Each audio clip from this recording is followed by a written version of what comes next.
guys. Sorry for that little delay. I had forgotten to change my my stream key, so I was actually streaming on Hitbox for all of a couple seconds. But I'm here now. Hello, hello. Just gonna give you guys a quick update. There's going to be about a 20 to 30 second delay of what's going on right now. So I'm gonna give you a quick little breakdown of what we did yesterday. Yesterday we attached all the stars onto the front of the chainsaw and we started covering the handles here. Off camera, what I did was start to paint the other sides of the chainsaw box. And today we're going to hopefully finish coating the other sides and maybe finish up either tonight or definitely by tomorrow. I ran into a little bit of trouble. The side we did last night that was covered after we realized that the sticky side of the gem paper wasn't working, the heat transfer wasn't doing poo, decided to hit it with some glue and stick it on and, you know, cross our fingers, hope for the best. Unfortunately, it didn't quite work out that well. So, in fact, as you can see, it's still wet. So we're going to have to figure out something else. I tried hot gluing a corner and the hot glue didn't work. Now, whether that's because it's plastic to plastic, or because this was still wet remains to be seen. So tonight what I'm also going to do is wipe this down and pretty much go back to square one when it comes to figuring out how to attach these panels. You know, hopefully when the whole thing is done, it'll be a very shiny box. Very fitting shiny box. And, yeah. So we're gonna see how far along we can get tonight. Hey guys. Hey ho. Stream chat. Yep. I'm looking at the thing. I see Trix. I see Taupe Ghost, who my precious little bae down there. I have my ducklings. I have one of my ducklings here. At least I only know who one of them is. But Supersonic Otaku Gamer is one of my ducklings. For those who don't know, I have a group of little ducklings that I talk to on Cosplay Amino. They're all little ducklings because they're all younger than I am by default. And I love them and take care of them and don't want them to make any bad decisions and want to see them to grow up to become beautiful cosplayers. Oh, there's another duckling. Hey, guys. So, that's where we're at tonight. It's what we're doing. So, let's see what we can get done. Let's see. Also off camera, I reinforced some of the stars on the blade. Hopefully we won't have any mishaps with that, but you can never be too careful.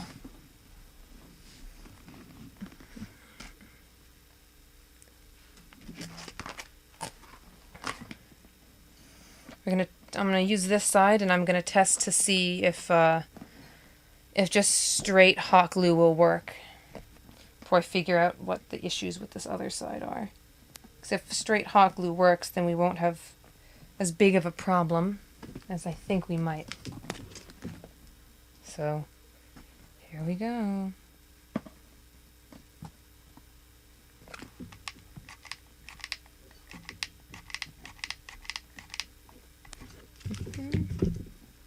And you'd think it would work. It's already have a hot plastic on one side.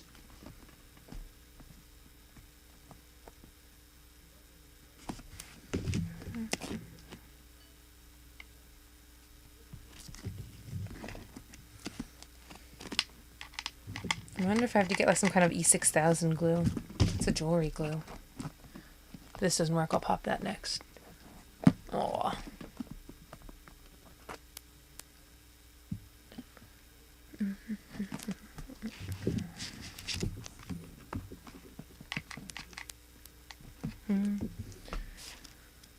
Alright, so I've got a microphone down here that I'm using. I've been considering seeing if I could play some music. It would be a bit less of a lonely sounding stream here. Other than that, it would be kind of boring to look at. Could try to figure out how this music thing works. I tried to do it for the first stream, but unfortunately, that plugin wasn't working too well.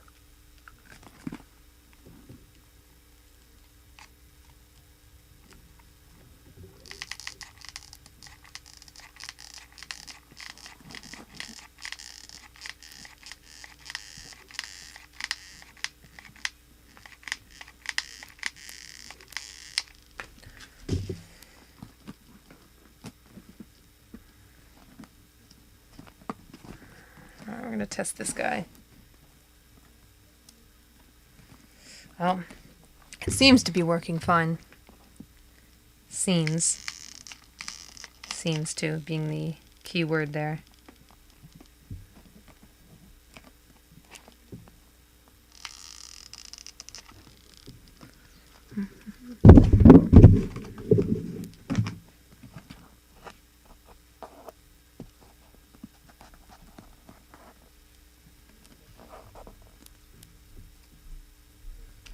Well, looks like the hot glue is working when it's not paired with the normal glue, which is good. Less horrors to have to work with here. I have not yet tried the contact cement for this. I probably should. That's a great idea.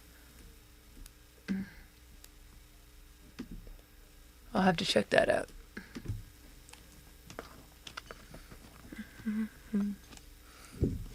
I might have to check that out and see, especially for this other side. Right now, I don't have a lot of contact cement. That's not in those small little bottles. I have my big giant container of it. That's a really big mess. And if this is working fine, which it appears to be, then I'd like to stick with this. But if I don't have to make a mess, I'd rather not have to. Well, it's looking pretty good right now. You can actually start to see what it's going to look like, what it's going to do. You can see it at the turn.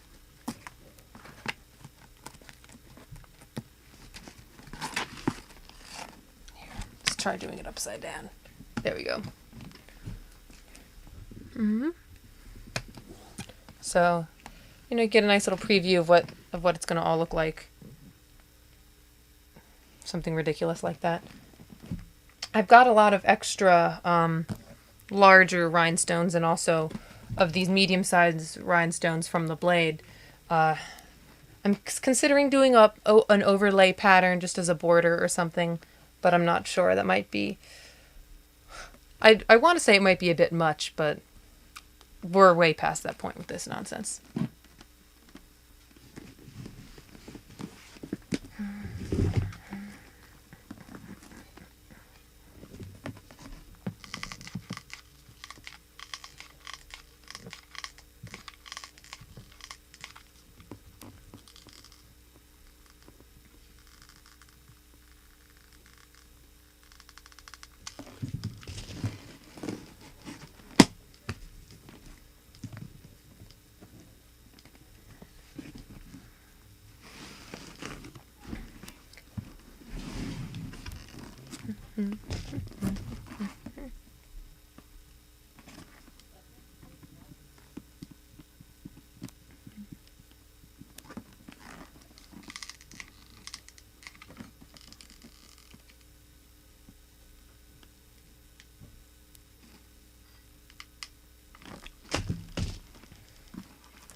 right.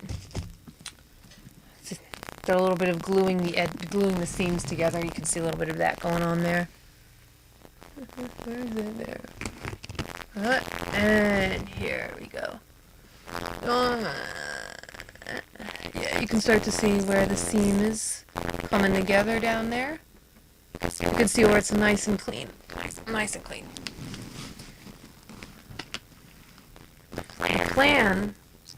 plan is that when the heat from the hot glue gun and especially the metal tip is so close to this plastic, hopefully it might melt some of the plastic that the gems are connected to. I hope. I really like that to be the case.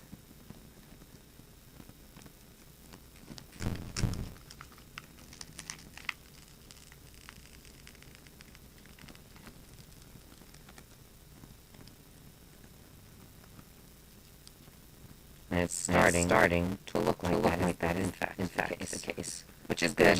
Which is very good.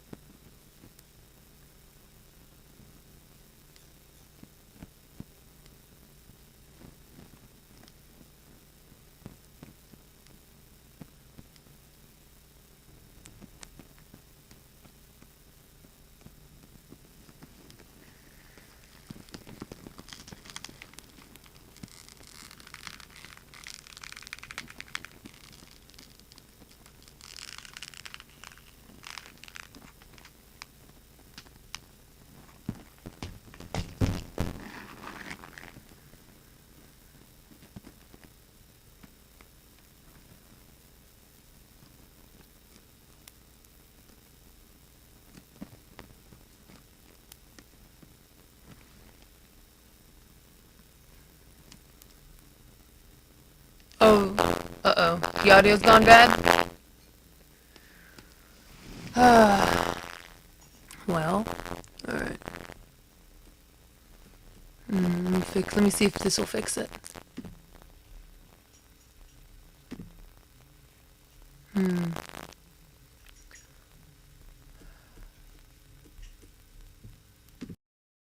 Well, what about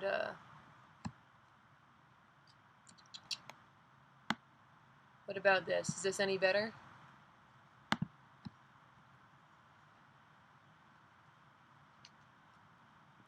Please let me know, guys.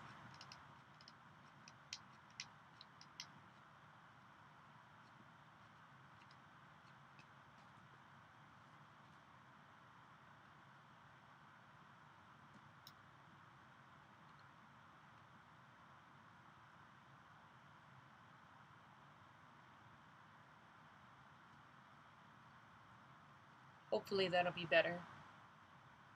Alright, cool.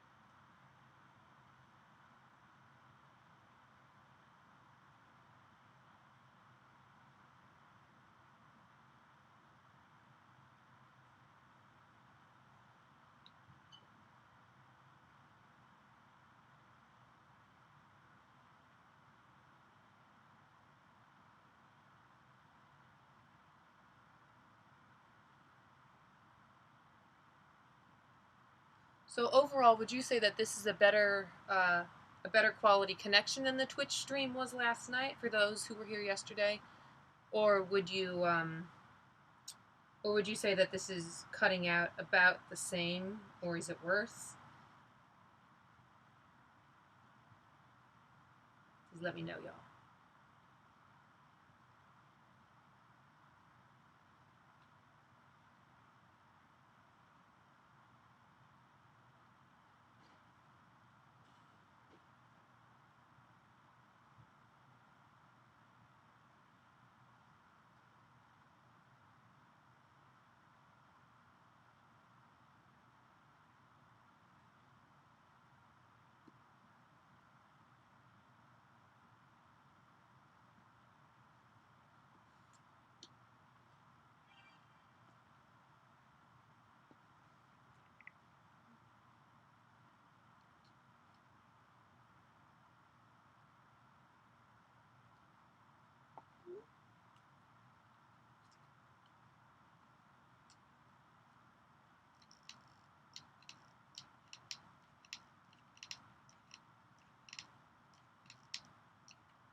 Sorry, it's a little bit boring. It's a little bit boring just watching me glue all the time. But, yeah. Let me think about what can we talk about in the chat today. Pretty much all I did today was do some laundry,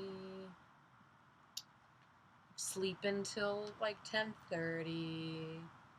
All those things you do. All those things you do when you're living at home, don't have work.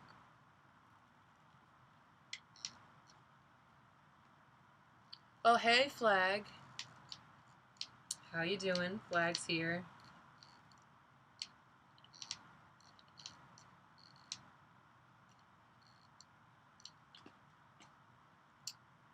Sometimes it's hard to remember that I'm on such a delay.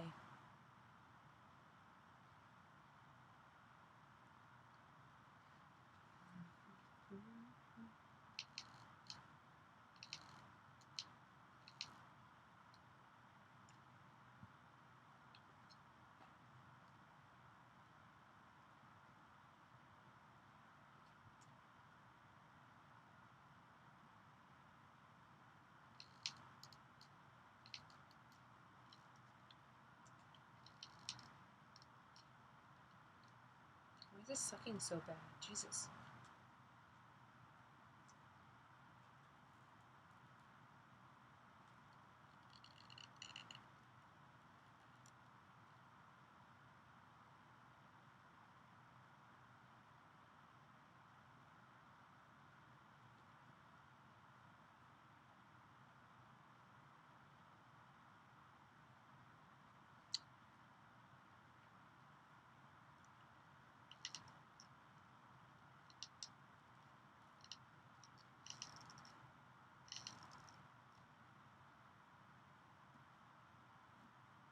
Alright. So this side is done. And this side was the easy side. Unfortunately, what that means is that the rest of it is not going to be not so easy. We've got to adjust this guy. I'm going to clean up this side. And then what we're going to do is have to lay the other sides, but as you can see, there's handles and things sticking out of them. So what we're going to have to do is creatively cut into the remaining panels so that we can cut out this rectangle around. We can cut out around where these pieces are so that we can get it to lay the way it should.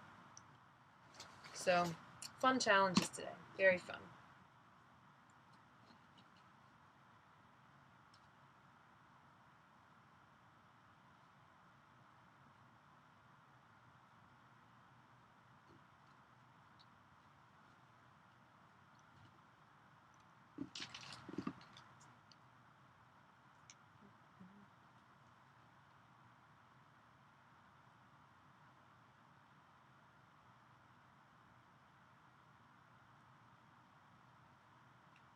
It's going to be interesting to cut, given that it's on a diagonal. But I've got a bunch of scissors, so hopefully this will not go poorly. Hopefully.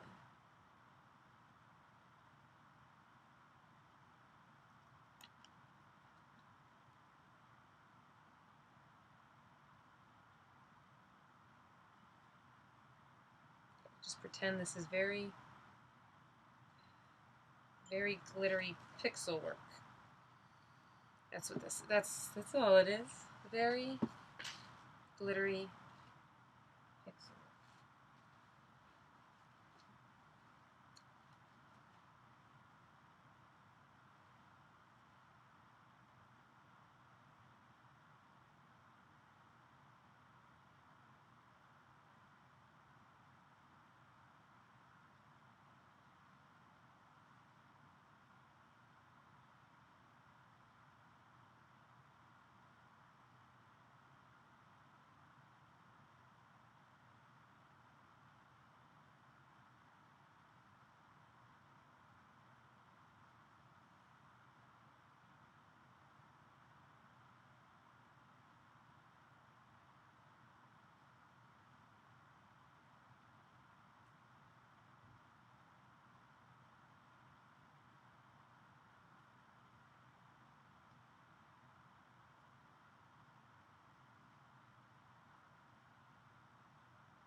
All right.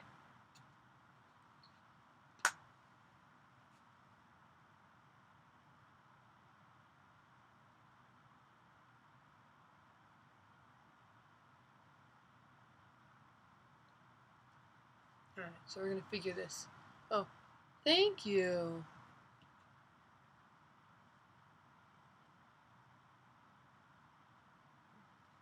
Cool. Yep, so what I've got going on right now is I've just cut out a hole. Hole's gonna go, ideally, fit nicely, yep, fit nicely right around the handle here. And that was a lot less painful than I was expecting it to be, thank goodness. And we've got the handle looking ready to go. Looking just like this. So now we've got a hole for the handle. Very nice, very pretty.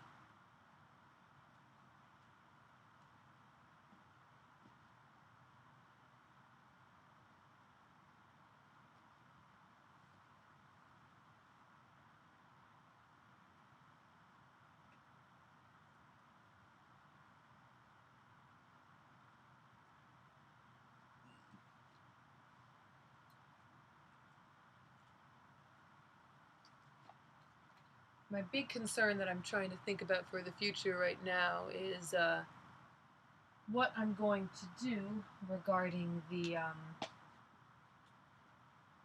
weight.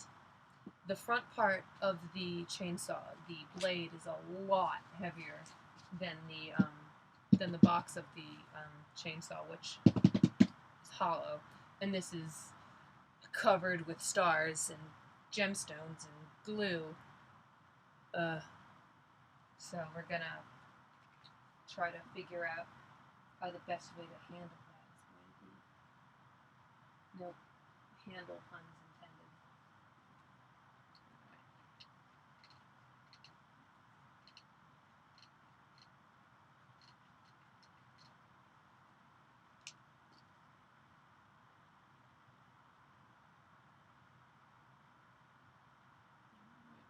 Alright.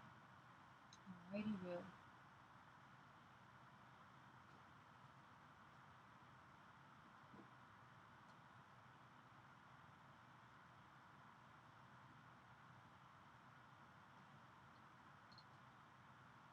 Oof, girl. Well, good news is that the hot glue is definitely sticking.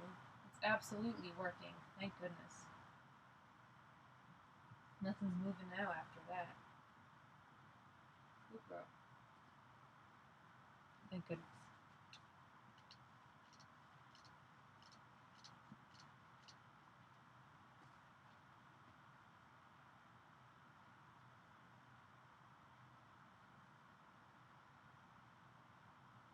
What's going on in the stream in the stream chat right now? Oh god. Let's see. I'm glad that we're on that. Okay, Dizzy says that glad that it's on YouTube instead of Twitch, and that your laptop hates Twitch. Don't worry, my computer hated Twitch too. When I'm watching streams or when I'm streaming, I guess it's just terrible for me.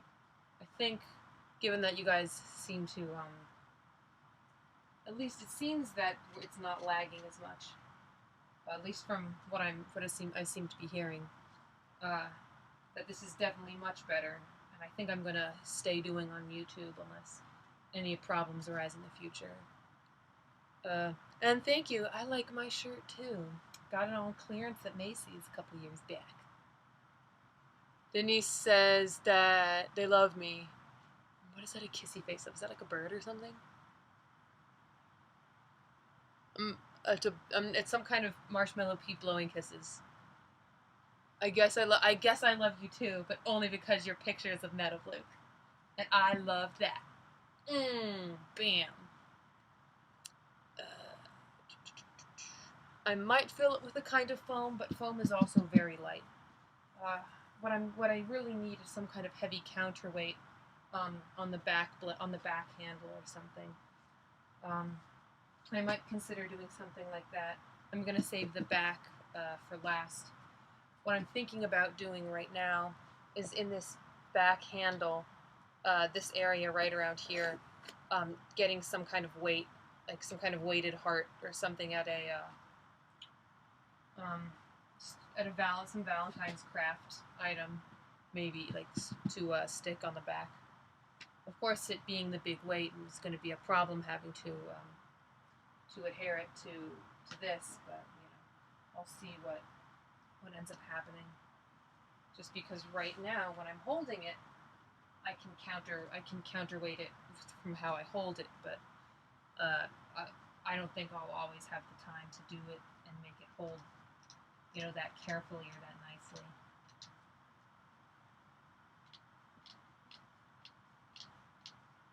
I do have a rule that I've come up with for Anime Los Angeles regarding my chainsaw, though. The rule is that the only people who are allowed to touch and hold this chainsaw are the people who are staying in my hotel room. Only people who are allowed.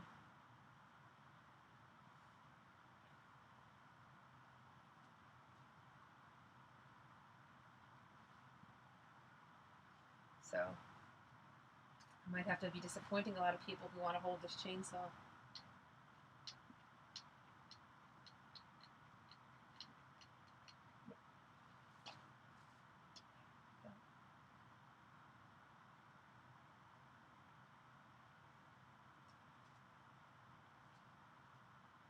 And how nice. How nice.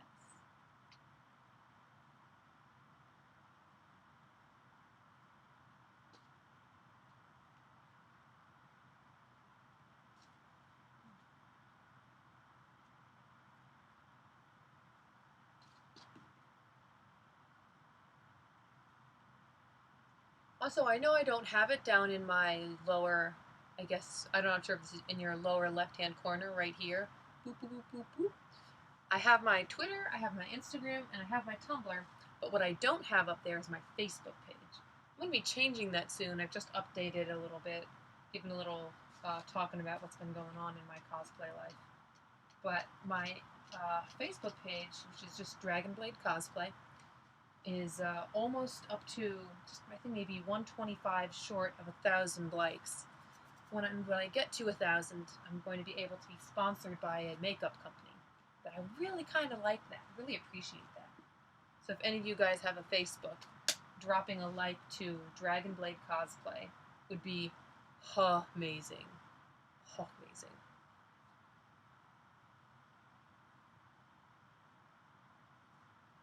So that would be great, you guys. Let's see, what else is stream chat talking about? I'm gluing my heart out on this thing. Stream chat says, yes, Iliot, who is another duckling, says, yeah, I feel it. It really sucks whenever props get ruined at cons. I feel lucky enough saying that I haven't had many props get utterly ruined at conventions. I've had costumes have, I've had costume malfunctions, but I've never had a prop break on me. At least as far as I can remember. Or at least nothing that was very devastatingly sad and irreparable.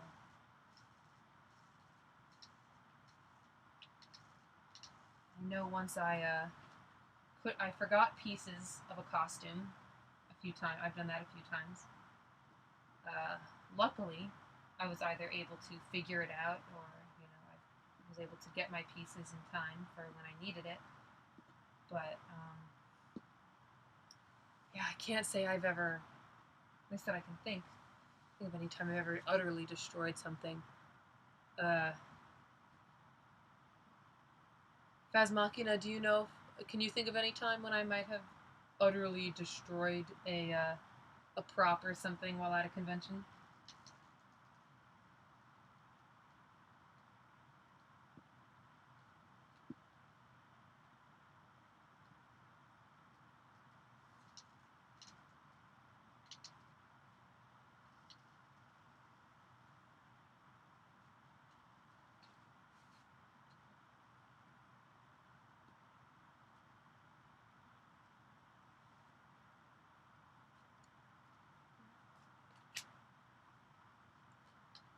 so you can see what's going on a little bit better.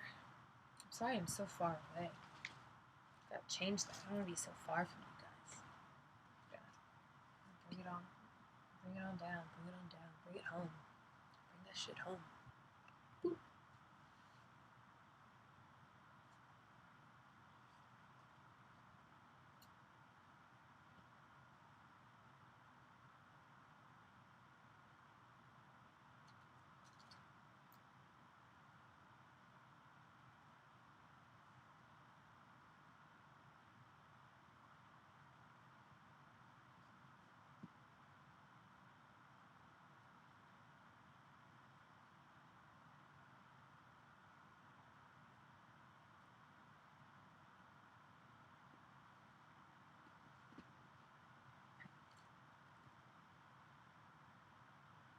Yeah, I can't think of any either. So let's not start now, right? Gotta make sure my stuff gets properly taken care of. I'm sure that... I just hope that no one, you know, there's no horror stories that happen at the gathering at ALA. It's looking to be very large. Like, I should be expecting around, if not more than, 100 people at the Anime Los Angeles gathering if the Facebook page numbers are accurate. You know, to who's actually coming. And frankly, I'm a little bit terrified because I've never been to a gathering that large, much less hosted one. So it's gonna be a fun time, you guys. Hello. Oh, thank you. Denise says that she loves the chainsaw and that it looks nice. Thank you. I hope it continues to look nice and won't turn into the biggest waste of, you know, my money and bling of this new con season.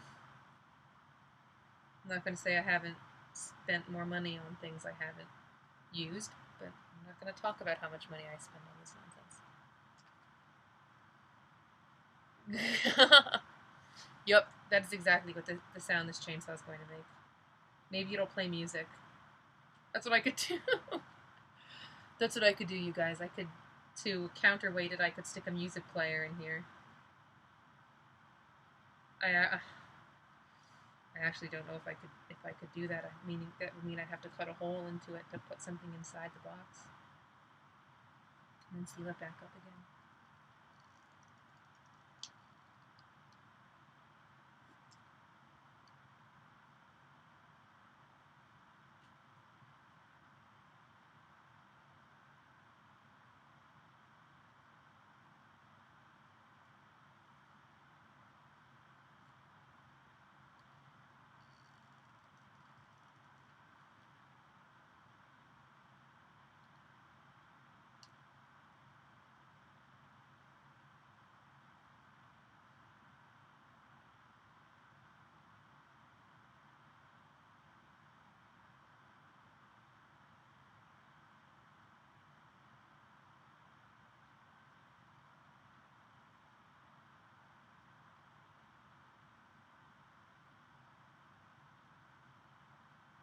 Alright.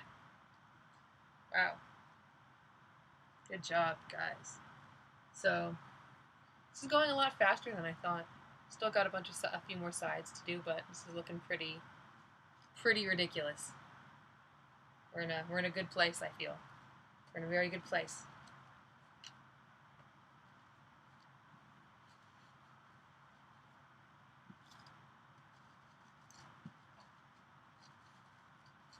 Feeling good. I'm feeling good.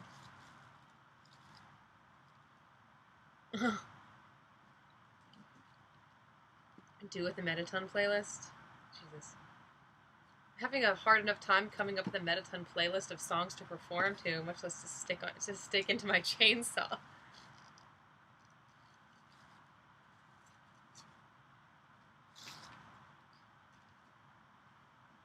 Speaking of, you know, if you ever have any ideas for what kind of songs that you might like to see regarding a performance or something like that, I'm always taking suggestions. I can't promise I'll do all of them, or even that I'll personally, want to do all of them. But I'm always listening to what people think would work or might want to see. Oh. Oh.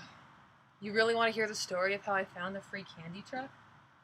I gotta say, it's not much of a story. The free candy truck found me more than I found the free candy truck, to be perfectly honest.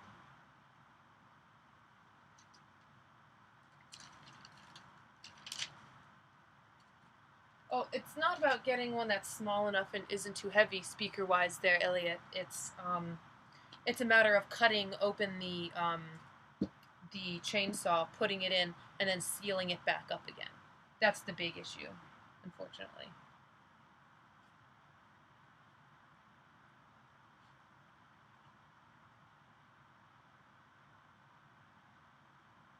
But, do you really want to hear the free candy truck story? Okay. One day I was working at Starbucks, and there was a truck that pulled up into the parking lot. It was white, decrepit, with, red painted on handprints all around it, and then in, smeared letters it said free candy in red on the side of the truck, and it was, one of those white, like, party vans. And I don't know, everyone, all the other baristas were really worried. Oh, yes, this is a true story, Dizzy. Dizzy says, "Wait, did you really happen upon a free candy truck?" And yes, I did. This is all a completely true story. There are photos on my Instagram of me posing with the candy truck.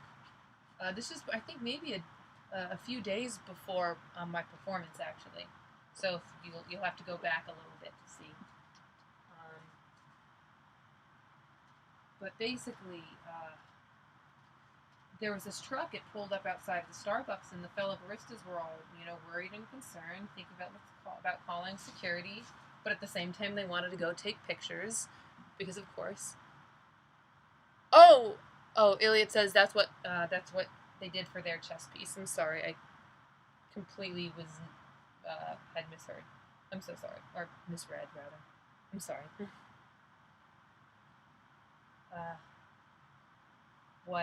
Basically, back to the story, everyone was taking pictures of it, at the same time being very scared of it, which I don't understand why you would take pictures if you're scared, but they were. So I decided to go take pictures of it as well, and I met the people whose van it was. They had been inside the CVS, and they were actually stocking up on candy to put inside their candy van. Because, as it turns out, they go traveling around actually giving out free candy from their van. Like, no questions asked, nothing creepy. And I thought that was really cool.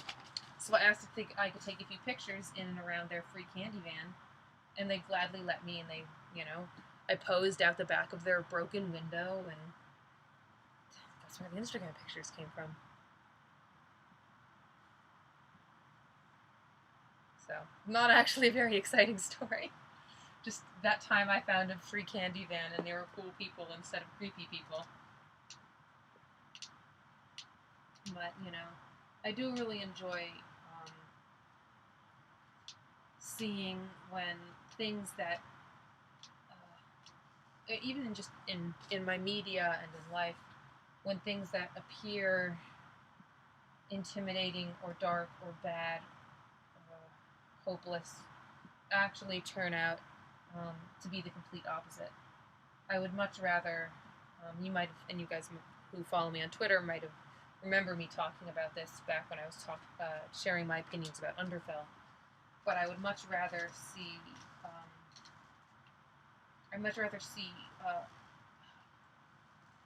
showing the strength of hope, and rather than the deconstruction of it.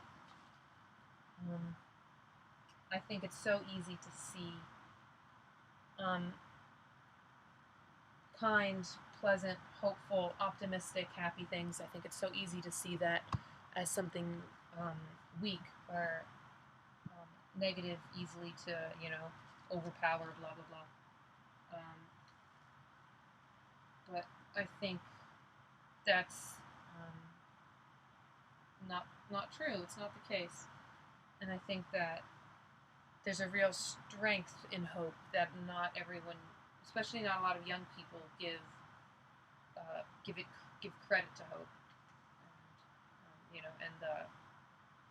and the emotions that come with it.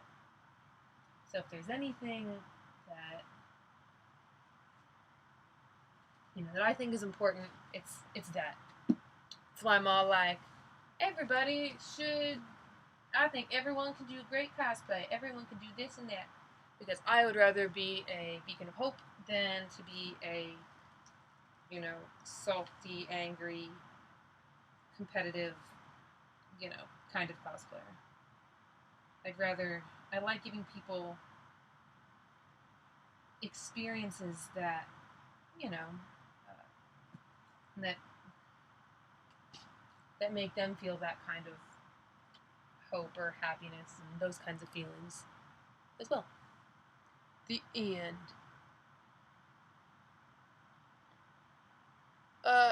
We are, and I think that for Underfell specifically, I think that how it's done of everyone, being this like dark, twisted, blah blah blah version of their canon selves, I think it's very much what I don't like.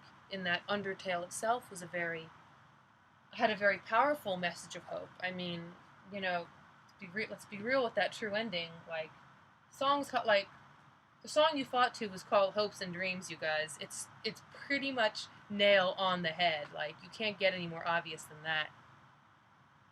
Oh, hello. Hello, Bjorn Dalen von Musenheim. Hello. And yes, Dizzy says it's more difficult and more worth it to be a source of happiness than cynicism. Nail head right there, too. That's absolutely what I think. I wish that I could find a clip of it, but there's this one part of the newsroom in its final season where one of the characters who had been one of, I guess, doing a lot of the online tech stuff for the news company, or for the actual for the newsroom itself that the series followed. He ended up having to leave, and he finally came back. And what had happened to this online news section had turned into this, like a lot of clickbait shit, where it's top 10 most overrated, blah blah blah. And he comes in and he has this line where he's like, "Why does it have to be the most overrated? Why can't it be the most underrated?" And I wish I could find this clip, because it pretty much encapsulates a lot of my feelings. Oh, dude, that's totally okay, Trix. You can talk to my bae all day, all night. But like, I got my eye on you. Trix.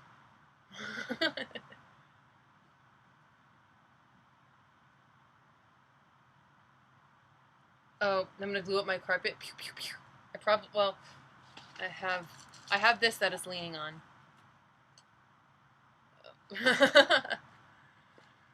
A glue stick and a quiet uh-oh is pretty much, it's going to be guaranteed at some point by the end of the night. You're going to get a quiet or not so quiet uh-oh.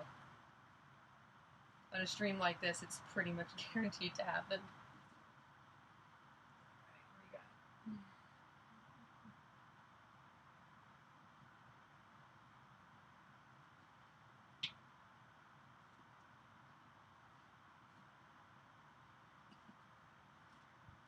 And back to this side up here.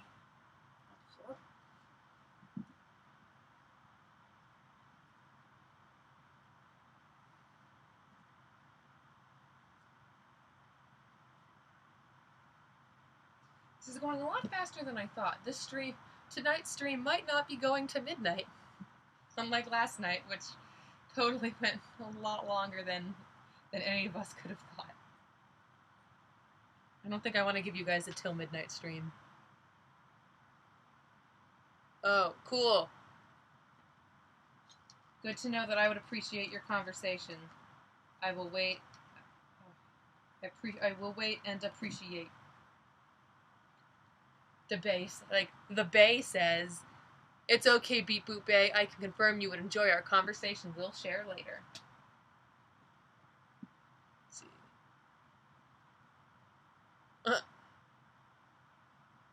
Bjorn, I'm just gonna go with Bjorn now. Alright, man. Bjorn Dallin says, "Get it stuck enough times, you can just paint it green and get a nice AstroTurf effect."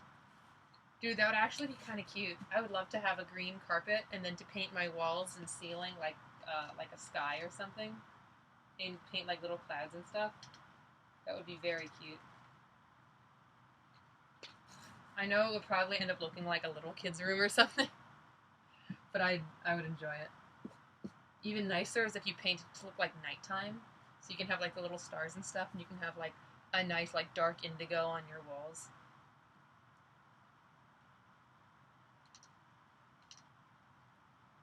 I respect that.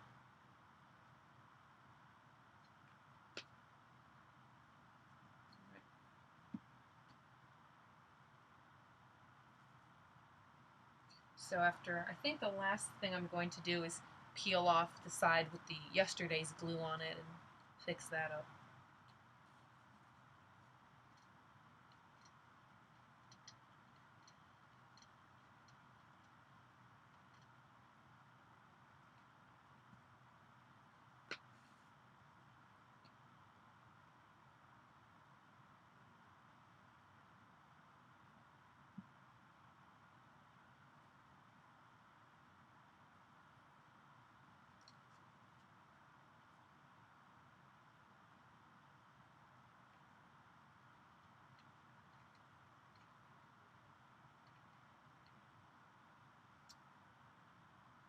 Right. I'm so glad that I have 2 containers of glue sticks because I just ran out of my other one that I had started.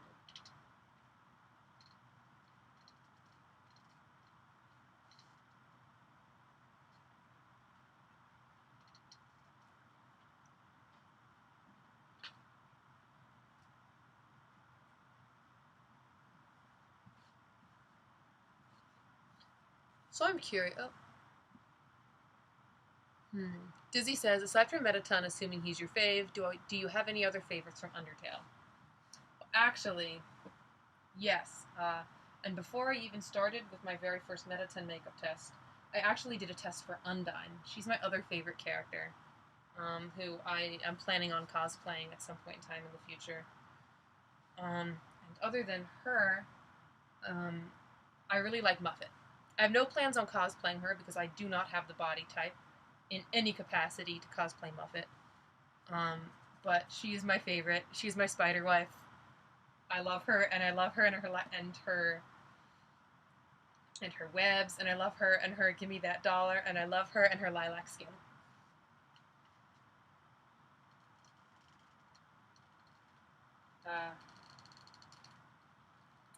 See, I don't think there's any characters I even actively dislike, to be honest.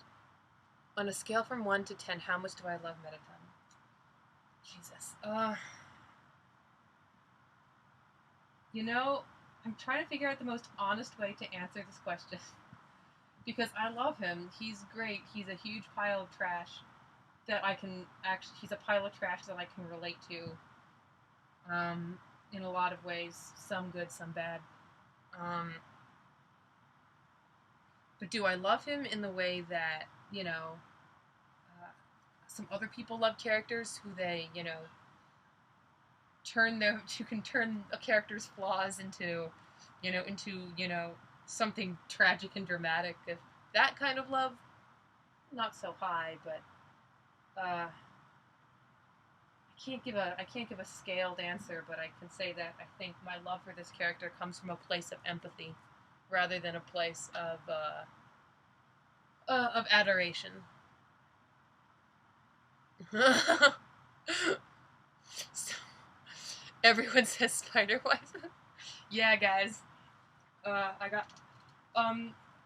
you guys should all convince, Phasmachina, you should convince Phasmachina to let me dress them up like Muffet.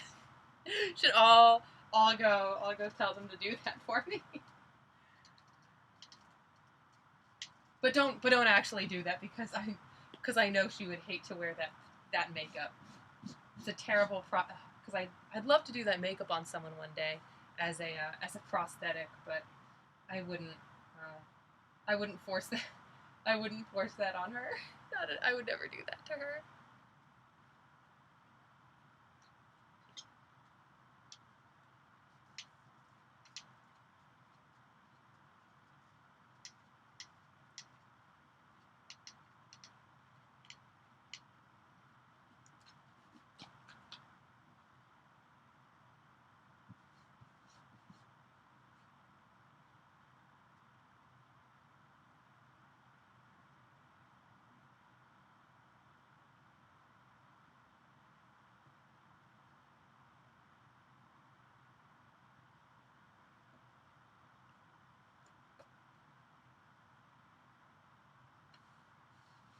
Shoot, maybe that's what I can ask them to do for WonderCon. I can be all like, hey, Cinema Makeup School, you guys should let me do a Muffet makeup on someone. Fabric over foam, and what kind of foam, and how'd you form it? Alicia Shotogi says, oh, that's right, I was going to ask about your shoulders and chest piece, fabric over foam, and what kind of foam and how did you form it? I heat shaped it. A lot of closed cell foam like EVA foam or L200, EVA foam being more commonly known as craft foam, naturally can be formed with heat. By looking up any kind of basic foam armor tutorial online somewhere, you'll start to see what some of the basics of working with the stuff is. The idea of doing foam, of doing fabric over foam is just that once you make the piece in the foam, instead of painting it, you stretch, you use a stretch fabric and stretch it around the piece and glue or otherwise adhere it around the back, which can give you a nice looking finish without having to do a lot of painting. Or in this case, any painting. The reason why I got my Mettaton to look so reflective was all about my fabric choice. Absolutely was because of that. If I had picked the wrong fabric, it could have looked, it would have still looked nice, it just wouldn't have stood out as much as I think it kind of does. So, you're going to want to pick a fabric that can really do that for you, I think.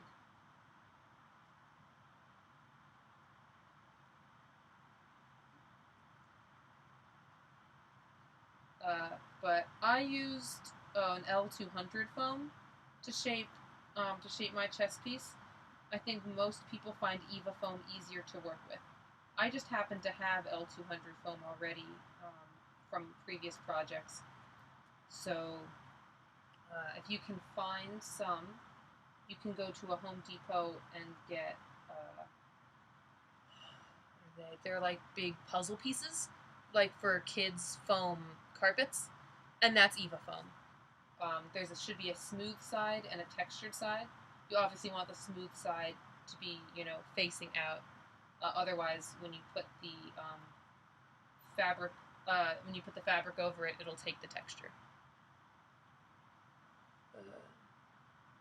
Dizzy says, how long have you been cosplaying, and do you have any you really want to do? Sorry for all the questions, and if these have been answered somewhere.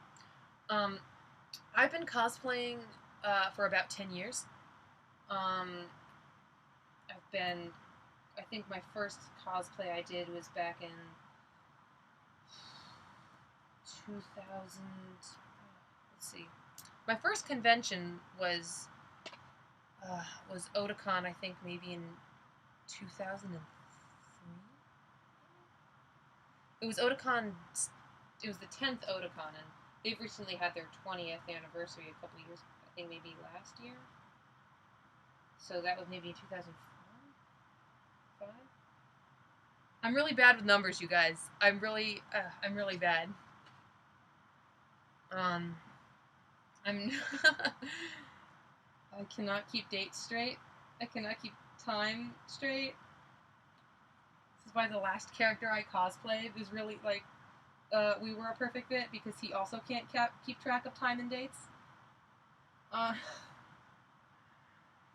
But oh god, can I'm doing this right now? Can somebody look up and tell me what year Otakon 10 was? I can tell you exactly how long I've been cosplaying if you can give me that date or that year. But other than that, I actually was able to do my dream costume in 2014. I did the cyborg riding from Metal Gear Solid 4, and I was able to do a whole Metal Gear Solid 4 group with, you know, with Taupe Ghost and even my parents and some of my close friends that I was able to make out here, and I guess that was a really nice moment for me because not only was I able to put together a group that I really wanted to do in the year that the game took place, but I was able to do it with a lot of the people who I had come to be closest with out here in California, and I was even able to make my parents' costumes, and they were able to play some of the characters who they were in a matching age range for, and it was just very nice. 2003, yeah. I've been cosplaying since 2003, doing it seriously since, or attempting to, actively since maybe 2005. I consider my first cosplay to be the one I wore to Otakon 2003. Thanks, Iliot. Got my back. But, yeah. It's a little bit about my history as a cosplayer. That's why it's from being able to do this for so long is why I was able to crank up Mettaton in like 2 weeks. I have another chest piece that I made first that the foam didn't. I was originally going to do it like a small top that like buckled on the sides, but the foam didn't take to my body enough, and so the back kept flipping out. I even have it right up there, but I decided to scrap that and then build the piece that I use now.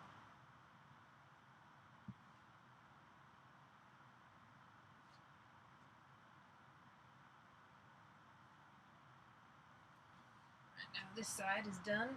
Gotta do this guy. Very glad. Very glad. It's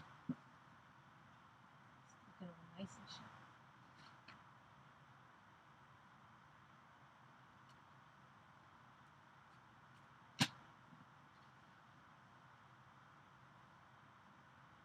Shit is ridiculous. This whole thing is ridiculous.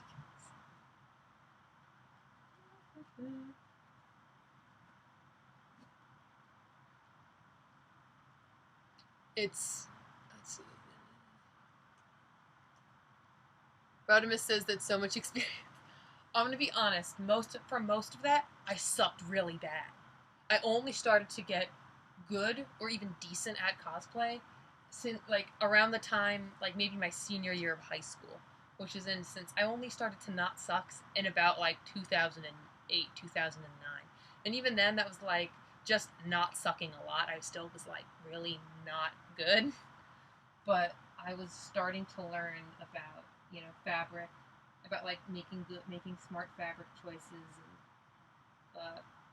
and learning about texture and fabrication and things like that I just hadn't really considered before. I spent a year going to fashion design school that actually did less help. It helped me learn how to sew, but not so much with the anything else because I quit after a year because staff drama. and problems with the school itself. But yeah. After that, I went to makeup school out in Los Angeles, where I learned more about crafting and fabricating, and everything else has just been trial by fire.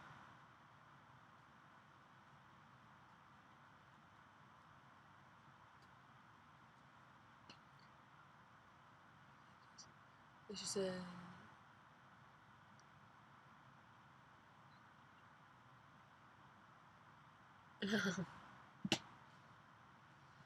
it helped? Question mark. Kind of helped.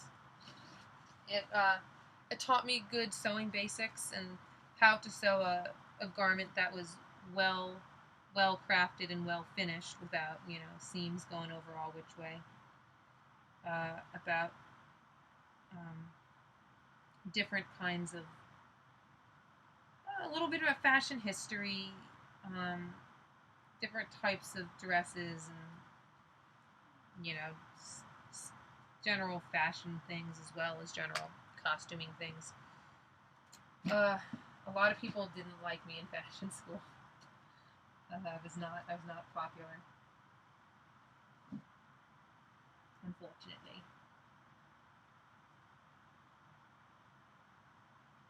But there were some good people there. As with any experience, there are some good people and some not so good people. And what matters is finding the good ones.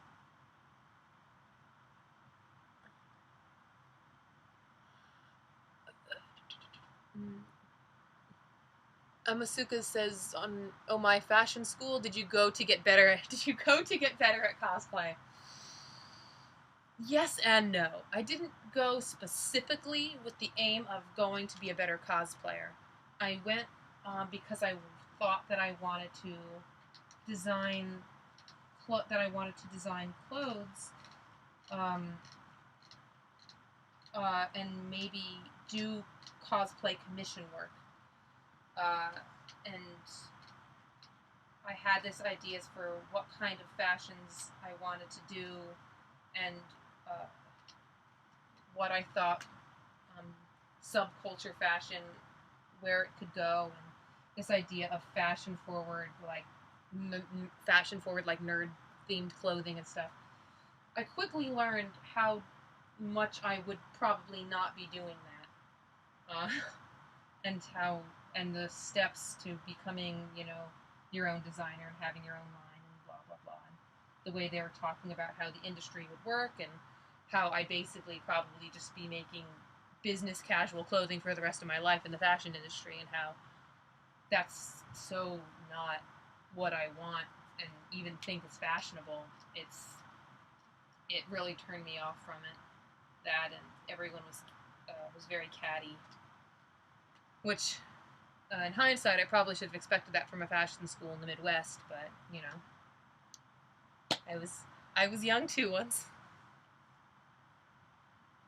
Let's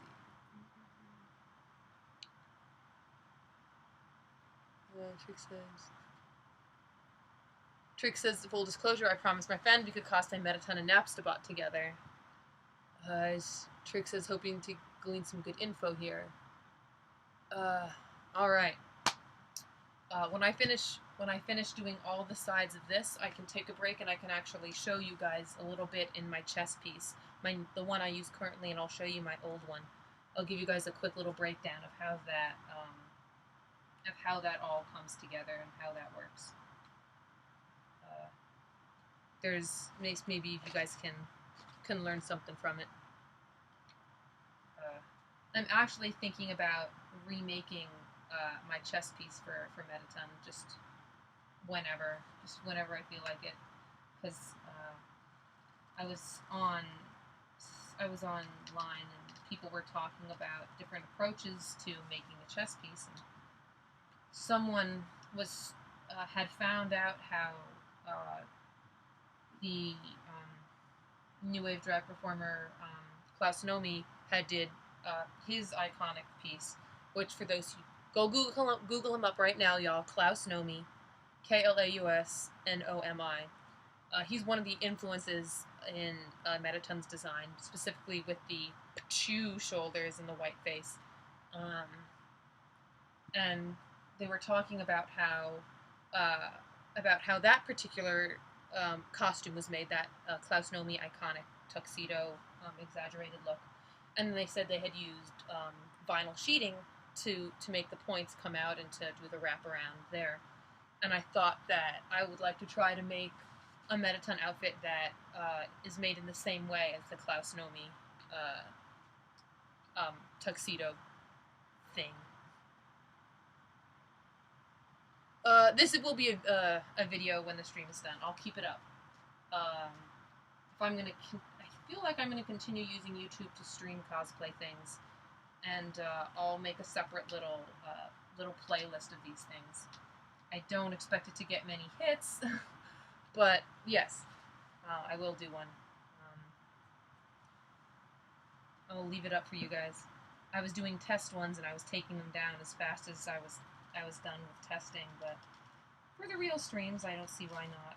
Why I can't leave them up if anyone's curious to come back to hear, you know, what I'm talking about.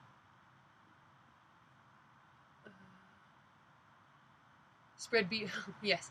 Taupe says spread beat boop joy throughout the world. I can, actually. Oh, let's see. Well, I have to wait for my glue gun to heat this next glue stick, so I've got a little bit of time. Let's see if I've got something cute to show everybody. I have, where is it? There. So when I was at GamerX, I met a bunch of cool Undertale cosplayers and their friends, and I ended up getting a bunch of them pizza. They were really cool, and one of them, T, ended up in thanks drawing me a picture. And it's probably one of my favorite things that I have. I even put it in a little frame. I just really love beep boops, you guys. I just love those beep boops. So I still need to hang it up on my wall, but little something about me, y'all. I love Baymax. I love Baymax so much. He's my favorite robot. Probably. I have a lot of favorites, but he might be my top robot. I have Baymax hats. I have a bunch of Baymax hats. I have a stuffed animal. I have a little backpack that I made. I have a little shirt. Oh, it's ridiculous. Some people are with like Disney or like Hello Kitty or like Mickey faces. That's me with Baymax. Or I guess like maybe with like, I don't know, superhero stuff. That's me, but with Baymax.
What would a Muppet bot look like? What would a Muppet bot look like? I don't know, like a mechanical ass spider girl. Be cool.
It's starting to look really nice, you guys.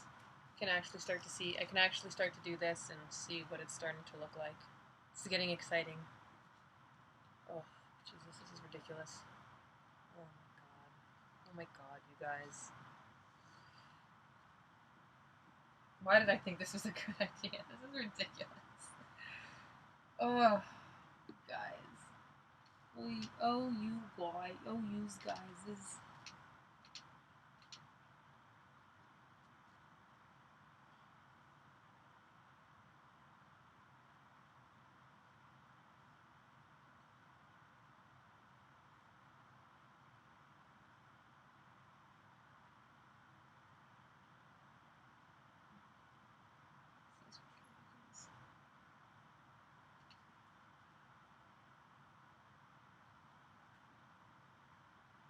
Okay.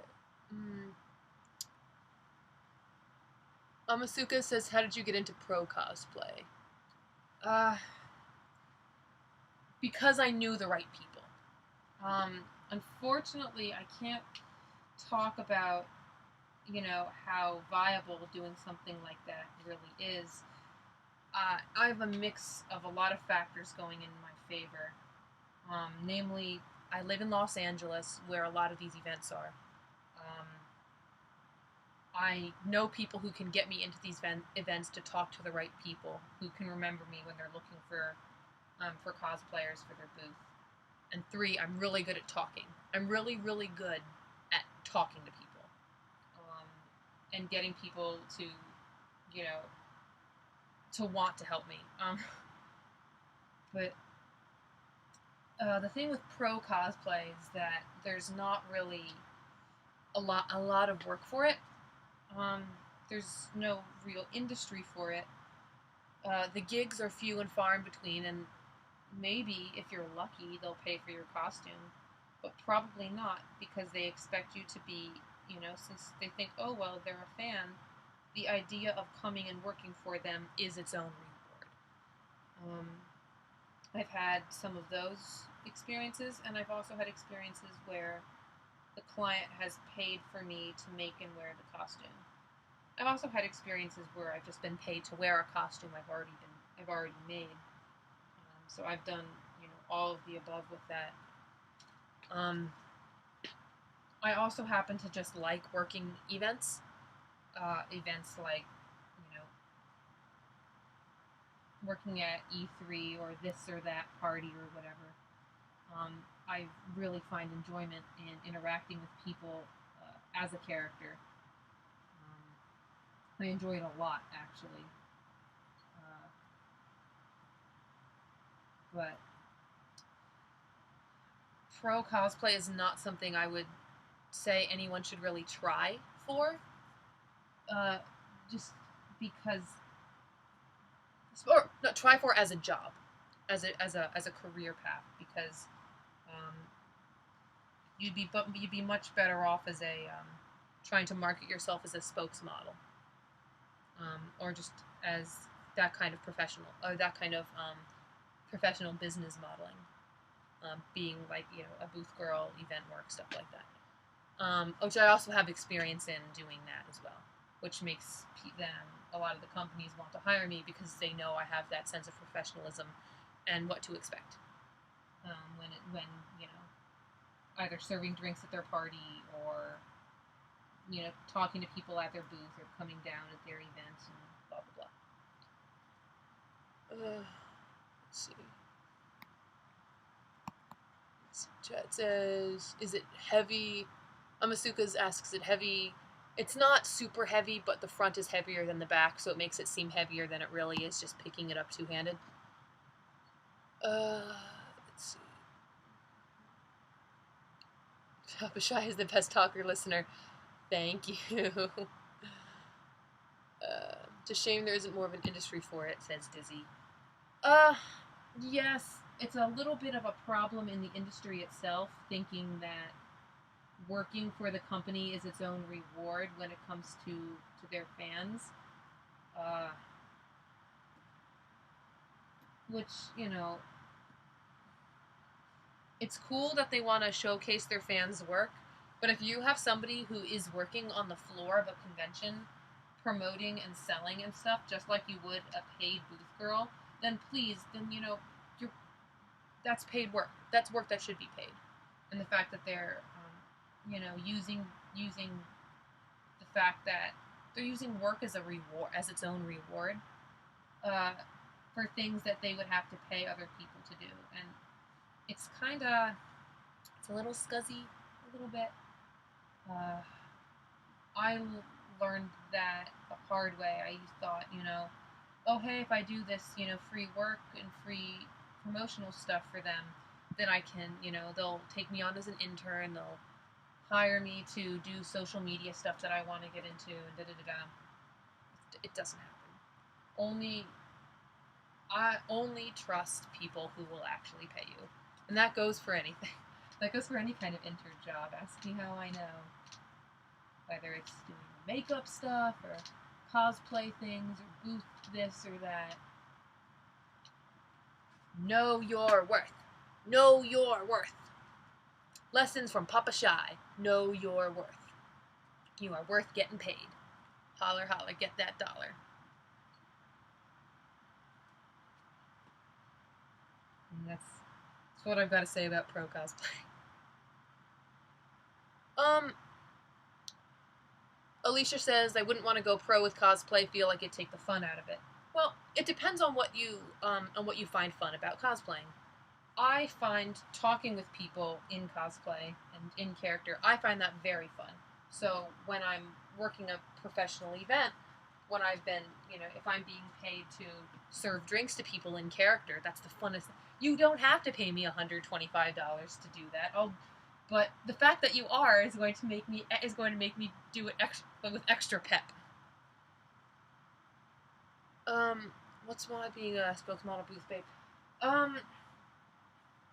I've only done it. I've only done like traditional booth babe stuff as a cosplayer. Most of the event stuff I've done has not been that kind of what you think of when you think of a booth babe. I've done just working for different events that need people to staff their booths. It's the same thing as a booth babe, only, you know, we don't wear ridiculous clothes. We wear, you know, like polos and khakis or a button up and a nice whatever, as, you know, as the situation allows. I have more stories about you know, creepy cosplay stories than I do from creepy work stories. Which, you know, for better or for worse. I can tell you that I've had only good experiences doing professional cosplay work that I can think of. Even with drunk people, because I was hired to do a few parties for Machinima here and there, an E3 here, a Comic-Con there, kind of stuff. And I've never had any issues with attendees getting touchy or grabby.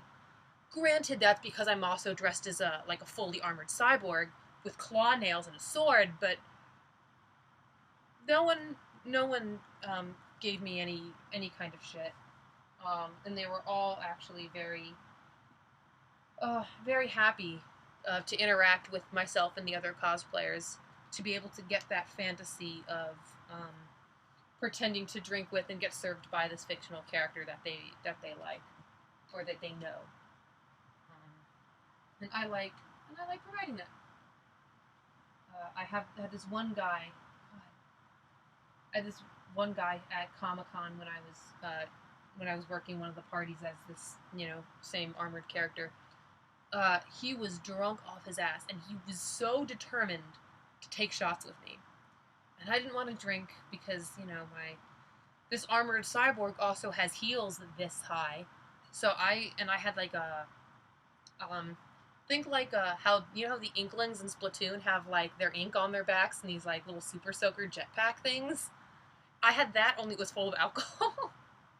So I had to balance that, have my armor all in heels, and and the last thing I wanted to do was get drunk. But he just really wanted to drink with me, and I was like, okay, you know what? Okay, this is part of why I'm here. I'm not gonna get super wasted. I'll take shots with you. This is like babies. This is like sugar water alcohol. It's not even that. It's not even that bad. So I took shots with him, and he was so happy, and he got on his knees, and he wanted me to pour the alcohol right into his mouth, and that whole kind of sexual thing. But the whole time, he wasn't seeing me at all. He was just seeing the character I was playing, and he never asked for my name, never wanted to know anything about me. He just kept referring to me as the character and continuing on with the fantasy of interacting with this character. And some people absolutely would have probably found that uncomfortable, but I was okay, personally, because that that sense of theater was still there. That sense of he's not after me. He doesn't want anything from me. He just wants to meet this character. He just wants to get drunk with Raiden, and I'm like, frankly, that's a terrible idea, knowing this character, but I'd get a beer with that character too. I probably just wouldn't ask him to get on my knees and ask him to put the drink in my mouth, but to each their own.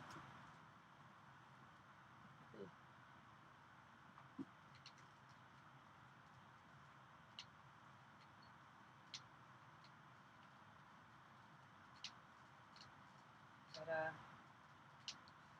most of the time, people were doing their own thing, or hey, can I get a picture with you, or actually, one of the guys who had done music or something knew this character, and one of his companions was drunk, and no one things.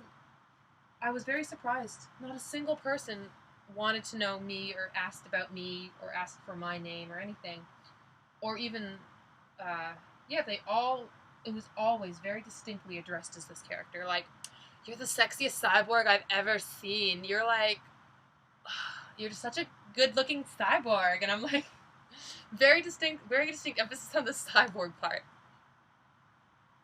Let's see, so many drinks.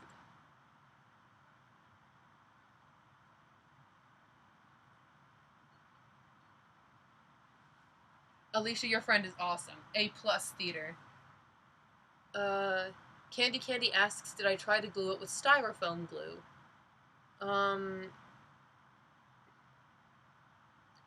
I have a foam adhesive spray.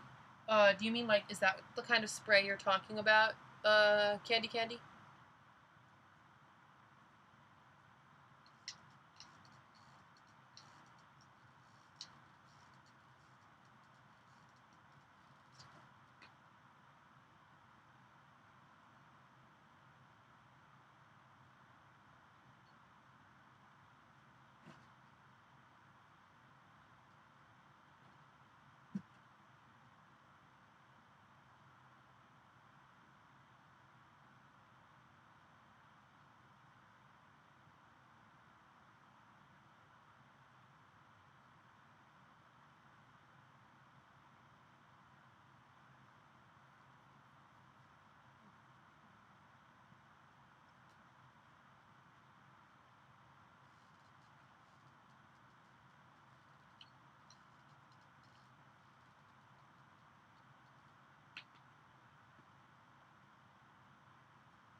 Yeah, go for it. Show us your cool non-drinky, like, non-drinky Jack Sparrow who gets offered drinks all the time. Promote away.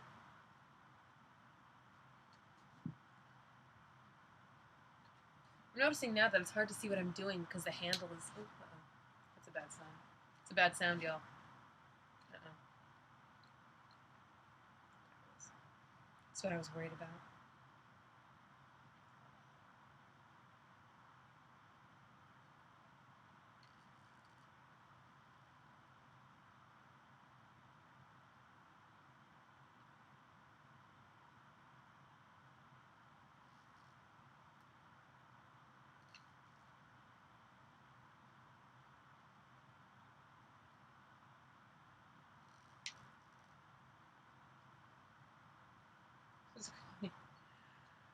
Oh, Lordy. Oh, going to give me some strength. Okay, give me your strength.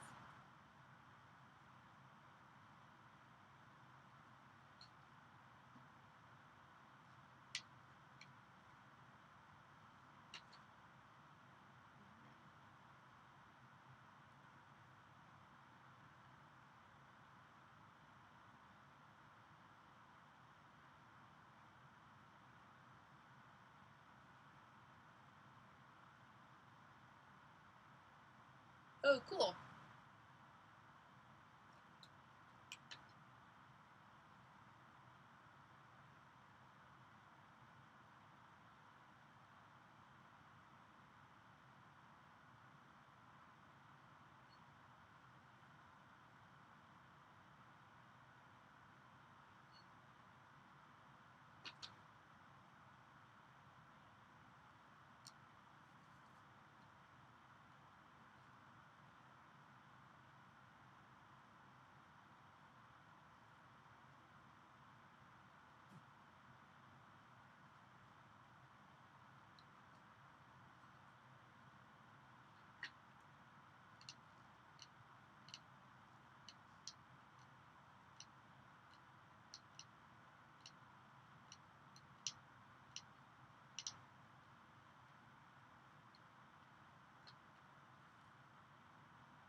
Oh, yeah, I don't think, I don't know if you can share links in the chat. I don't think it'll let you do it.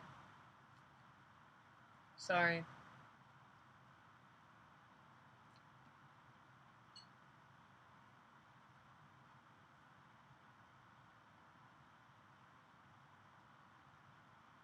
Oh, God, this is ridiculous.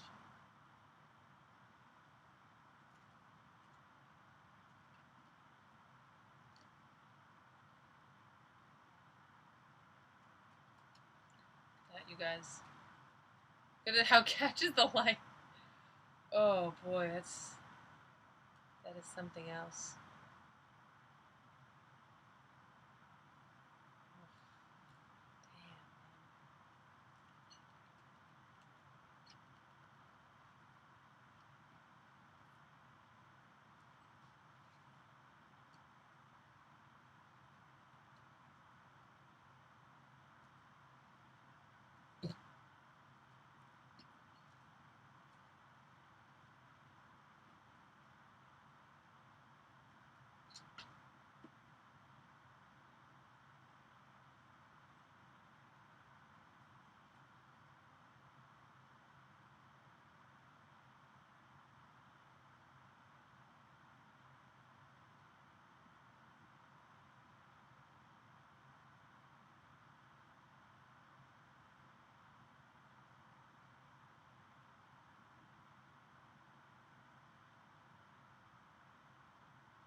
How long does the chainsaw take it?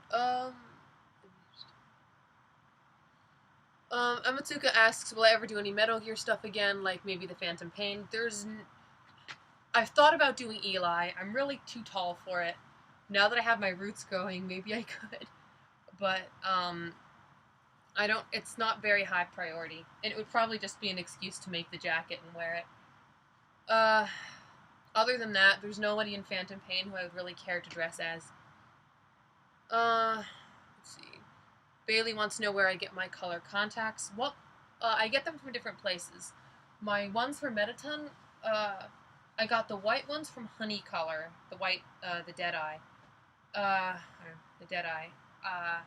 The pink one, I forget where I got that one. Another one of those sites. Another one of the Circle Lens sites. The ones that I wear daily and the ones that I use for riding are, I think a Fresh Look. These guys right here. I'm wearing them now because I need them to see. But these guys, are prescription lens, and they're like a sterling gray color from Fresh Look, I believe. I go all over to get my lenses, but my Honey Color is the one I use the most. Alicia asks how long is the chainsaw taken. It took me a day to make the base of it. About a day to do about an afternoon, 2 afternoon evenings worth of work for each side of the chainsaw blade. And the stars, the handle that you saw so far, and putting on the pink and reinforcing the pink dots along the chainsaw. These guys, that's what I did yesterday. So maybe the equivalent of maybe 2.5 days work. So about that long. My contact lenses, my prescription ones are 3 months. So they're good for about 3 months of, continued usage. Most contacts are good for a year. I think personally that if you take care of them, change the solution and like clean them out and have use the there's a kind of lens cleaner that's different from a solution, and you clean and you keep them clean using that stuff. It can last you longer, but they are medical devices like anything else. So better to err on the side of caution. And don't double layer contact lenses. I've done that before. It's terrible. Don't do it.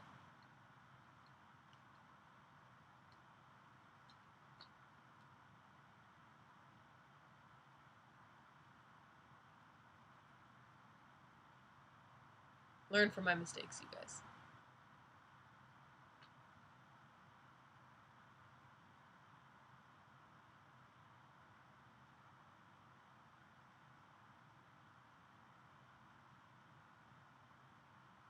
So I'm kind of curious. All the people talking in the chat and stuff now. How many of you came here from Twitter? How many came from Tumblr? And how many of you came from just following my, following me on YouTube? Anyways, I'm curious to see what that breakdown is.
Nice.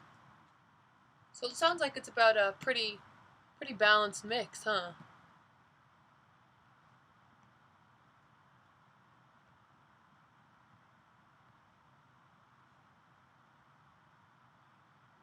Cool.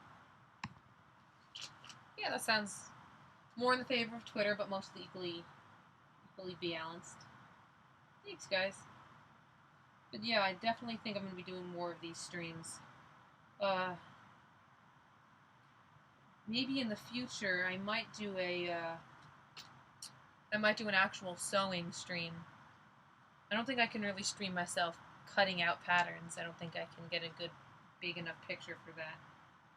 But I have some fabric to make a new bodysuit for Mettaton. Sometime in the future I'd like to do that. Just, when I can find the time. To get some nice, robot-y seam lines on there. Seeing if I like the way that'll look. Always working, always fixing up stuff.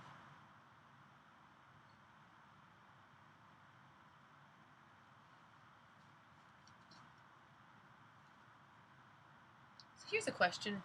Who of you in the chat are going to be going to Anime Los Angeles? Who's, I guess, that's making you SoCal local?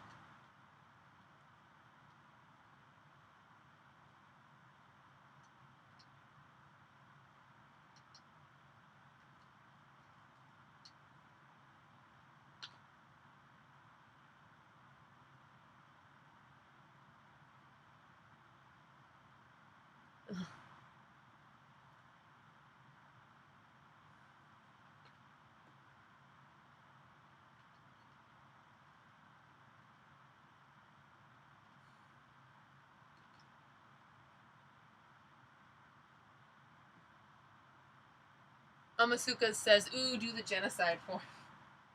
I have a joke with my friends where I keep threatening to take apart my Metal Gear Rising version of Raiden and use it to make Mettaton Neo. I keep threatening to do it. I keep threatening. I might, because God knows I hate that costume. The Metal Gear Rising, not Neo.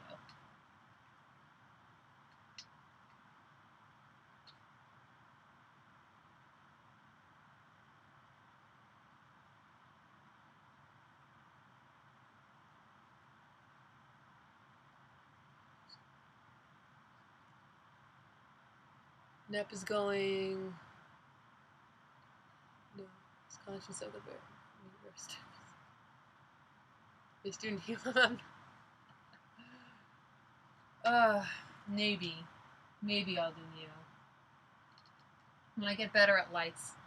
If I do Neo, it'll probably be after I do Undyne. Because I really want to do that costume. I really want to do that fish nose prosthetic.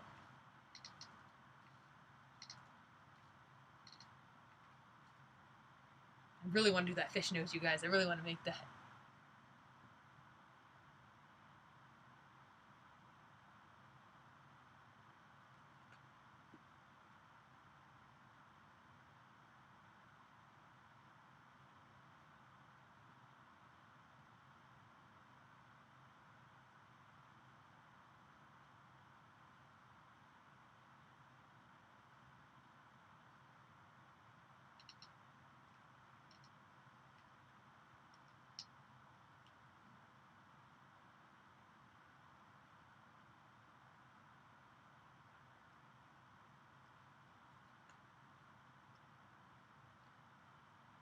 Oregon.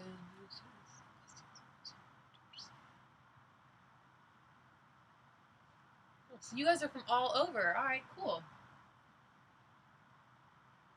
So I've got one of y'all going to ALA, and most of you guys are spread out amongst the country. We should have our own convention that we do over the internet. Blackjack and hookers.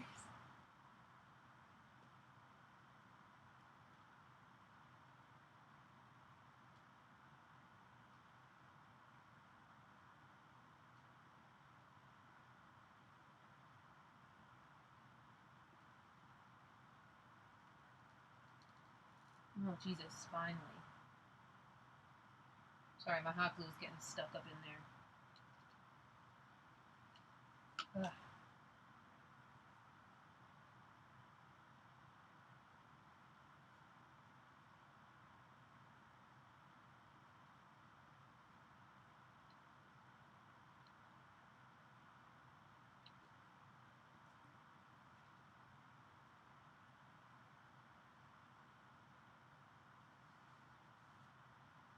Oh boy, Dizzy, where in the Midwest are you from?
From Illinois, moved to Oklahoma. Okay.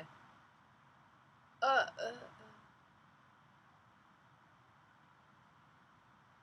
uh. Okay, because since I went to college in Missouri, I spent a few years of my life in Missouri, and whew, girl. So I'm glad to see that you are not, we're not there. I am proud. I'm very fortunate for you. And Amasuka's asks what's wrong with the Metal Gear Rising costume. Nothing is wrong with it. I just hate Metal Gear Rising a lot.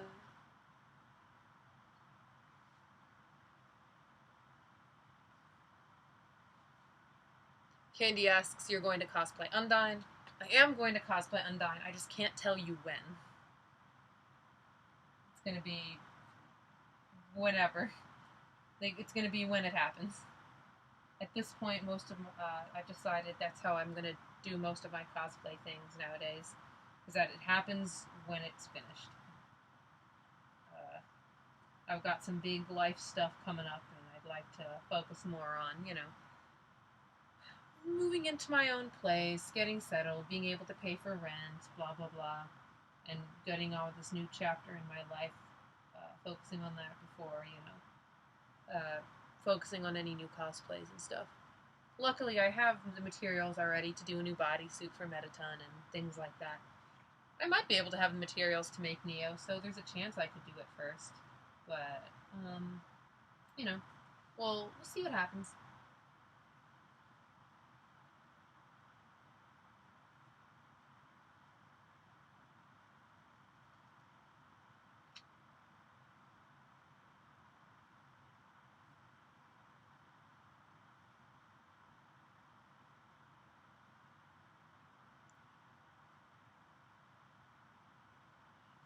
Yes. Remember when I said earlier in the stream that that there were sometimes when I would when I did professional cosplay, I did it. I did it without pay in the hopes of getting an internship.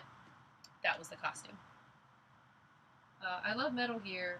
I don't like Metal Gear Rising. I'm not going to get into that too much on stream because it's a different topic for a different day. But I had some friends over at Konami at the time who asked me to make the costume for it. And in part because I was friends with them, and in part because I thought I would be able to get something out of it, I decided to make the costume of this character for the game's release event. The costume itself I don't have any problems with, other than it's, not up to my personal standard, but it's not a bad costume, it's just a bad game.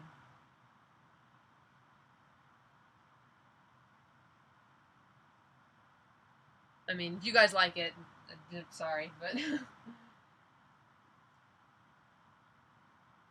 but I'm not changing my opinion on Metal Gear Rising. That's right. That's another reason you shouldn't get into pro cosplay, because you're gonna sell out. You're gonna sell out. And I did that. I also cosplayed from something that I've never even played before, Well, at the time I hadn't. I was asked to cosplay a character from Dive Kick for Sony, and that game hadn't even come out. So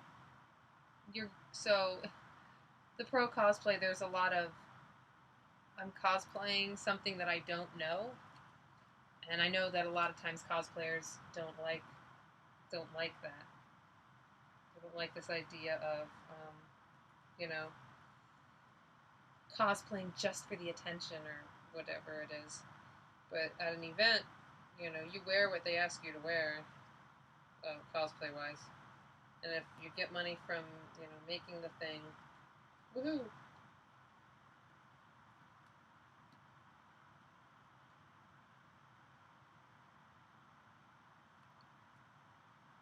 Paying you. No, they did not.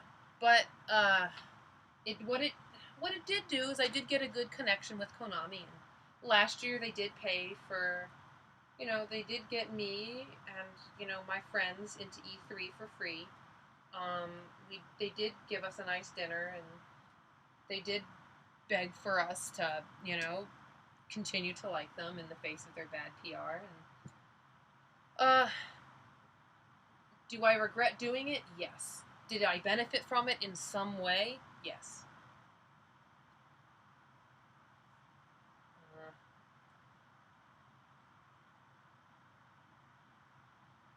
But it's getting into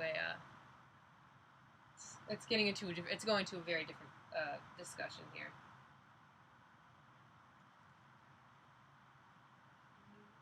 Alicia asks, so here's a question. How often do you update or redo a costume? If I wear the costume often, and if I feel that it needs things I could fix up, then I'll do it. I've updated a few costumes, or parts of a few costumes.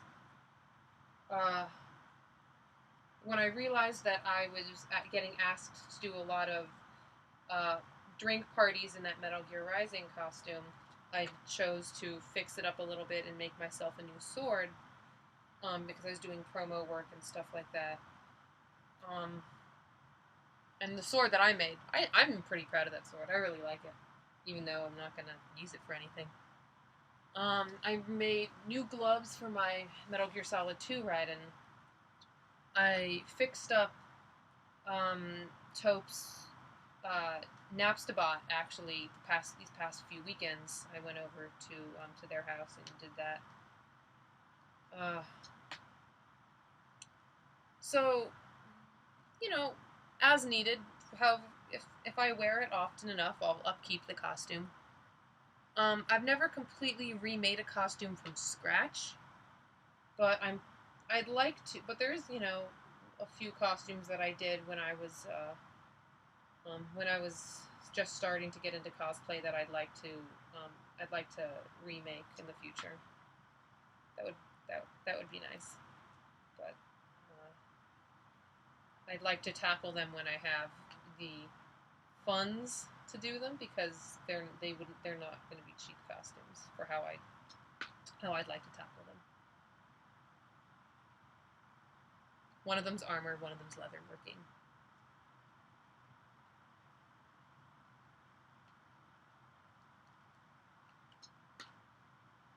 Always want to learn something new.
I think that's a fine emote.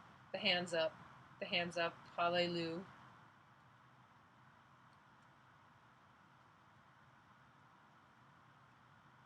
Alright, guys, it's almost time to tackle that last corner. Cleaning that shit up. Gross ass shit. Which is good, because that means that we're going to be on the last side of all the long sides on this box here.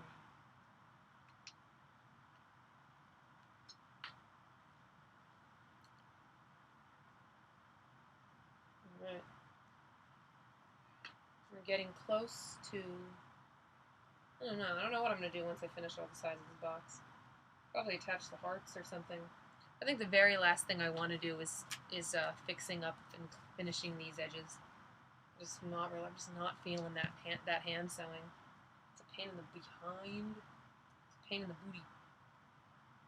Alright. Alright. Here it is, y'all. In all of its I cannot believe in about 24 hours this is still not even a little bit dry. Look at this. It looks like a cement. Ugh. Look at this. Terrible. It's terrible. Reversing. So I will be right back, you guys. I'm going to get some paper towels. And I will return shortly. Do not worry. I will return.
I'm back. I'm back. Hello, hello, hello. Alright.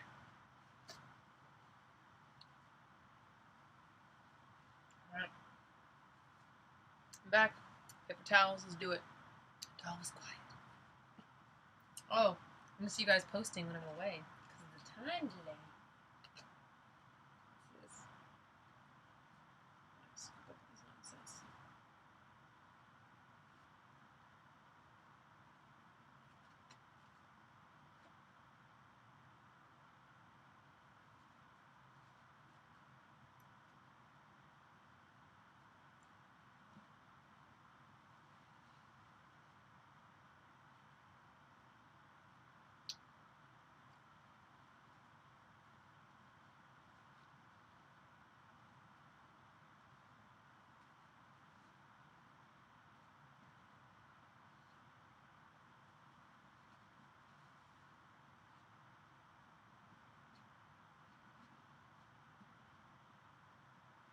I cannot believe this is not even, didn't even dry a little bit.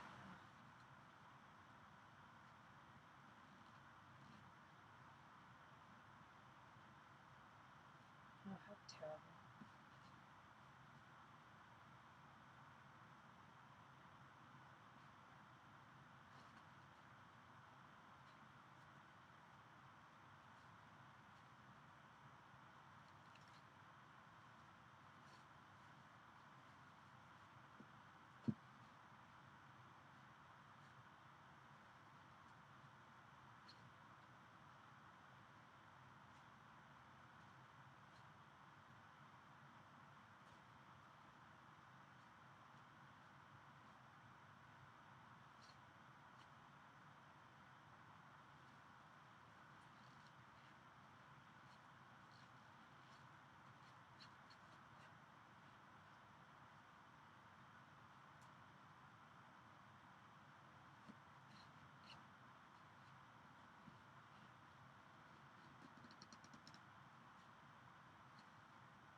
Alright.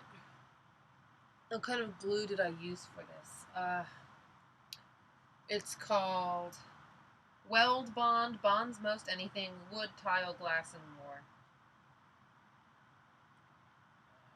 Squeeze together, use motor push for plant blood. Drying times up to 1 hour. Cures in 24 hours for most materials. This did none of those things. It's good for gluing other things together, like gluing the rhinestones on or things like that. But, not for this. This seems to just not do anything of value.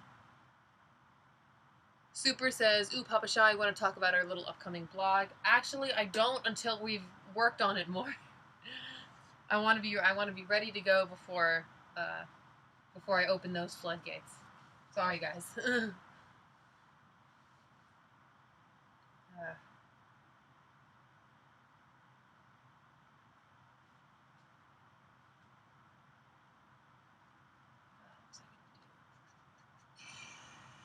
My heat gun away. Well, we're gonna see what this. We're gonna see how this is gonna work now that I've wiped off most of it. What do we got?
The wires keep getting stuck in the blades of the saw. Man.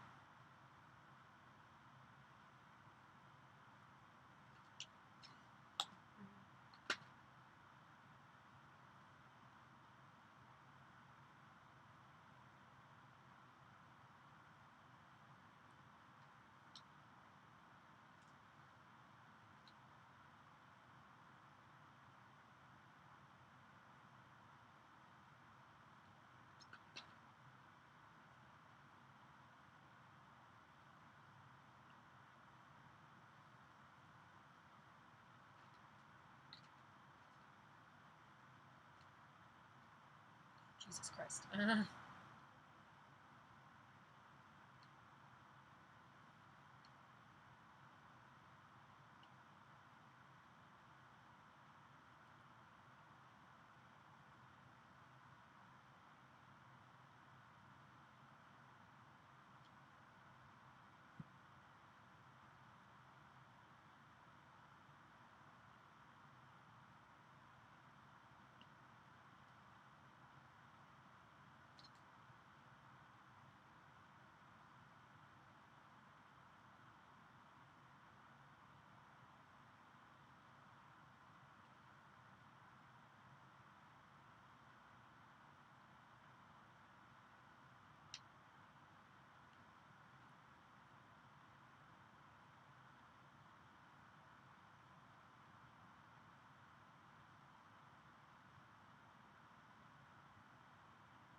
So when I went out to get that paper towel, I totally smelled what was cooking for dinner, and it smelled really good.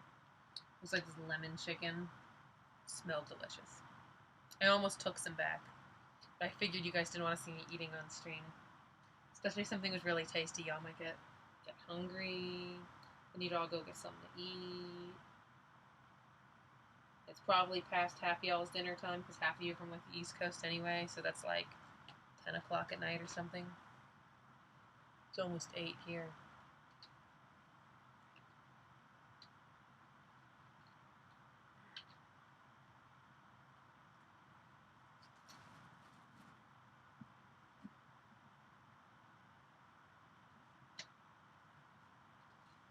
Oh, don't give me this now we want to stick now that there's not much glue on here bullshit. Don't give me that. No, you don't get that. You do not get that.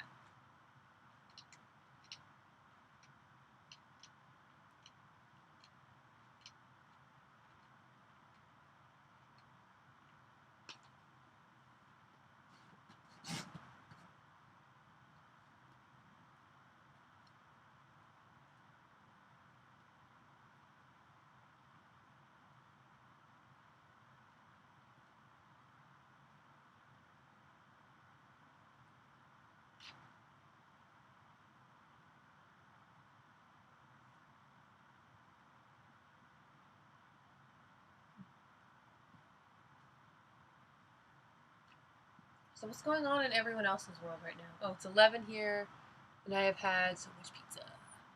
Spacing up between and staring at a pauser. Oh boy. Sounds like everyone's having a pretty good night. Or something approximating one, rather.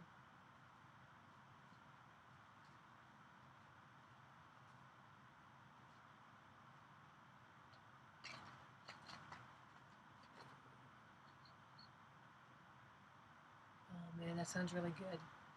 Dizzy says, had some nori rolls with seaweed, with sauteed veggies and rice earlier.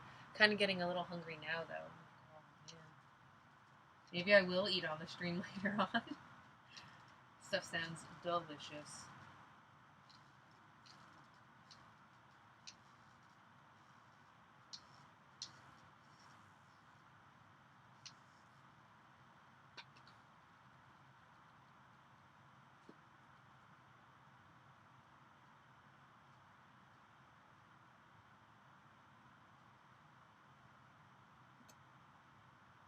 So yesterday, I overheard my mom in the other room, and she was talking to Siri, and she was asking my mom, and my mom was asking Siri questions like, "Where do you live?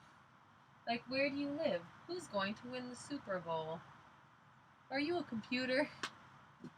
Like, just little weird questions like that. And I was sitting here thinking, I'm like, Mom, Siri can't tell you who's going to win the Super Bowl. She's an AI, not a psychic. Shit. This isn't working. It's still wet for some reason.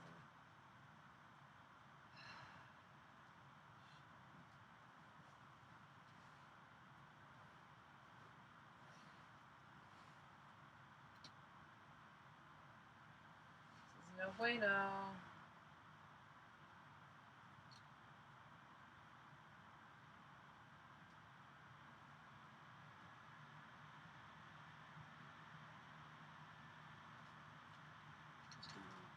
Just try to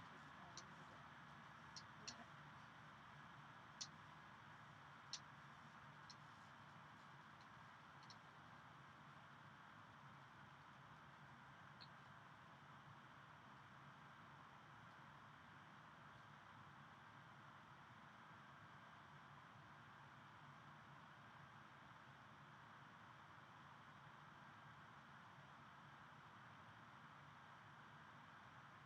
What would you like for your Should have, yeah, that's... Have you ever asked Siri what she'd want for her birthday? I make my Siri is a girl. My Siri is a British lady. So I say she.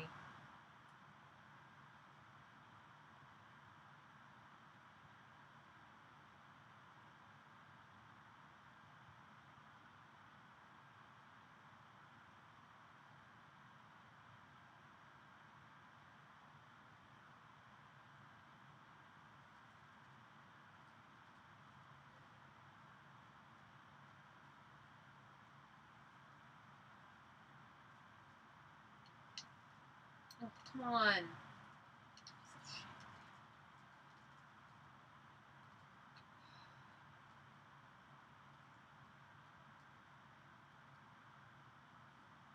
Clearly, you can tell there's a problem. You can tell there's a problem.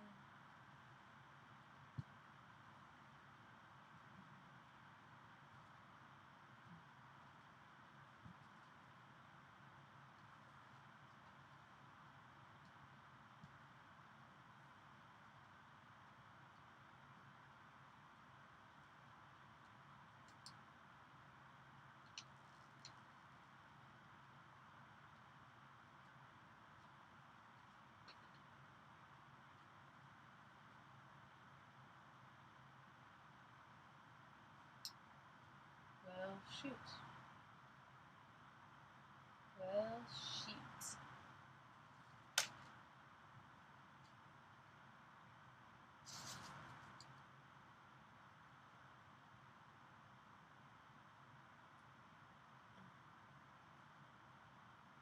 Oh, tomorrow's a what holiday is tomorrow?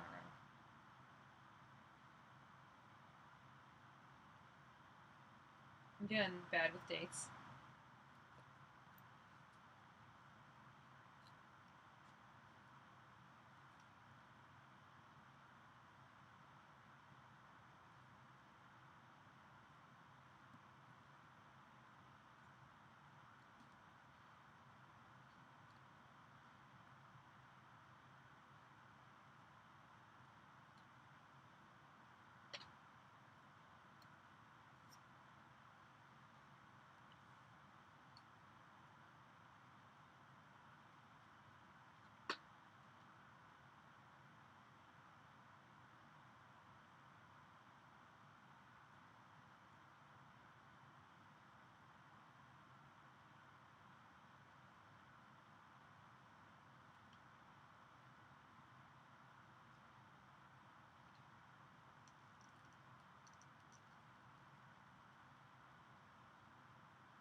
Oh, it's MLK.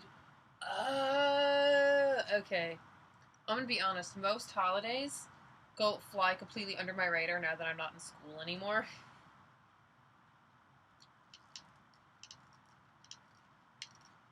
I thought MLK Day. I thought MLK Day was in February. Oh God, you guys. I am not.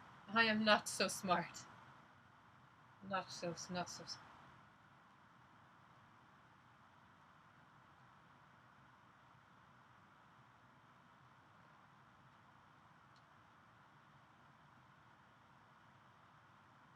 Don't tell. Please don't tell Tumblr on me.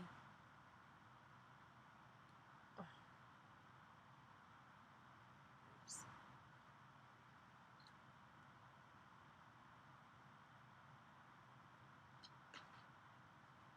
All right, guys. We're gonna cross our fingers and hope this is going to work without gluing the edges like a pro. It's going to help. It's going to help this nonsense.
Oh, whoops.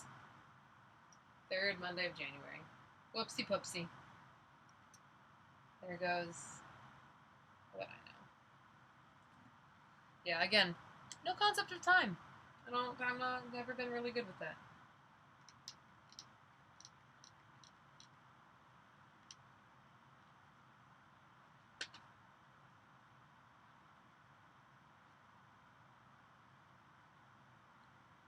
Let's see. 12 people watching. Wow. It's a lot of people. It's a lot of people. Oh, my mind, you guys.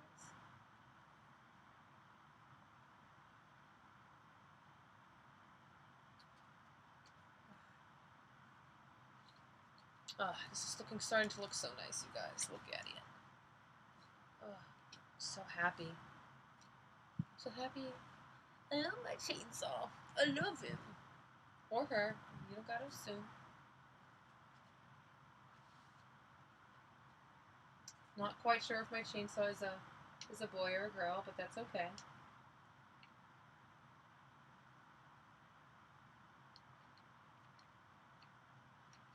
My chainsaw might still be figuring himself out.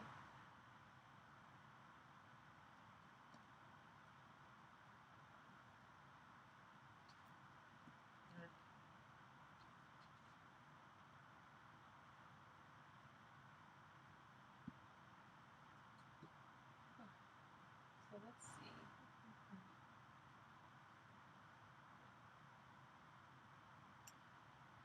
I wish I could bring this forward so that you could see what I was doing, maybe without a glare on it. I don't know if that'll help or not.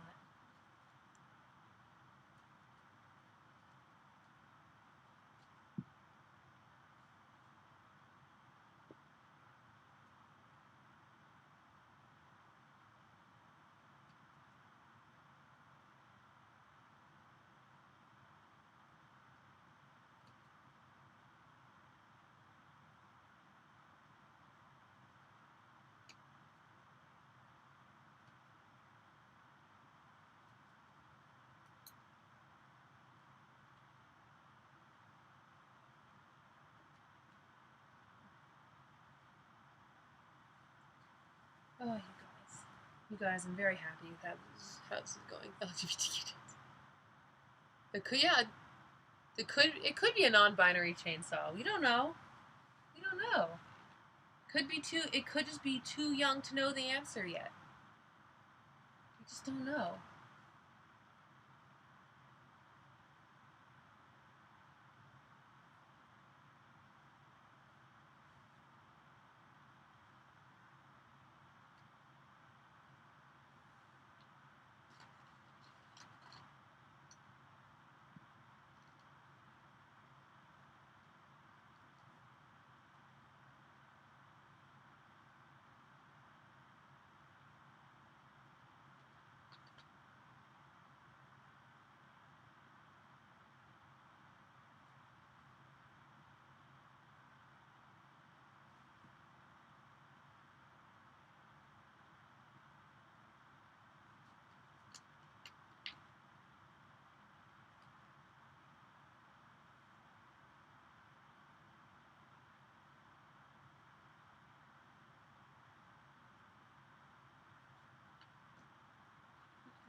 A wee chainsaw. Which, yeah.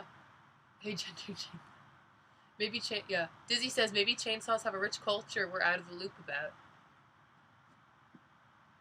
Blue says just a wee chainsaw. We just don't know. We just don't know. It's funny. That reminds me of oh, I forget who I was telling it to, but I was talking about.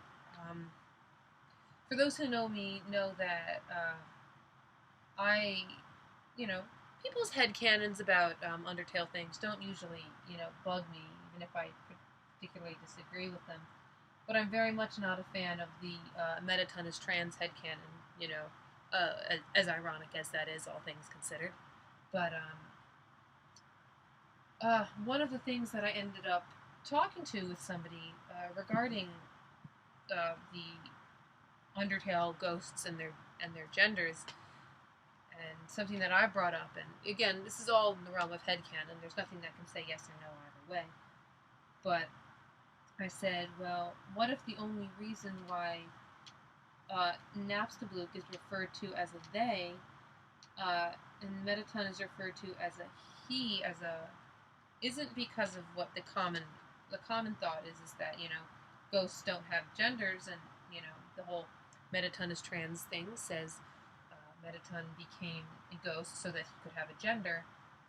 And I was thinking, and I'm like, well, what if it's not quite that? What if it's the reason why Alphys knows to refer to Mettaton as a ghost, as male, like in the True Lab diaries and stuff, is because she's friends with him. Because she's friends with Mettaton, and so since she's friends with him, she would know his gender. You never ask, or people who don't know Napstasaw very well don't know their gender, so they use the default of they for not knowing, which is why they use the default they for Frisk, because the game doesn't know the gender of the player. And I was thinking that I kind of liked the idea of people not being able to tell the genders of the ghosts, but the ghosts know what they are. So, I feel like that feels more right to me than them not having a gender. It's more that they have one, but since the ghosts are usually off doing their own thing, most people, they just don't know. It's like, rabbits have genders, but unless you know how to identify the gender of a rabbit, you're going to look at them. Even if you hold them upside down, you're not going to really know. I mean, we know that Alphys and Ghost Mettaton knew each other. I mean, how else would he have gotten that body? But the idea of knowing that he was male. That's how I personally see it.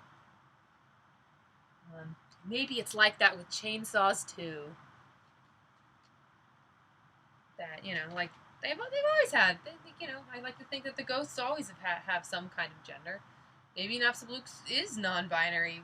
We just can't tell because we didn't make good enough friends. Or it didn't come up in conversation. One of the two.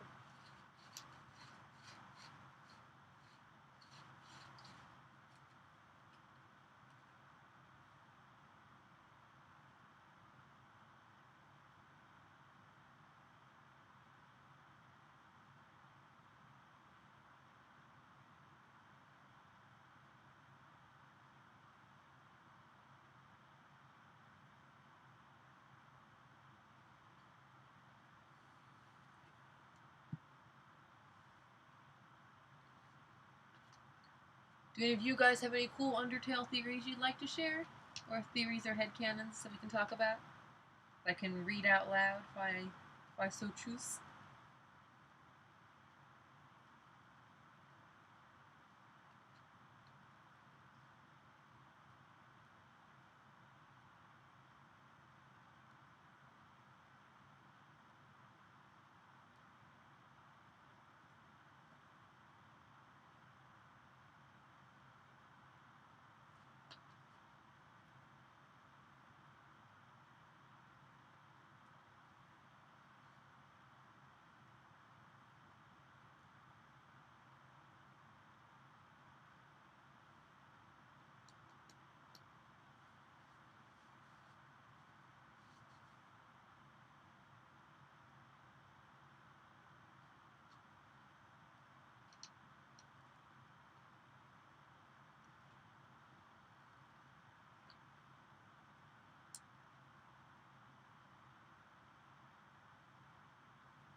Uh, hey Brian.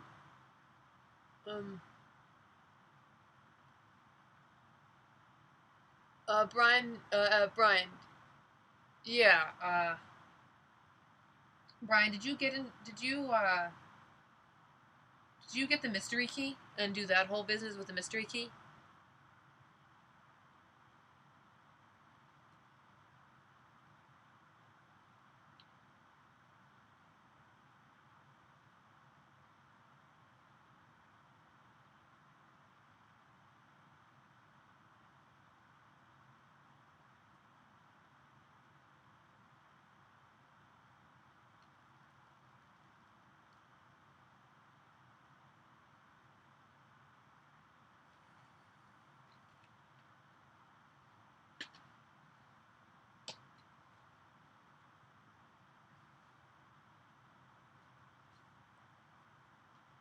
Yeah. Uh, yeah. I thought that she knew him for a little while. That she built him. That she built him his body. So they knew each other for like a while. Well, we don't know how long it took to build the box body, but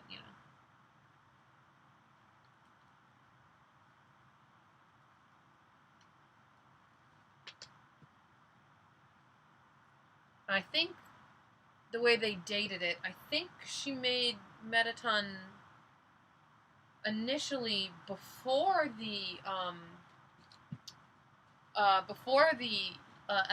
she made the amalgamates at the True Lab and all that good stuff. I think she built Mettaton in the True Lab. Well, there's something interesting.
Oh, was past tense. Okay, okay, okay. All right, I'm sorry. I thought you like that was your headcanon is in like cool. All right, okay. I get you. I get you now, man.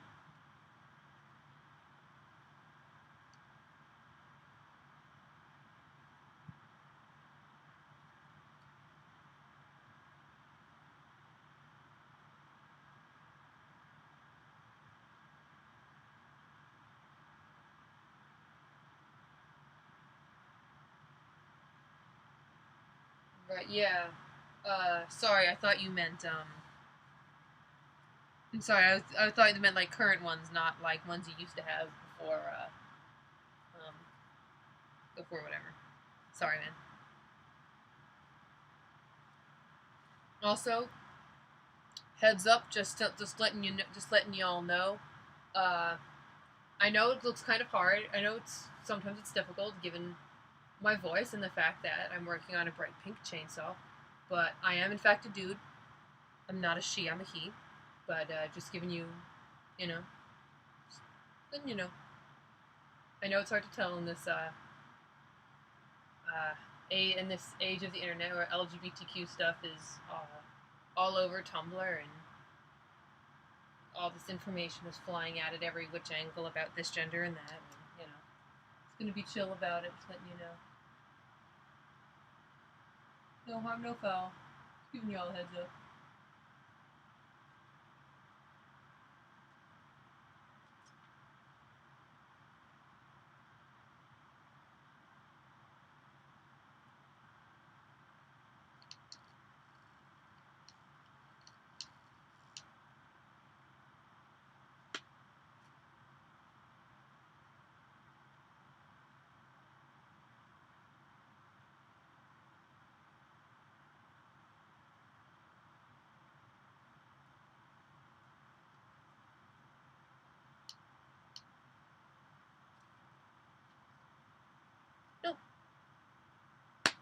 No problem.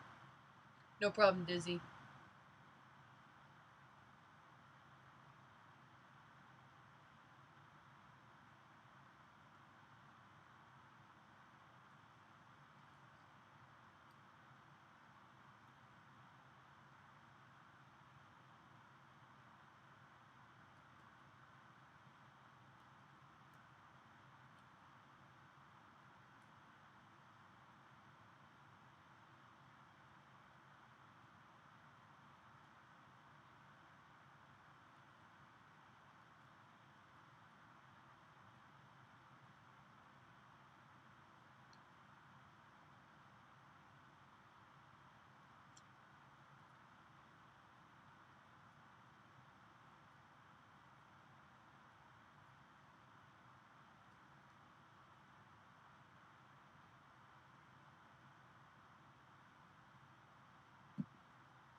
Mystic says, no, I'm FTM. Yeah, Dizzy's right. Yeah.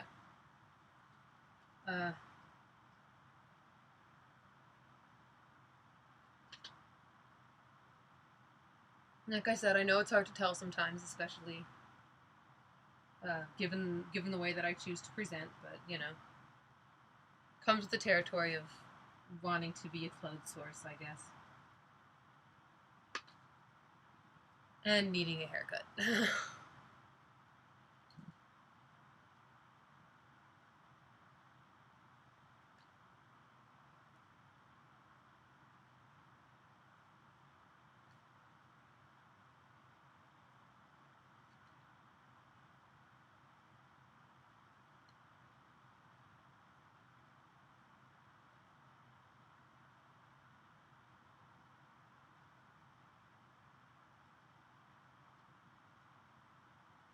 Alright, y'all.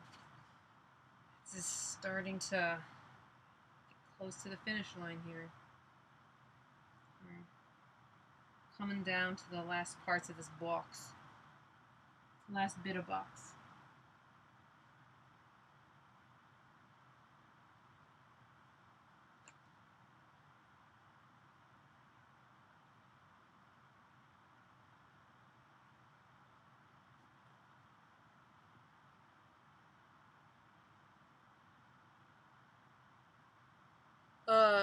Hero Canton 98 says, joined late. Is this going to be archived for future viewing purposes, or did I just miss what I missed? This is going to be archived. The whole thing. So you might end up wanting to fast forward through some bits. I don't know how entertaining it'll be to see me sit here and mess around with the box all, you know, for, what, almost 3 hours, but yes, for those who have nothing better to do with their time.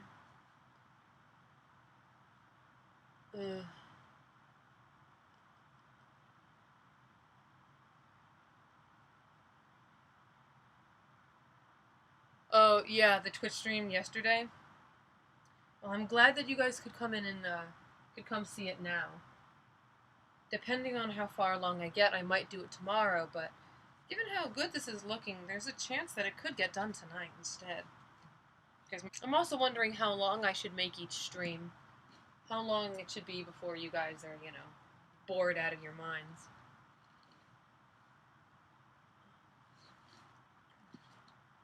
The good news is that the everything looks like it's sticking on just fine. Nothing's moving around. So, ooh, gorgeous, gorgeous.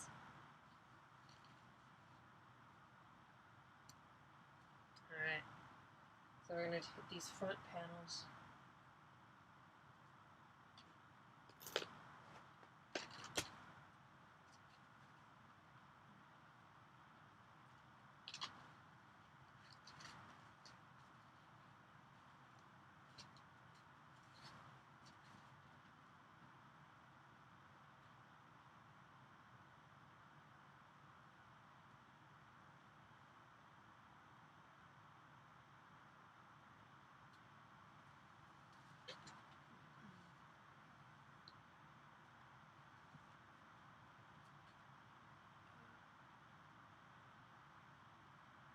Uh-oh.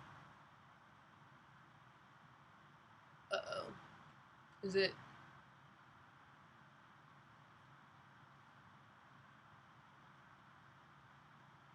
Oh, so is the stream cutting out and being bad right now, y'all? Is it being no bueno?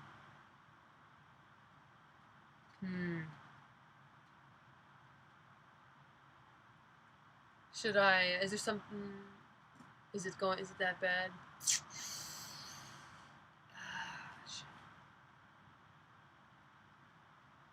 Yeah, let me check something, y'all.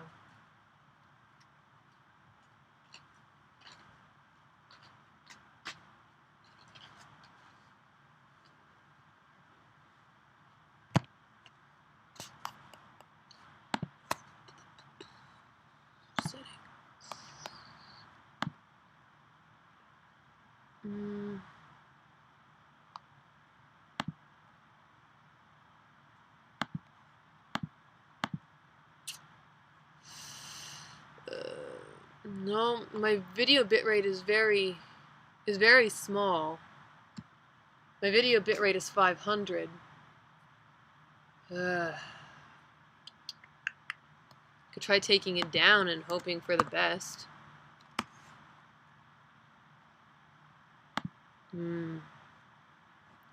I took it down to 400, so let me know how that's going. All right, y'all. Yeah. Oh dang. Was it fine before, and it just started getting bad now?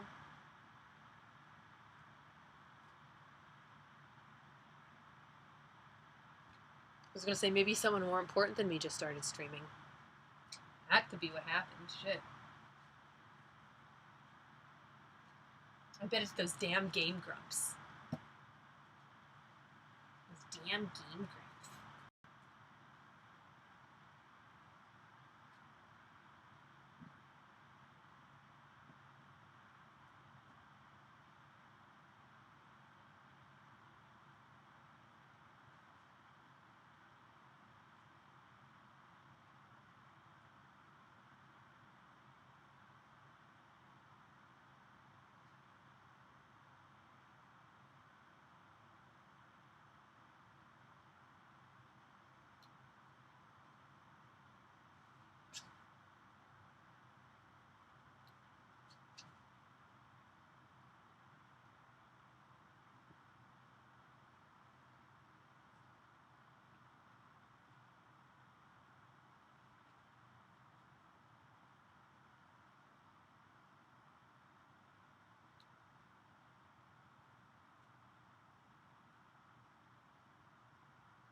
Is it still being bad now, or has it had its little tantrum and is going back to before?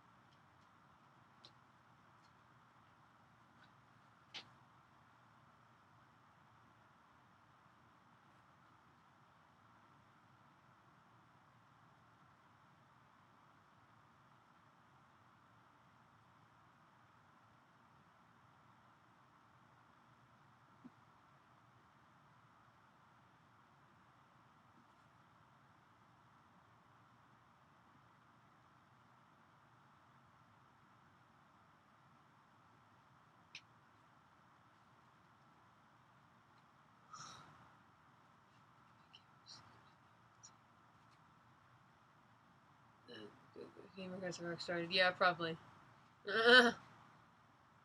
Alright, well, shoot, I guess there was just a little tantrum, huh?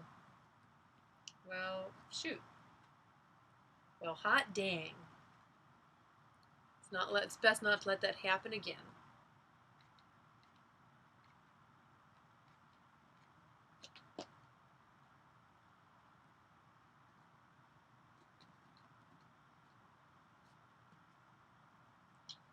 And I really wish there was somebody locally who could come help me out with my shoot next weekend.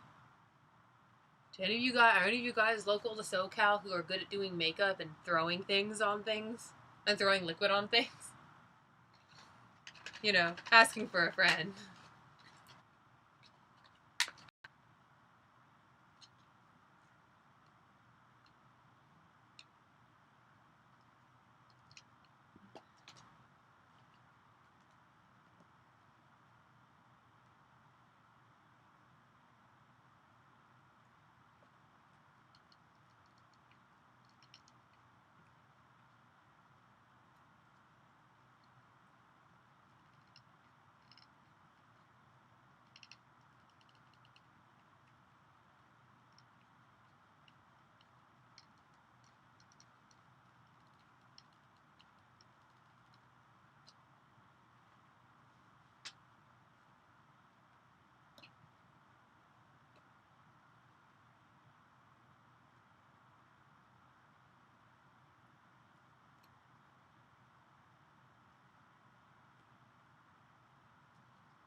Alas, Blue. The best thrower isn't local. World's best thrower.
Guys. Oh, you guys. This is looking so good. So happy. Twitch some.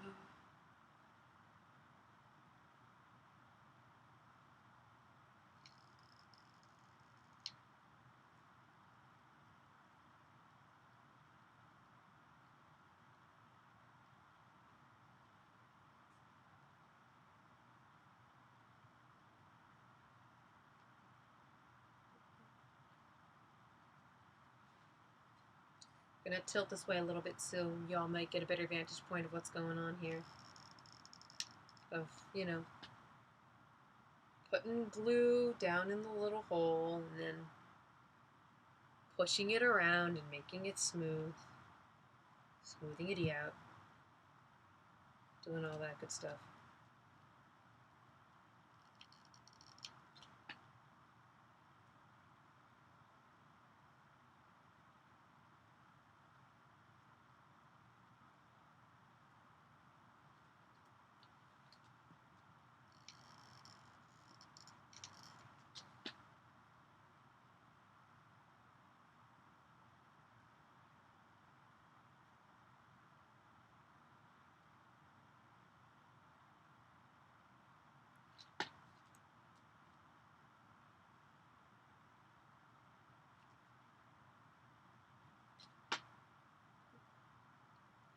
Oh good, I'm glad that you're loving the chainsaw.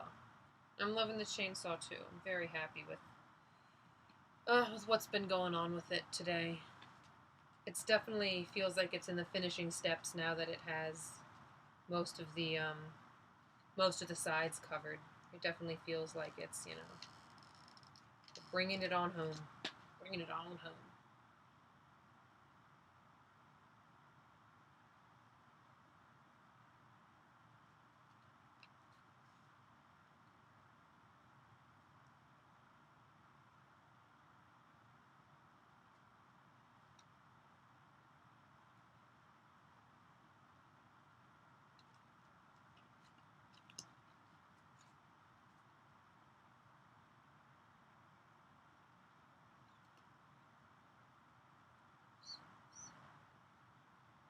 Glam, glam, glam, glam, glam, glam, glam. Yep, pretty much.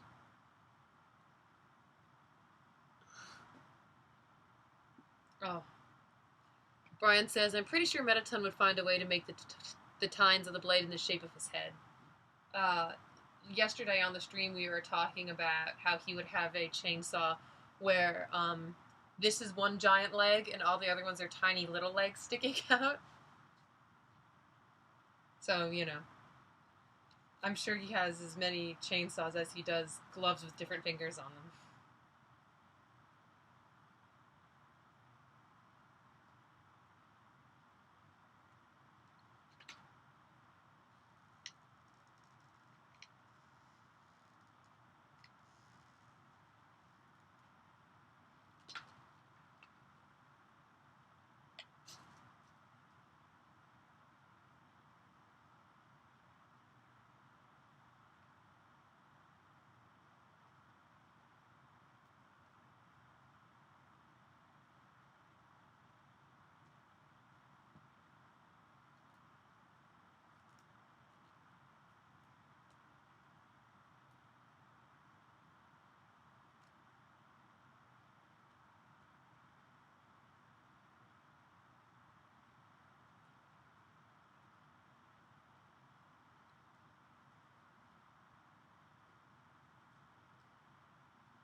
Wow, looks like Hero is now the chat sans. Loves needs to come in and reclaim that title. She was the stream sans yesterday. I guess every stream's gotta have one. I think you should have an endless supply of diaries. You should have a bag that you can just keep like a Mary Poppins bag. You just keep pulling diaries out of. And anytime someone acts bitchy, you just pull it out and start like throwing shade on them, but like be writing in your diary talking shit on them. Oh, dude, I actually have an essay prompt thing that I'm doing for ALA. I actually have it up on that I could stick up on the stream whenever I want. Whenever I want, I can stick this up on the stream. Oh my god. Yeah, this is the one I'm using for ALA. I really wanted to make a to get it printed on a pad of paper, and actually just have it as like a notepad, and to be able to give some of the notepad, then rip them off. But the place where I was going to get them from, they canceled my order because it's like, you're using copyrighted material, and I'm like, yeah, but I'm not fucking selling the damn thing. It's, you know, it was sad. So now I have to go get it printed at Staples like everyone else.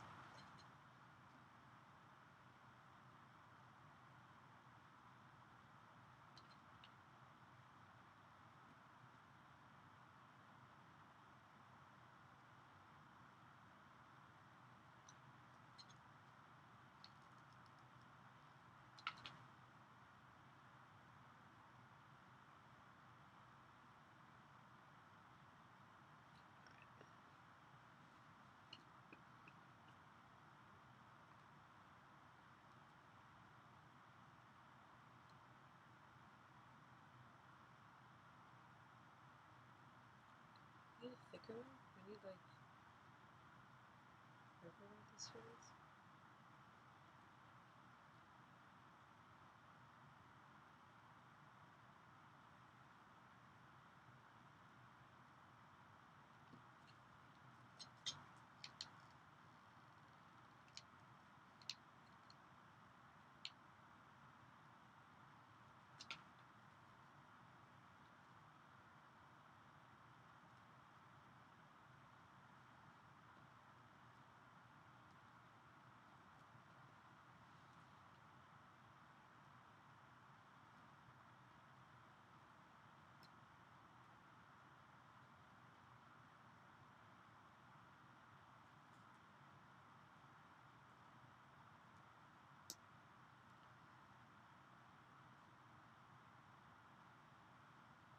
Really? No. Well, I guess I'll just go to a Staples or some shit then. Staples doesn't give a fuck. Think you should... Damn.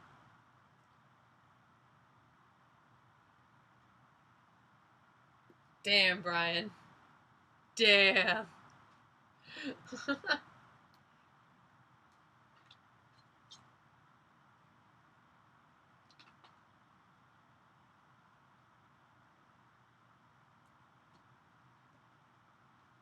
Man, how do you give people titles in streams? Because I'm gonna make y'all need a seem like you're gonna have a fight for the stream sans. Damn, shit, yo.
Yep.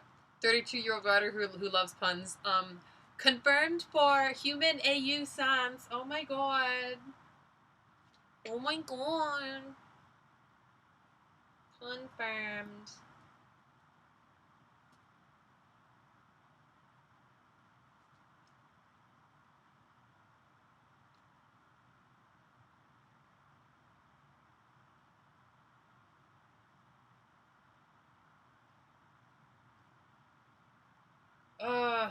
Can you use Dropbox?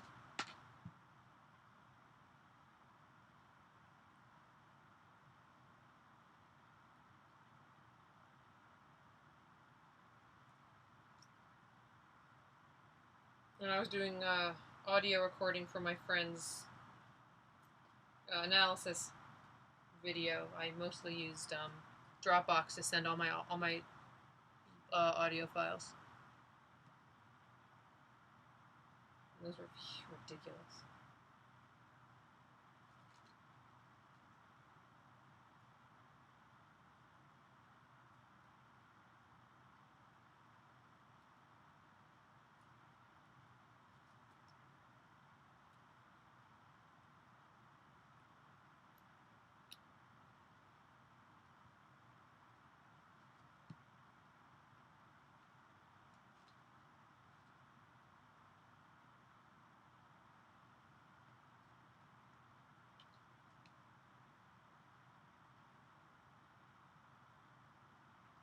Alright, well, close enough.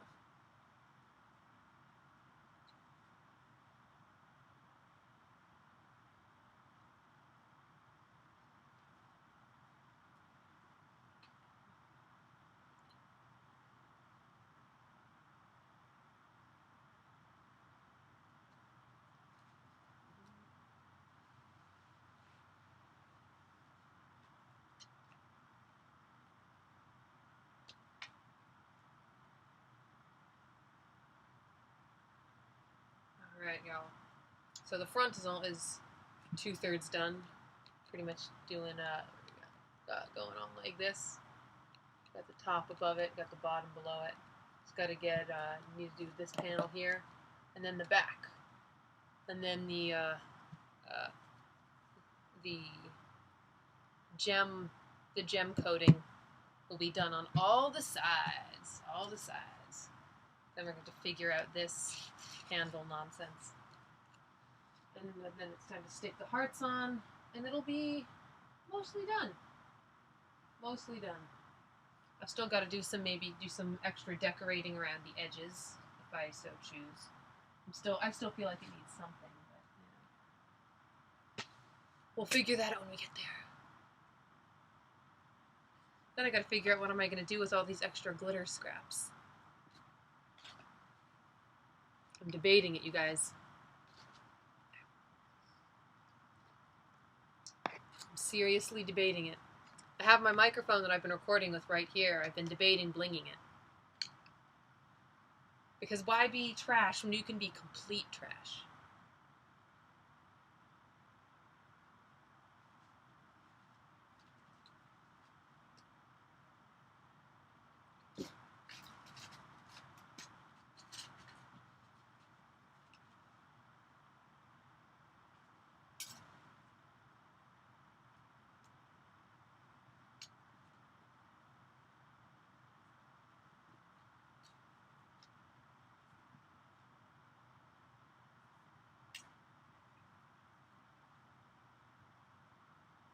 Alright.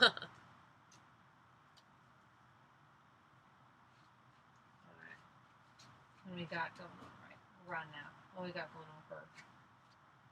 Got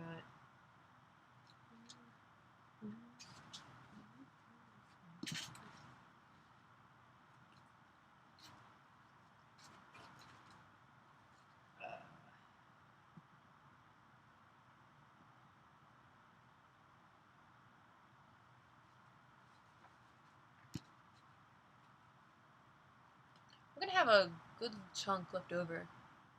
It wouldn't hurt the mic. It would not hurt the mic. Technically, I could do it, and the mic would be fine and dandy. Fine and dandy.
The only reason I wouldn't bling the mic is if I could use the same bling to bling something else, something better instead, as opposed to just blinging just everything I have.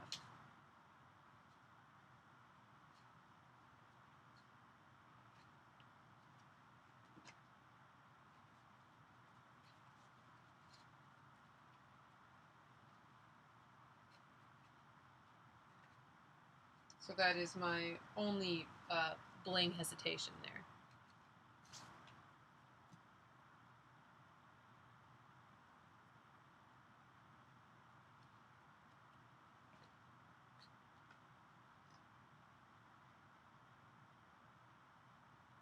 Oh, Alicia, what stockings did you get that shipped out?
How did I cut this?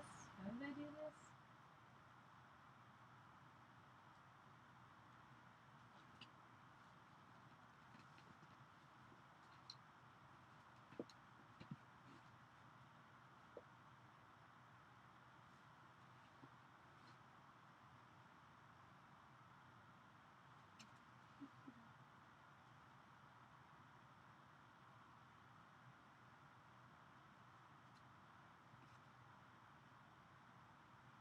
I really wish you guys could see this in all the different lighting.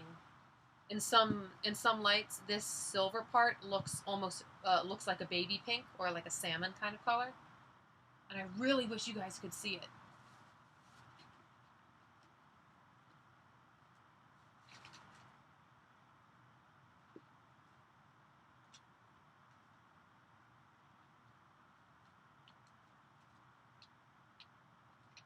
Dude, I sewed boot covers for the first time for Taupe's Napstasaw cosplay. It was, it was a trip. It wasn't difficult to do, but you guys, man. Oh, I had to remake them because since I did it out of the spandex and the bottom of the boot cover got all torn up, so I had to remake it. It was not a good time. I fixed up and basically remade the whole boot cover, or except for the top part, the actual, except for the long part, the part around in the bottom. I had to remake.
Alright guys, we have to pray to the gods of cosplay right now. This is my last glue stick. We're gonna have to pray for a Hanukkah miracle right now, okay you guys? We're gonna have to see if this glue stick can last 8 days and nights. Come on, glue stick. Come on, glue stick.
Oh, thank you. Thank you, thank you. I'm gonna hope to have some good luck here.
Thank you. Thank you, my friends.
Alright. Got one side down. Then I'm going to pop the other side down. Oh. Shynukkah. Shynukkah is when Shy celebrates Hanukkah and then gives gifts to all of his followers and people. It'll probably happen next year. Shynukkah is totally gonna happen. I don't know what I'm gonna give out, but I'll give out something.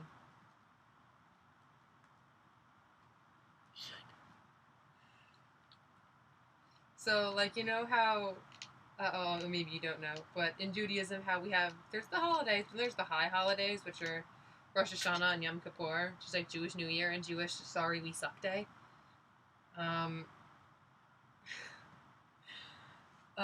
The Shynukkah is like the super duper high. It's like the low. It's like the low holiday.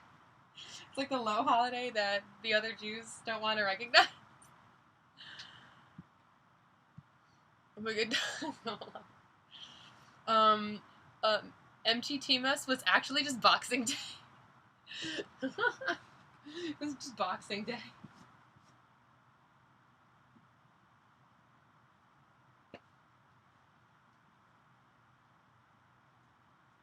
It's funny because he's a box.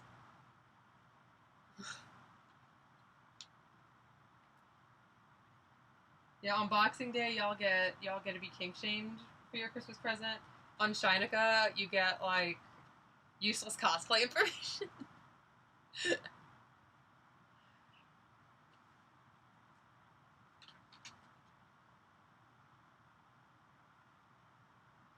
But it'll be like really bad cosplay information, like I don't know. Like if you don't have a needle to thread for hand sewing, you can use a toothpick. Or something like that. Shynukkah. There's a reason it's a low holiday that nobody celebrates.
uh,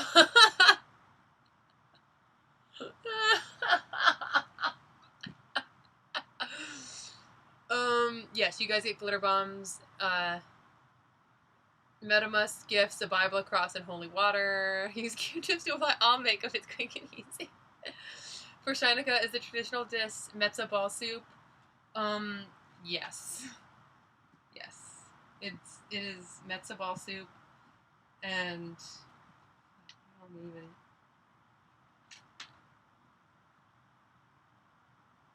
Yes. And also, I guess, by Allie's. And then on the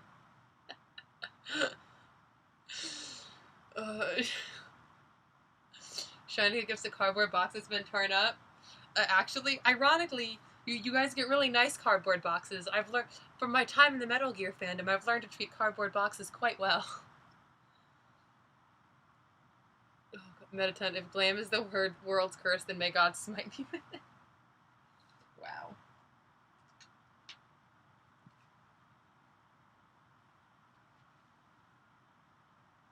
Oh God. Me and the ducklings were talking. I forget how long ago it was, but we were talking about stuff with the underground and Christmas. I was joking around saying that what if the ghosts were like the underground's version of being Jewish? That instead of celebrating what all the other underground monsters in Snowdon celebrate, that's basically like underground Christmas. They talk about how like they have like their own holiday where a ghost was able to possess a body for like 8 days and nights when it was only supposed to be able to possess it for like one.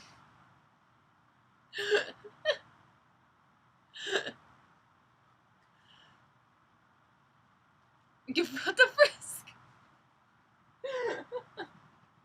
Goyim. Oh my god.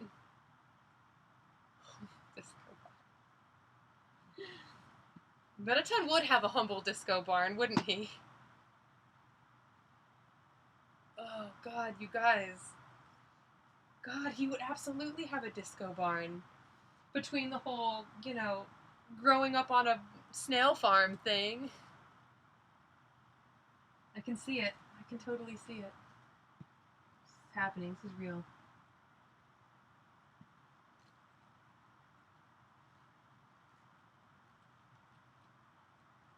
Mettaton's disco barn is true life. True life story.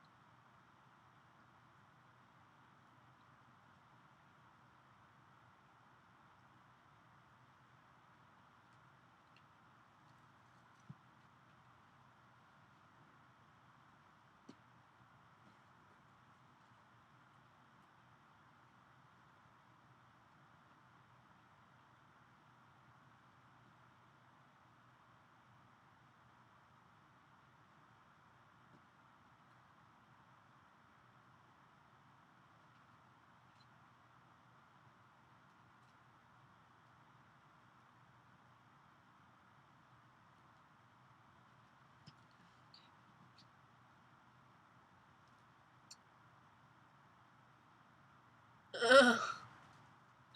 Would a ghost use a menorah? Oh my god. Yeah, yep, a ghost. Yeah, sure. A ghost would totally use a menorah. Why not?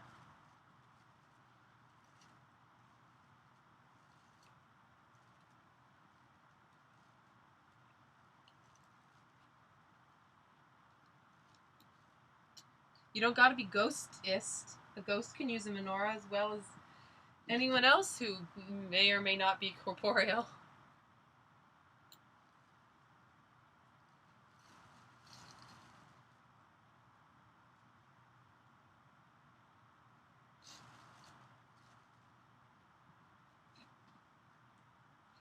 I'm not gonna lie, you guys. I think the greatest takeaway from tonight's chat is going to be Mettaton's disco bar.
Oh, guys, I'm so close.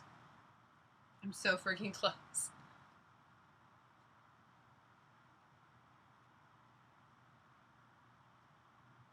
Oh, God, no, I missed the pun. A Monora. Wow. Wow. I totally missed that pun. Yeah. Yeah, I did. That went over my head. I'm not the brightest disco ball in the shed. Not the brightest disco ball in the barn, you guys. Sorry.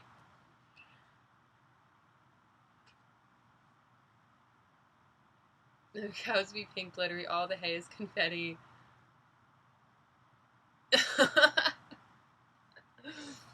Truth. This is true, Dizzy. It's just a matter of time before my reaction.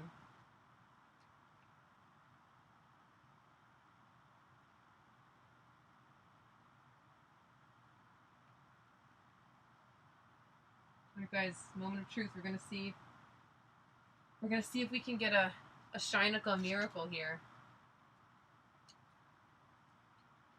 Even though it's a few months too late. Or a month too late, rather.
Wow, you guys.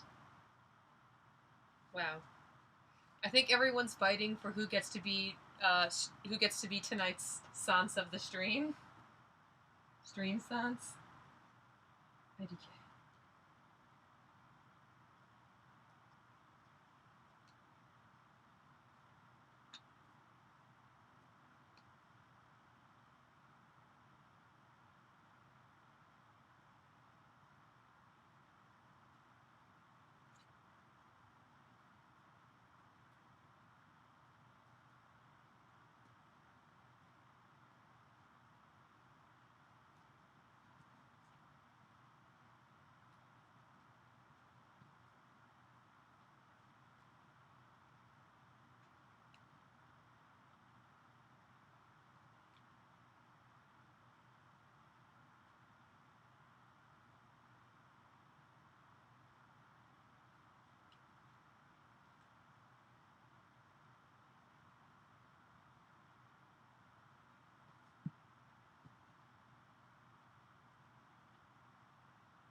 Alright, y'all. Let it be known. Y'all gotta let it be known that that today, 9:08 p.m. on the 17th, you guys got a Shynukkah miracle right here. You guys absolutely got a Shynukkah miracle. Absolutely. Wow.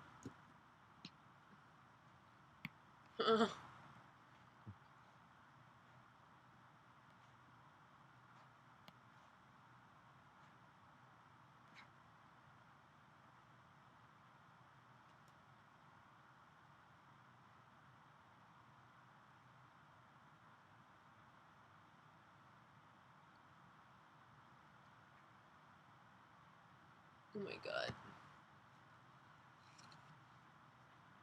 Oh wait, just kidding. No, we don't. Just kidding. It's unmiracle. Unmiracle. I have to do that. Still have to do this side. Unmiracle, you guys. Sorry. Sorry. False alarm. False alarm. I have to go try to find some more. I have to go try to find some more glue stick. Sorry, guys. False alarm. There is no miracle happening today. As far as we know. As of yet. Sorry, y'all.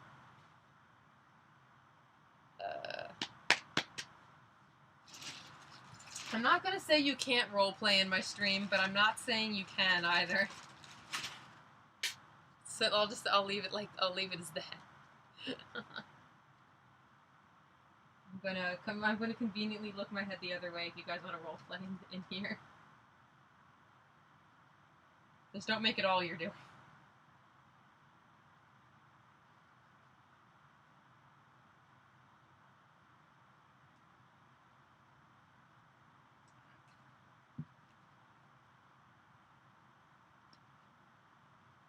Where's my other... Ow. Good to know this thing actually hurts if you hit someone with it. These stars actually hurt. Ow. Right in the collarbone. Unpleasant. Unpleasant indeed.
Alright, you guys. I found another glue stick, so we may yet have that's a Shynukkah miracle in and of itself. Just not as much as we thought we were gonna have. So, just a small miracle. Yeah, it's about 2 days worth of work. Yes.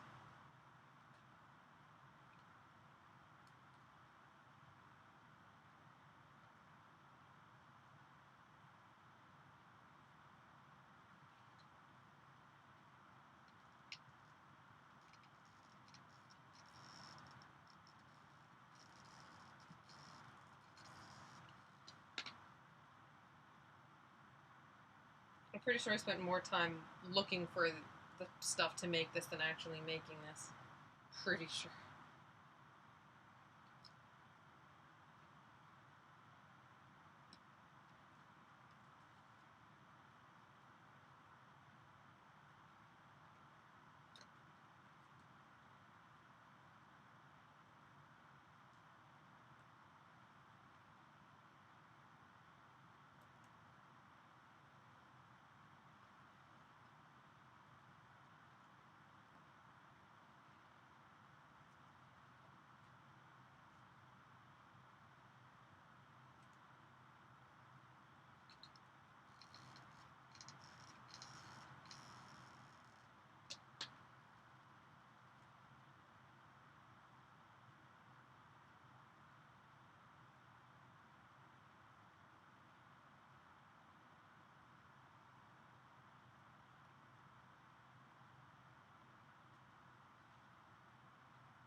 Dizzy wants to know if I have any other Mettaton related props I'm working on.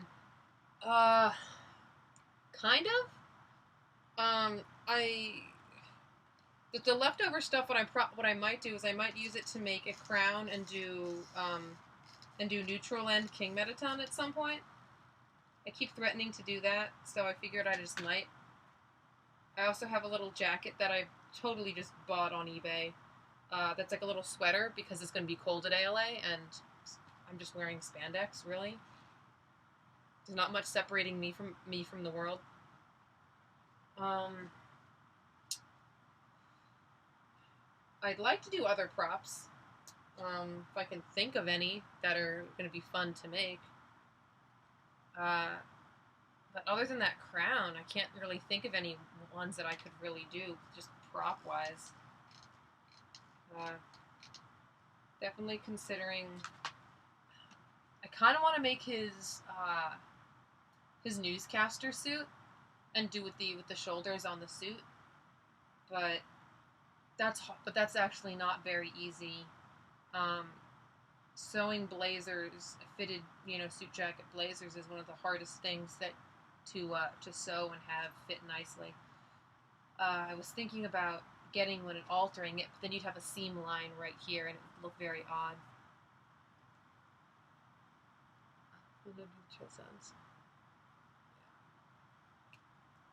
Alrighty. Okay, Brian. We'll see you around. It was nice seeing you in the chat. Hopefully we'll see your face around again sometime.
Oh, damn it.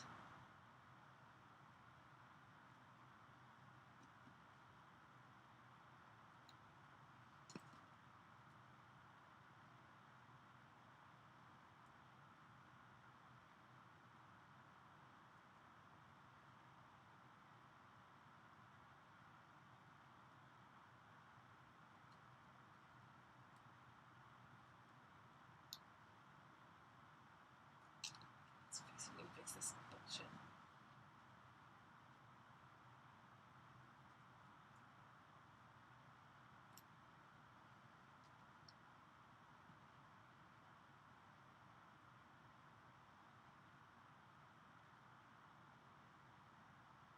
That would be really cute. I really want to do do Mettaton in the princess dress, but I would really want to do just box Mettaton in the princess dress. I found material that I really would want to make it out of, but I don't know. It's doing the doing any kind of box Mettaton. It just takes up a lot of space to store it, and I wouldn't know where to put it. That's the thing. I mean, I live in a double wide trailer. It's not very... it doesn't lend itself very well to storing things. I already don't know where I'm going to be putting this chainsaw. I'd hate to get rid of it after all the time, effort, love, and money that's gone into it, but... well, I don't want to think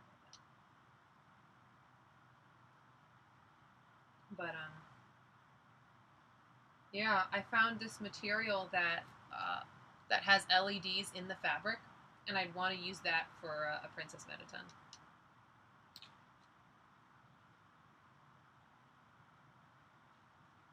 I would consider doing it not as the box and just as like EX Mettaton in the dress.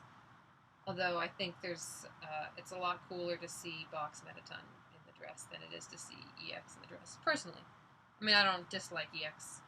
EX is in the dress. I just think it would be funnier to see the box. Because I'd be playing a humorous angle with it, personally.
Exactly, Alicia. Like, the whole point is that it's like it's box Mettaton trying to, like, or not even trying, but, you know, just being a, being a Francis.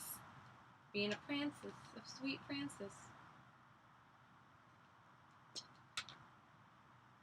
And I like to keep the humor of it intact as opposed to trying to play it straight.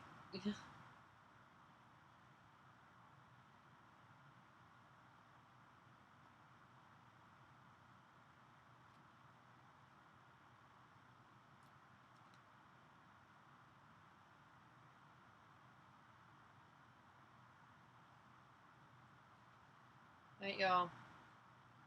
Night, y'all.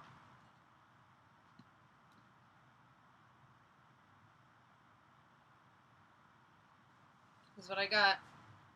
This is what I got so far. Ooh. Ooh. Ridiculous chainsaw. Ooh.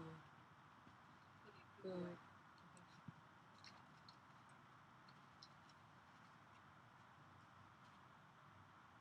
My only worry is that these particular parts here, the handle here and the handle here, these guys, 1 and 2 aren't as I don't know how much of the weight they're going to be able to take.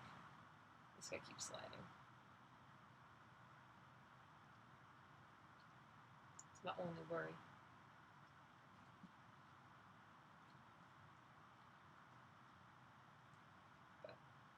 But now that this is in place, I can start putting on some of the little hearts.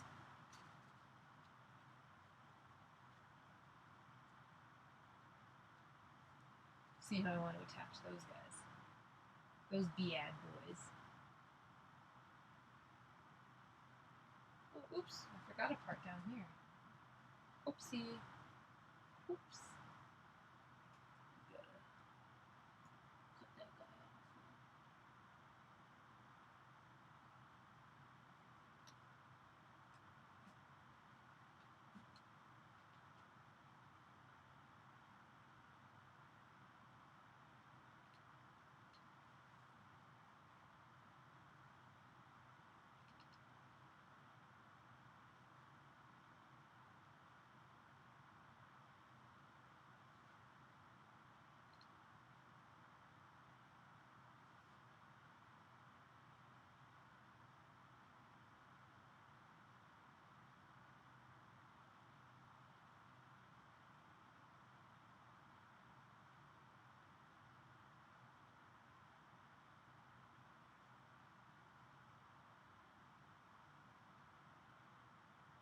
Man, I don't know how to make a ball gown, and I want to do dress Mettaton. Shit.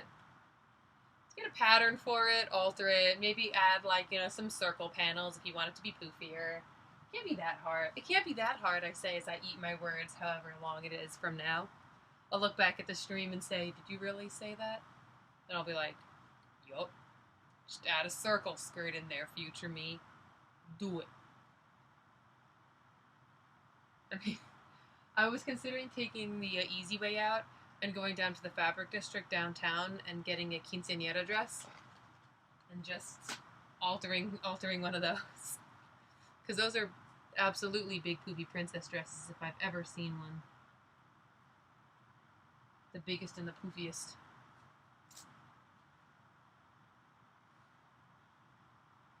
Gothic Lolita mentioned. No, he'd be an over-the-top sweet Lolita. He would absolutely be the most over-the-top sweet Lolita. Muppet would be the Gothic Lolita. Although I like to think of her as more of a classic Lolita kind of girl.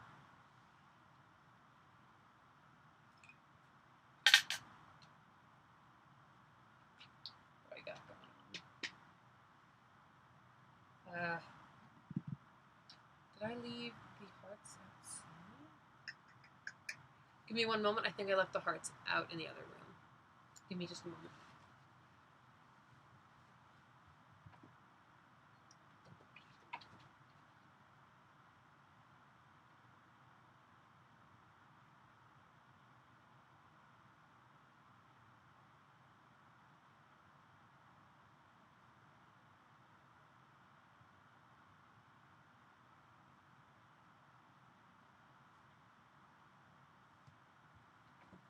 Alright, y'all. Ooh, this thing is ridiculous. Ooh. Gets me every time. Every time.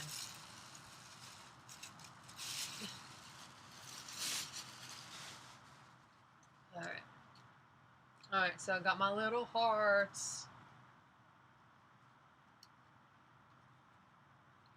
I like to think if we're talking about all sorts of J fashion and not just different types of subsets of Lolita. I like to think that Mettaton is Uchuke. I think he's am I ever gonna try box Mettaton? Says Amasuka's. Maybe. I might try box Mettaton, but right now I don't have a place to store it after I make it. Because it's a giant box. Maybe if I get a new place that has space for it, then I will. But for now, I'm probably not going to be able to.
This shit is ridiculous, you guys. What am I fucking doing with my life?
Alright, you guys.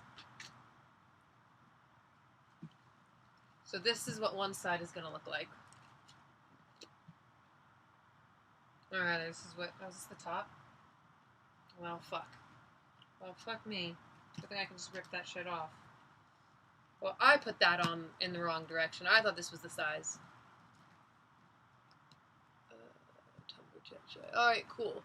I mean, I've seen some people do box Mettatons in the dress. I've seen a couple attempts. I think there's maybe 2 floating around out there right now. But I know that if I was going to do it, I would definitely do my damnedest to make that dress light up.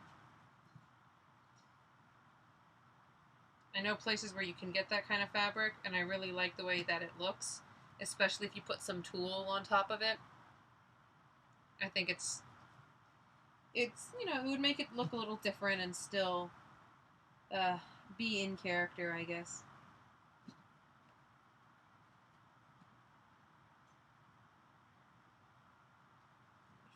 Let me fix the direction of that bullshit.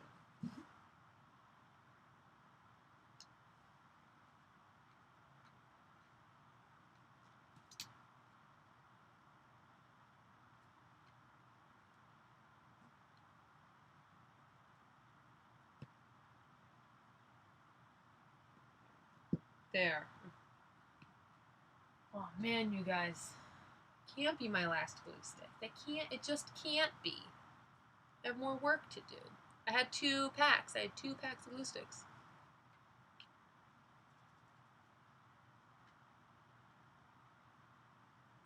I refuse. I'm so determined right now, you guys. I'm so dang determined. Diggity dang determined.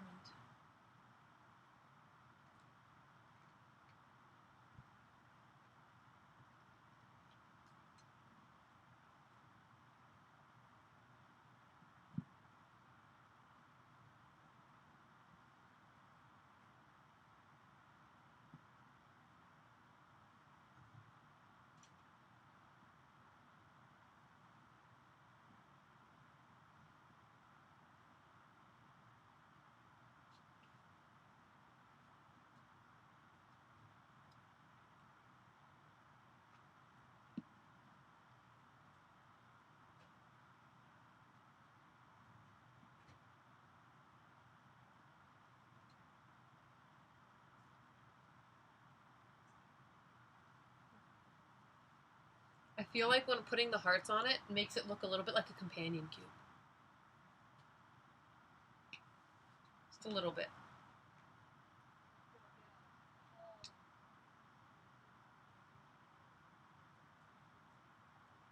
Oh, damn it.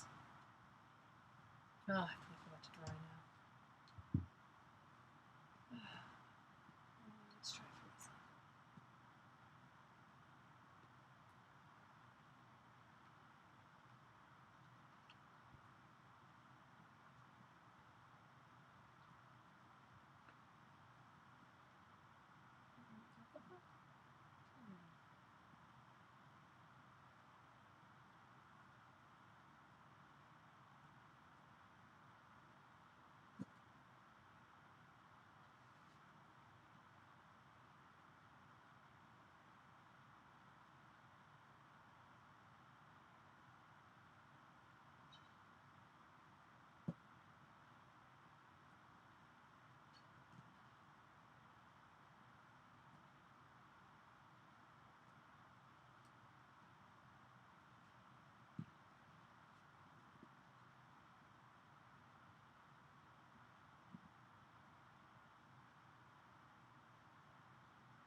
Alright, guys. There. It goes like this. Heart. Yeah. Yeah, this is pretty much a companion cube chainsaw. The only thing that makes it not a companion cube chainsaw is the stars.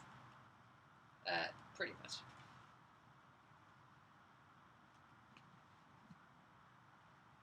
Bring ding ding ding. Bring ding ding ding ding ding ding. Bring ding ding ding ding. Bring ding ding ding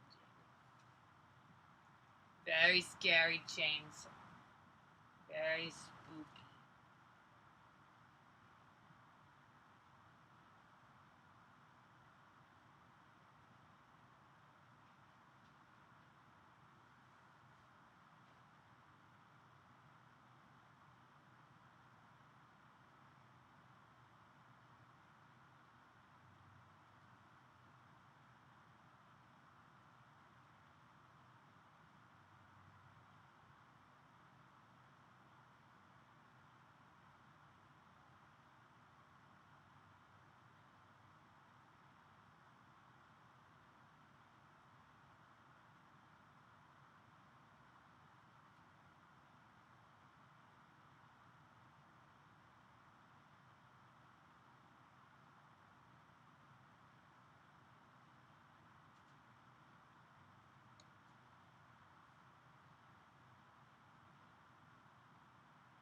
No, the blade is kind of crooked. It's a little bit of the angle, but the blade is actually not straight. You can readjust it a little bit, but it keeps on wanting to slide back. Unfortunately, there's not so much I can do about it.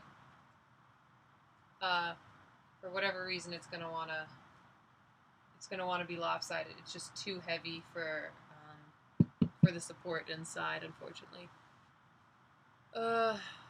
17 out of 10 on the shininess. Yeah, pretty much. Like, you guys, if I put this in the light, I'll show you with the light actually on it.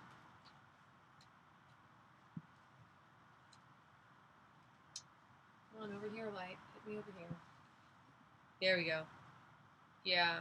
This is what it's gonna do in direct. This is what it's gonna do in direct light. It's gonna do this.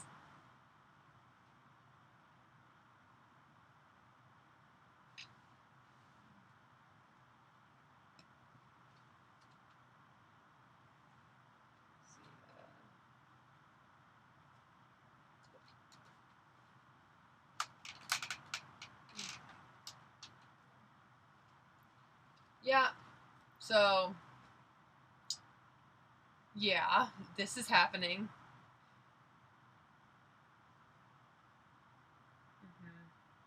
This is ridiculous. This is this is fucking this is nonsense. Look at this. Look at this nonsense.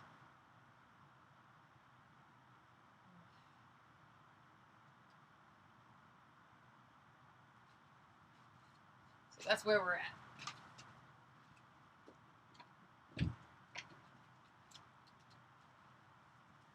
Alright, well. Fixes will see it coming to the exclusion of everything else. Pretty much. I guess, yeah, I guess it just blinds. They just get blinded by it. And then at that point it's just too late. Good thing I'm bringing my chainsaw, because I'm doing some baking at ALA. Let me tell you what. Girl. I love my chainsaw. I love my chainsaw. No, my place isn't haunted. It just doesn't. I just have a, if you can see, those are all my wigs and stuff on the back of the wall, or the door. It's a shoe rack, and the shoe rack hooks on the top, so the door can never completely close all the way.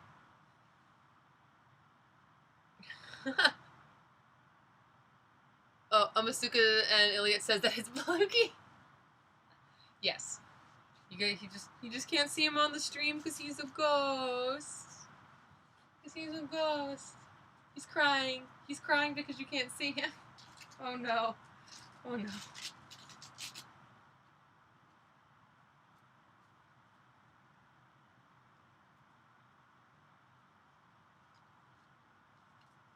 Alright, guys. I don't know how I'm going to attach these other hearts when I don't have glue sticks. Seems like a problem. So, I guess we're going to switch gears a little bit, and I'm going to go back to sewing the stupid shit on the handle. Now that I have a work light, I can shine some light on what I'm doing, so I won't be hand sewing black on black in the dark. No one wants to do that nonsense. Not me, not no one else.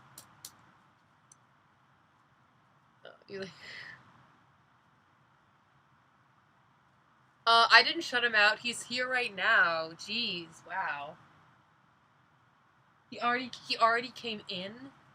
You don't leave the door open when someone comes in. Oh my god, you guys. Does that mean that Blooky is the Elijah of Shynukkah?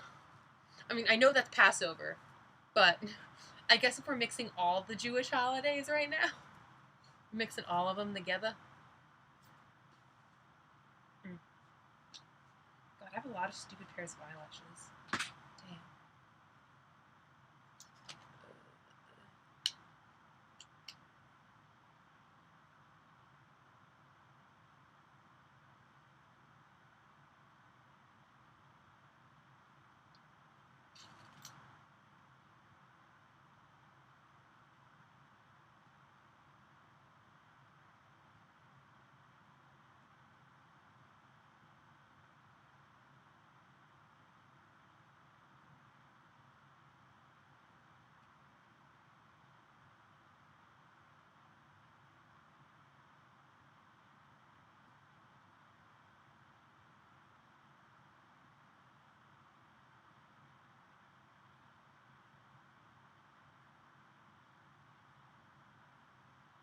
Sorry you see me hunched over right now, guys. I saw some hot glue on one of these rhinestones, and it's very small but very noticeable in direct sunlight, so I'm using a pin to get it off.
This is really tiny detail work. Ugh.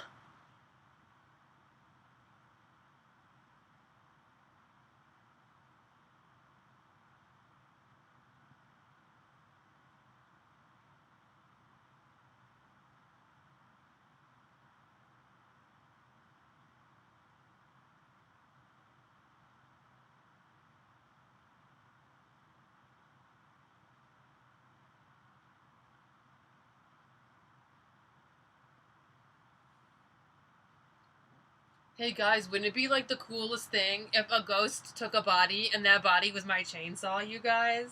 Wouldn't that be like the coolest thing ever? Oh my god.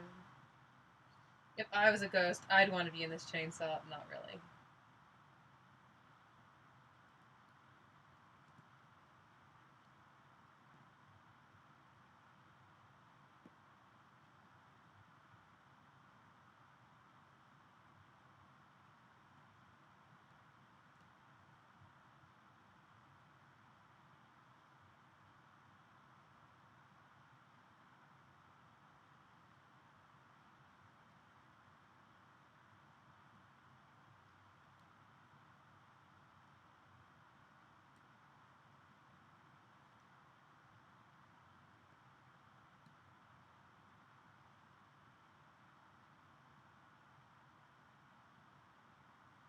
Alright. Ow. Sitting this on my legs for long enough, actually, the stars kind of start to hurt.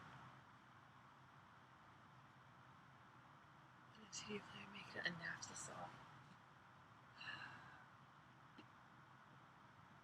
Careful what you wish for, guys. I might put some headphones on this thing. Give me 1 second. Fine. Fine.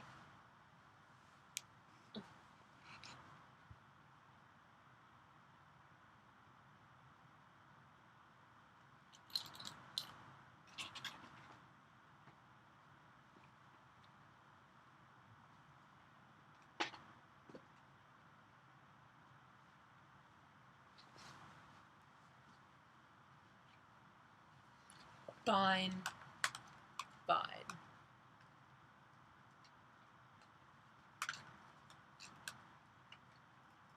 There. There it is. There it is, you guys. This is how we're gonna remember the stream.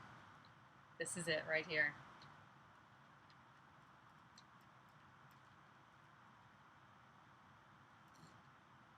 Wow.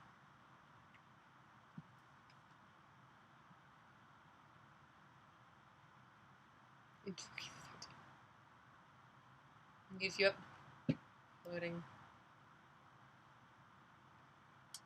This is my, original character, Donut Steel. It's a haunted chainsaw that you have to fight. And it's like my Undertale fan character. You have to, like, fight him and stuff.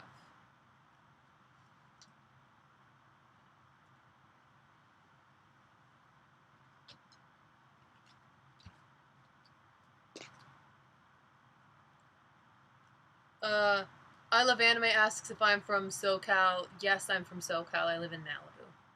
Here comes Napstasaw. It's your Mettablook fan child. This is my Mettablook fan child. Yeah, original fan child, Donut Steel. This chainsaw's parents are Mettaton and Napstasaw. Don't ask how that happened. They went to Alphys, and Alphys was like, well, if you guys want to, like, raise a baby together and stuff, and it's a ghost, but Mettaton's a robot now, so they had to put the baby in a body when it was born, and the only thing they had was the chainsaw. So now it's a chainsaw ghost.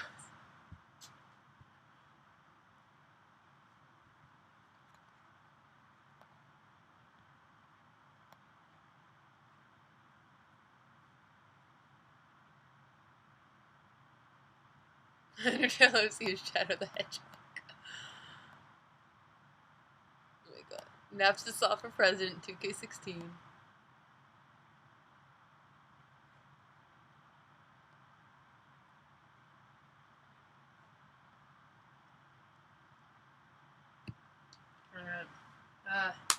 time for sewing more stuff. Time to sew. Sewing, gotta do that thing. Sewing, gotta sew that thing.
Alright, Dizzy, it was nice to talk to you. I'm glad that you were able to stop by. Alrighty. Have a great night. Alright, Alicia, you too, you also have a great night. Thank you for stopping by the stream.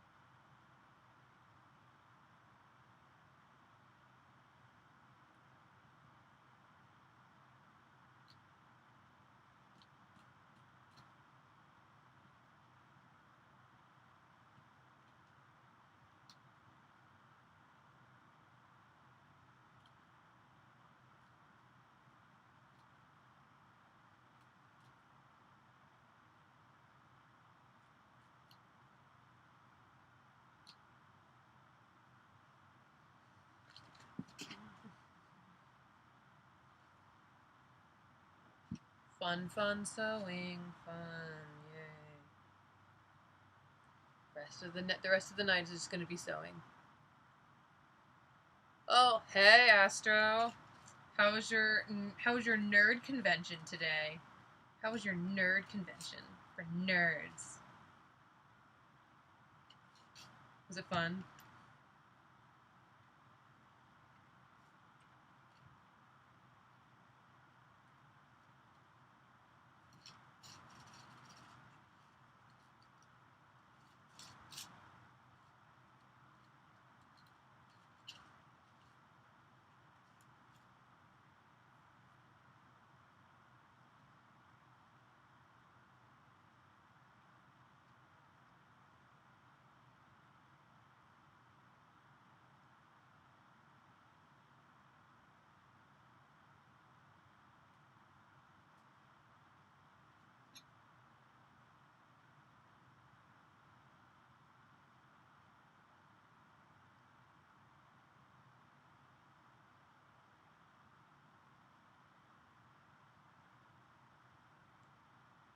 Night, Alicia.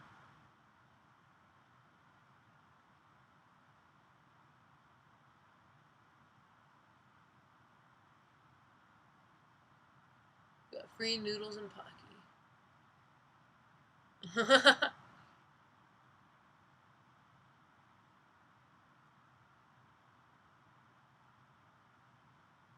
The stream's been good. We decided that I have that there's a Jewish holiday called Shynukkah, which is the lowest and least important of all Jewish holidays. Um, which is, I guess, just happens when I work on cosplay or something. We decided that we talked about Mettaton's Disco Barn. Uh,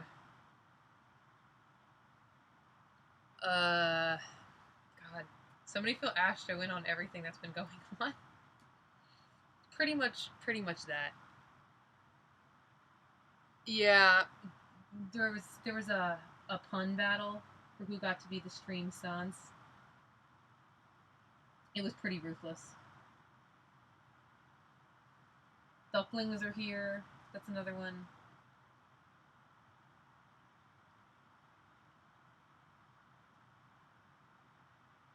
Make way for ducklings, y'all.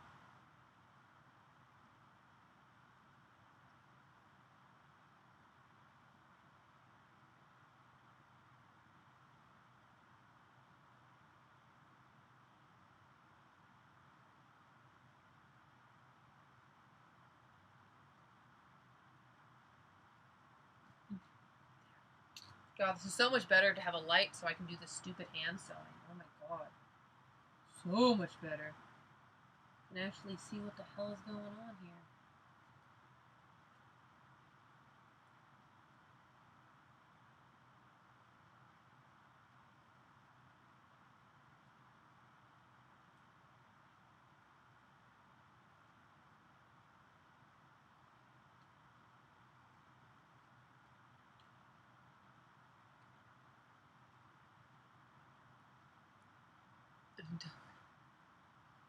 Yeah, you guys are my duck gang. Make way for the duck gang. Quack, quack, motherfucker. Quack, quack, motherfucker. Yeah, yes. I can actually see this. Jesus, lighting is great, Astro. I'm so glad that we have a work light like this.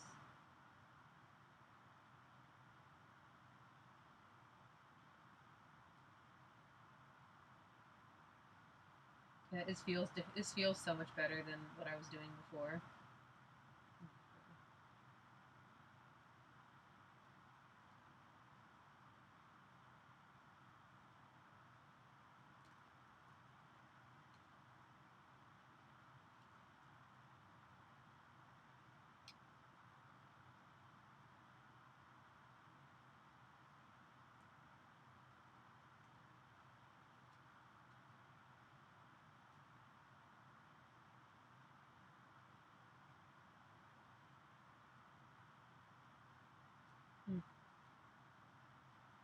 I don't hate hand sewing quite so much when I can see what I'm doing. Still hate it, just slightly less.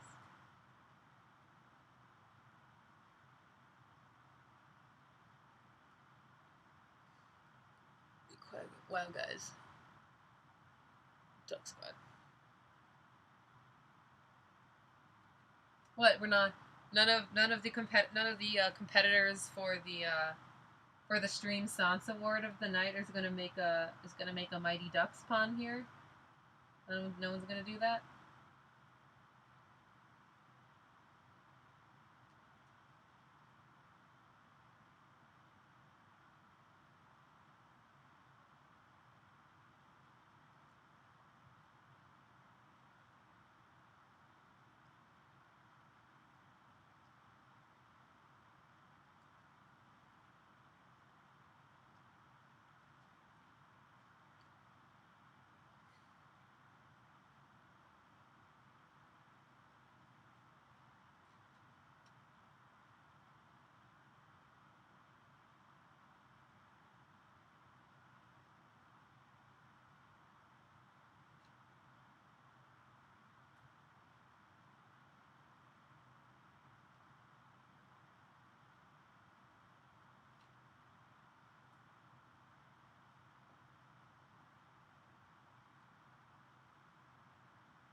The battle, like, I can see that the war is still raging on.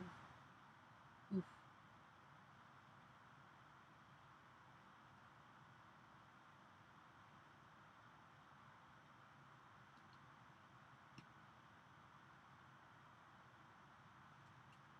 You know, I'm sitting here realizing the stream itself is going to be captured, but none of what anyone's messages in the chat are. So people are going to sit here, they're going to watch this video, and they're going to be all like, what is going on? What are all of these puns that everyone is so fiercely fighting over and doing and all that? I'm sitting here realizing, I'm like, oh, do I have to read all of these puns out loud so people can understand what's going on right now? Oh boy. Oh boy.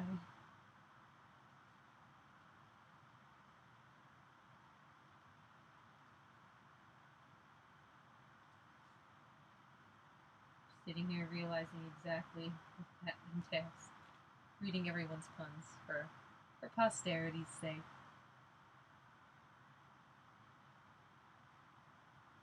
This is only my second stream. I'm still getting used to how all of this works.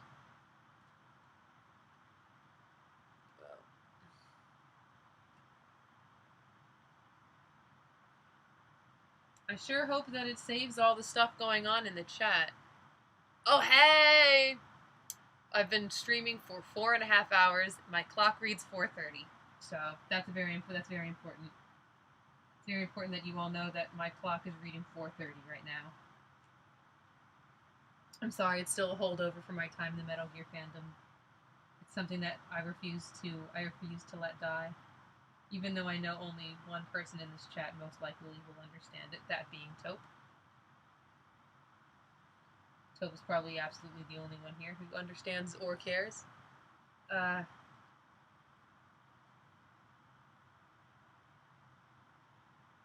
I'm quite alright with that.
Alright.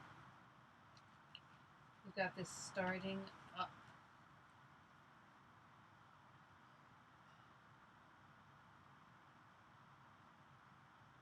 Can we make a layout that shows the chat in the video? How do I do that?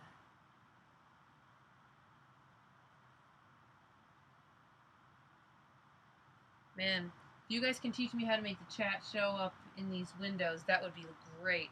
Because I feel like what y'all are saying in the chat is valued more and worth more to save than anything I could be saying right now, for reals. Like, come on, y'all. I think what you guys are saying is a lot more valuable than what I'm doing.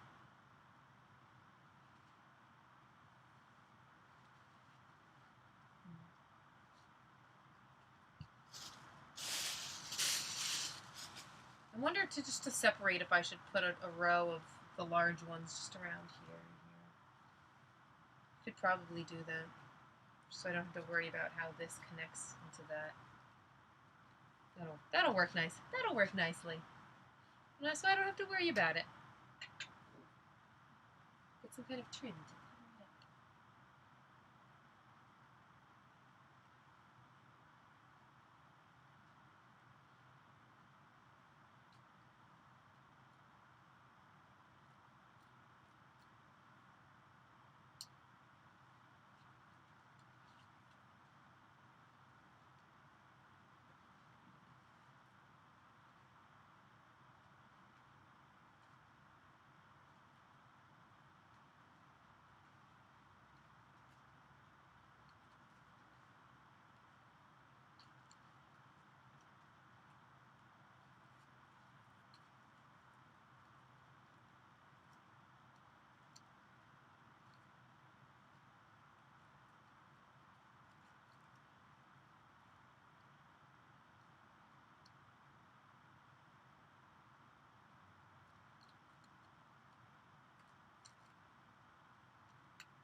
Do you have something that you wear like as Under Armour that has moisture wicking?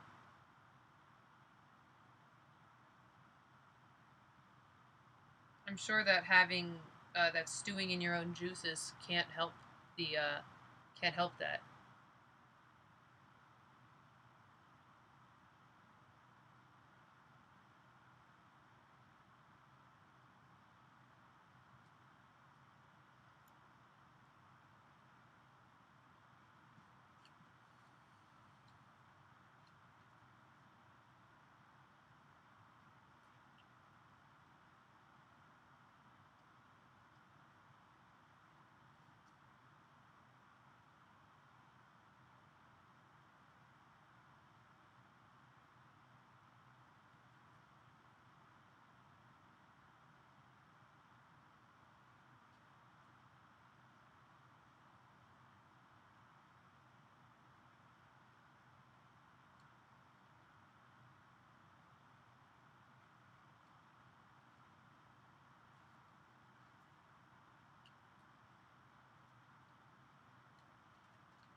Uh, Sugas asks wicking.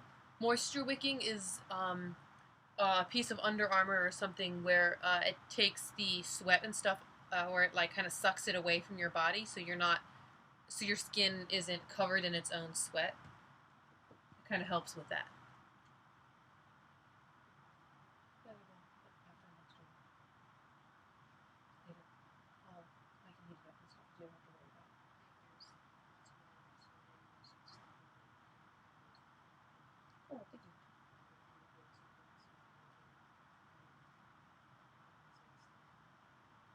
Cool, thank you very much. Okay. That was my mom being a guest star on my stream.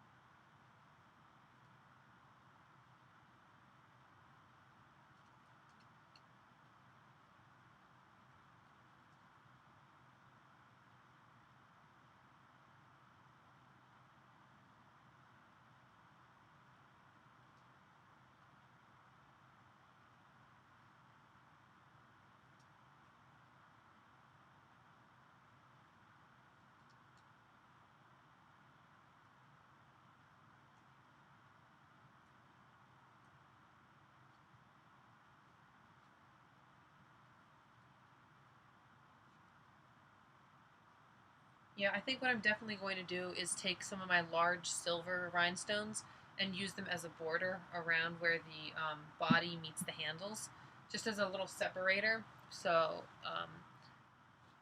I think that'll make it look cleaner that way.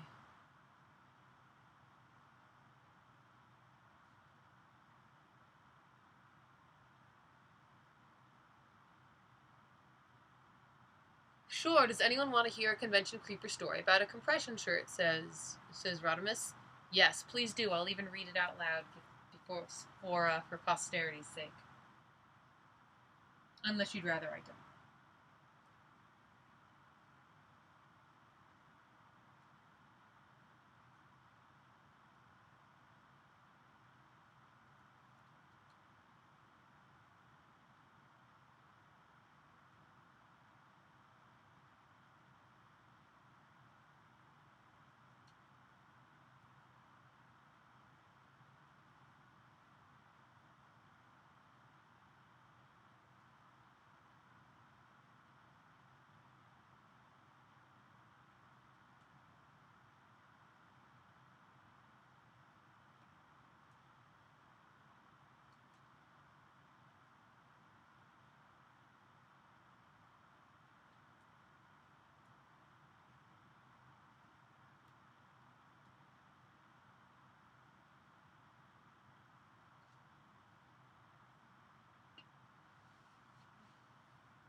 I am waiting with bated breath.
Rodimus says, I was at a local convention cosplaying for basically the first time as Kaiden Alenko. And while I was at the exhibitor's hall area, some guy asked for a picture and told me how much he loved my costume. But behind this guy was another one who was flat out staring at me, but didn't say anything.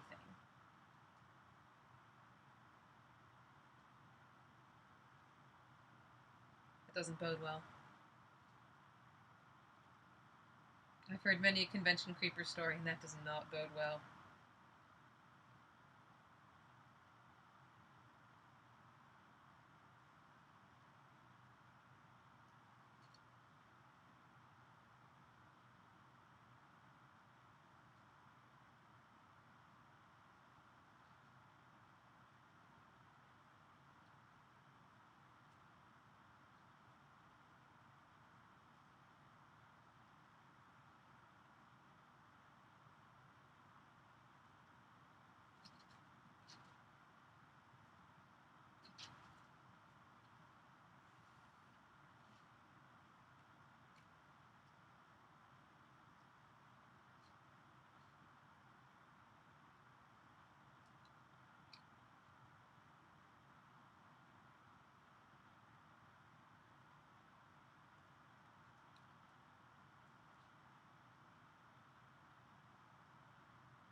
I went upstairs to the hotel restaurant to take a break and took off the upper body armor, so I was just wearing a black compression shirt while having lunch.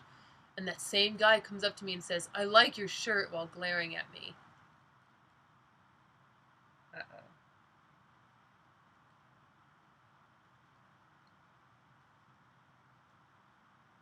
Oh no. Oh no.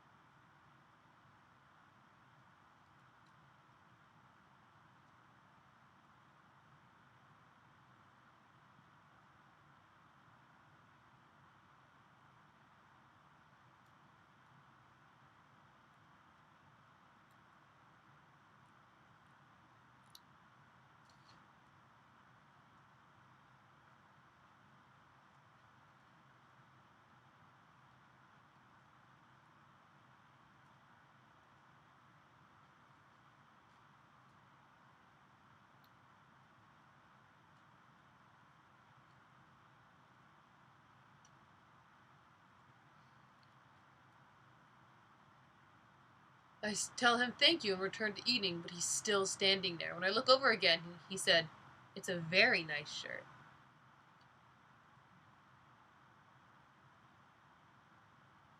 Ugh. That's gross as shit.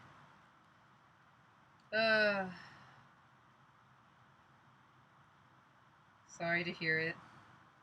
Sorry to hear it.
And he doesn't go away. I told him, yes, thanks, again. But he says again, it's a very nice shirt and I like it. Almost insistently because I wasn't giving him the response he wanted, I guess. Eventually, after I was almost done eating, he was still standing there and sort of glaring at me still. But he walked away after I stopped looking at him. But apparently... Oh god, the story continues. This is no bueno. This is a no bueno. Sorry this happened to you, man. It's gross shit.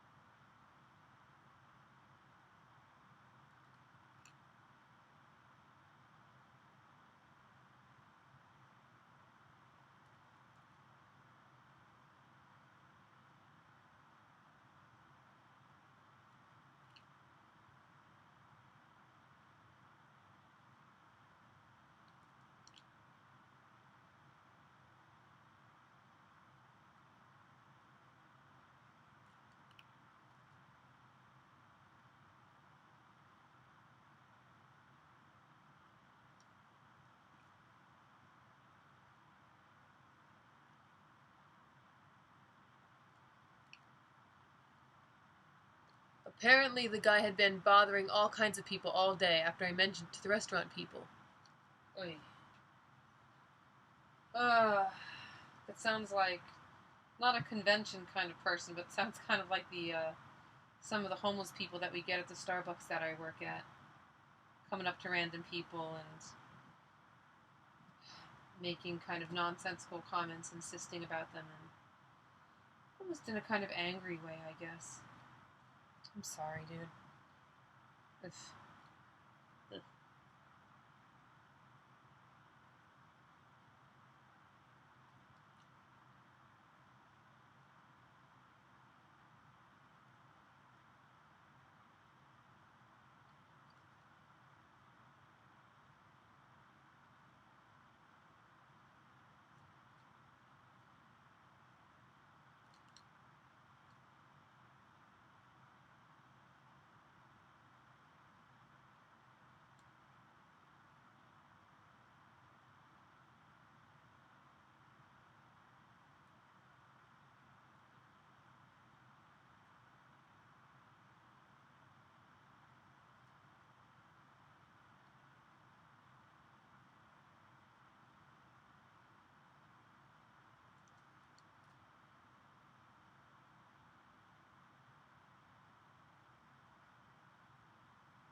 It's probably the creepiest behavior I've gotten from someone at most usually. If I get a few people awkwardly touching my back or stroking my arm. Astro's had people come up and touch her butt at AX. Their butt. I got one guy... Amasuka says I got one guy that kept following me around and touching my arm. Ew.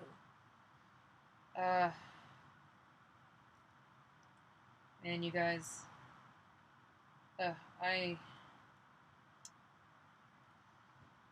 I've had some terrible experiences with cosplay and creeper horror stories. I've been cosplaying for a long time, so I've got a long history of just downright disgusting stories, ranging from, when I lived in the East Coast and I was still, when I was still a small, such as some of the younger ducklings in here.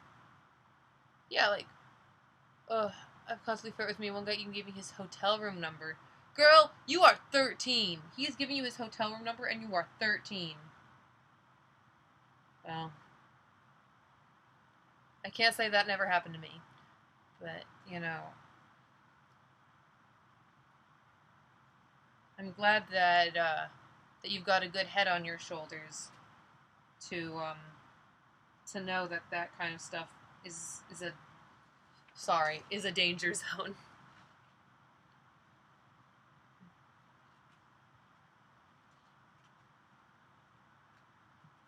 Like, unfortunately, I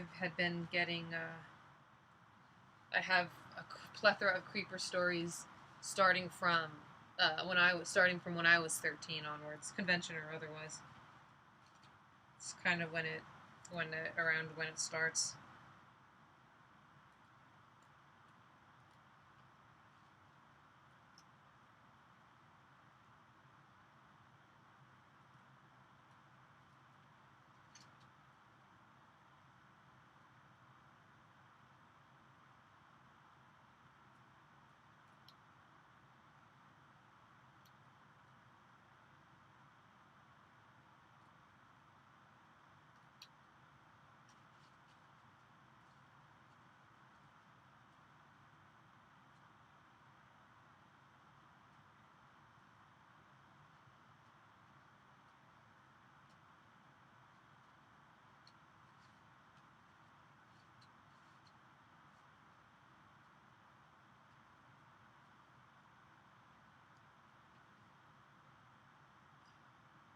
Your roommate at GX wanted to sleep with you? My roommate at GX wanted to sleep with me, but that's because it was Taupe.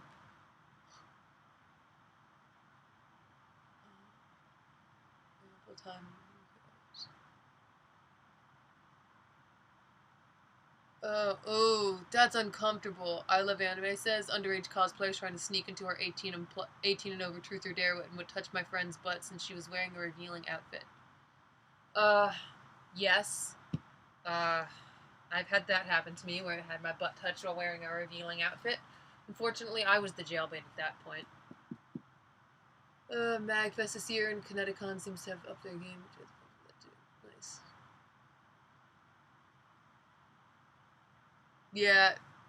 Yeah, good. I'm glad you heard that. It's like every con I go to with Taupe, it's like they want to sleep with me or something. I don't get it.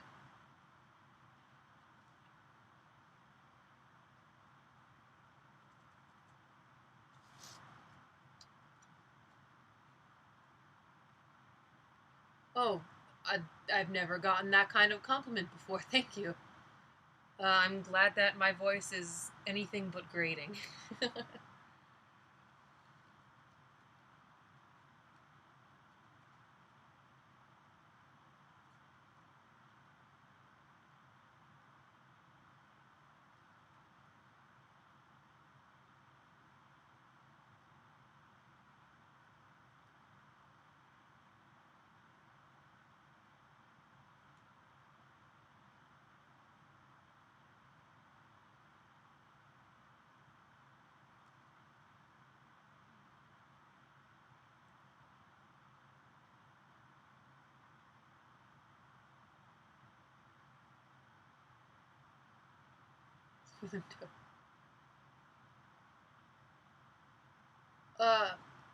I Love Anime asks, says, I hope I get positive attention when I cosplay Mettaton.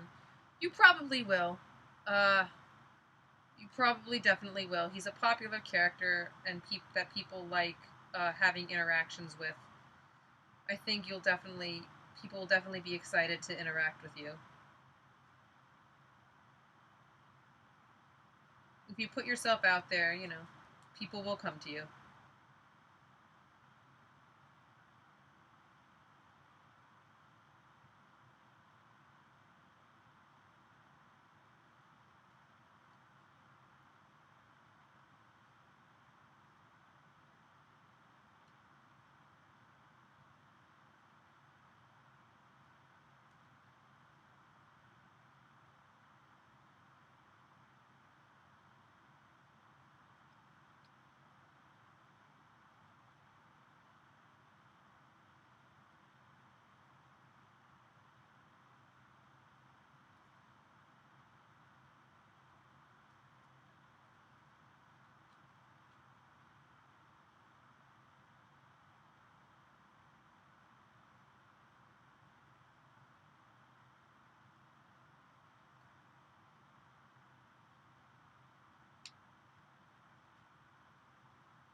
The first harassment I got was during PAX Prime, but it was from the Christian protesters outside the con center.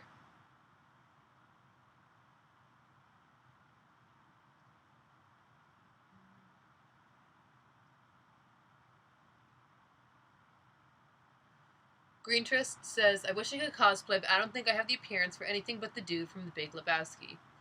Well, if you can cosplay the dude from The Big Lebowski, then doesn't that mean you can also cosplay an older Flynn and Tron? Looking on the bright side.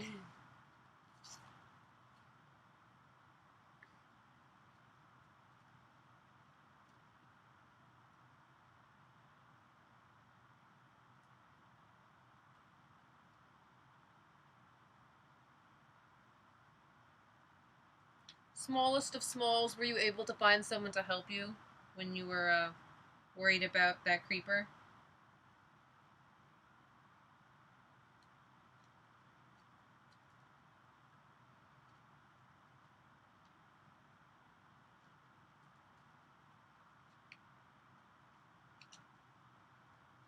Did I do this wrong?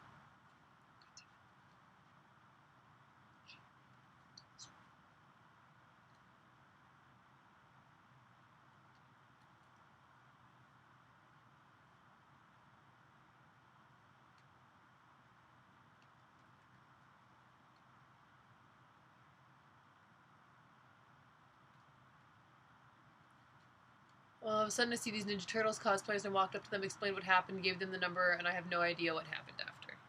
You don't remember what happened? Did they help you out?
I can only hope that's what happened, that the Ninja Turtles came to that creeper's door and kicked some shell.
The next day we found each other again, and they said, "We got him!" And I cried tears of laughter. Nice. Good story. Good ending to that story. I'm glad.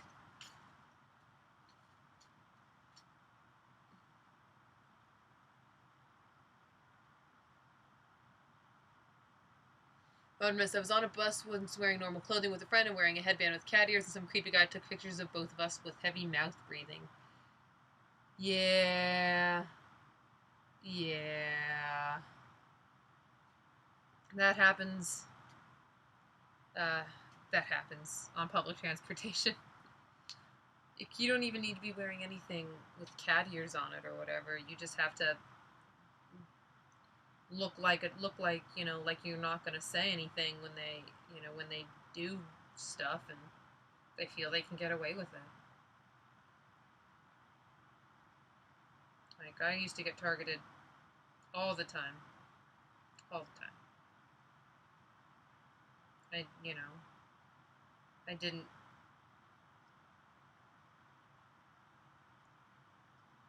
It's not because of how attractive you might look that you get street harassment. It's about how vulnerable they think you are. You can be hot or not, and it won't matter. It just be if they think they can get away with taking pictures or touching you or whatever. It's not just about you know any kind of conventional attractiveness that you may or may not have.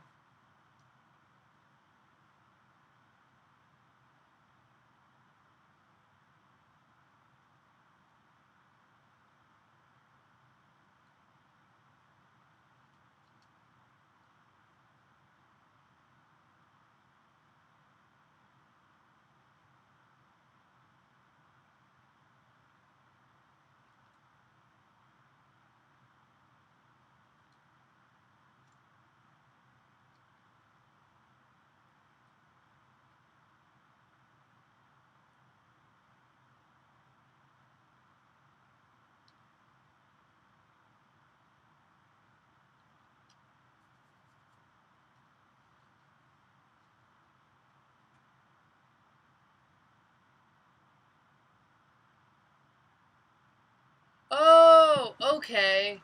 Hey, I'm glad that you popped into the stream.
Boy, talking about people in college, high school or college, hanging out with middle schoolers. No bueno. There's a guy I knew who's kind of he antagonized himself to me who was a grade above me in high school, and he, even after he graduated, for years after, he would keep coming back to the high school anime club because he, socially, he peaked in high school. So he would keep coming back to the club and hanging out with younger and younger people just because it still made him feel cool. Very different reasoning, but I'm sure that, getting some kind of younger girl adoration started to become a part of it in that whole mess.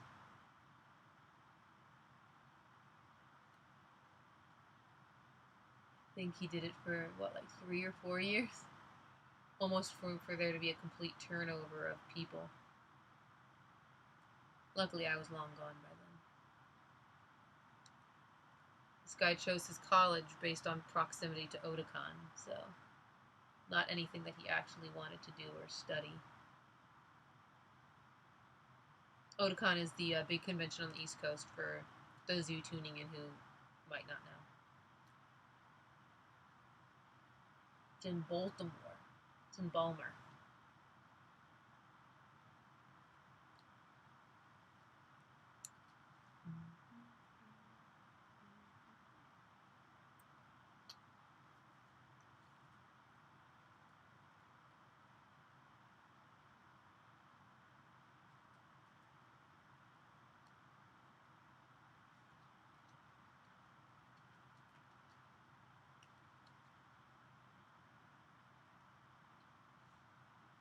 More of the story. Also, Snake's BFF.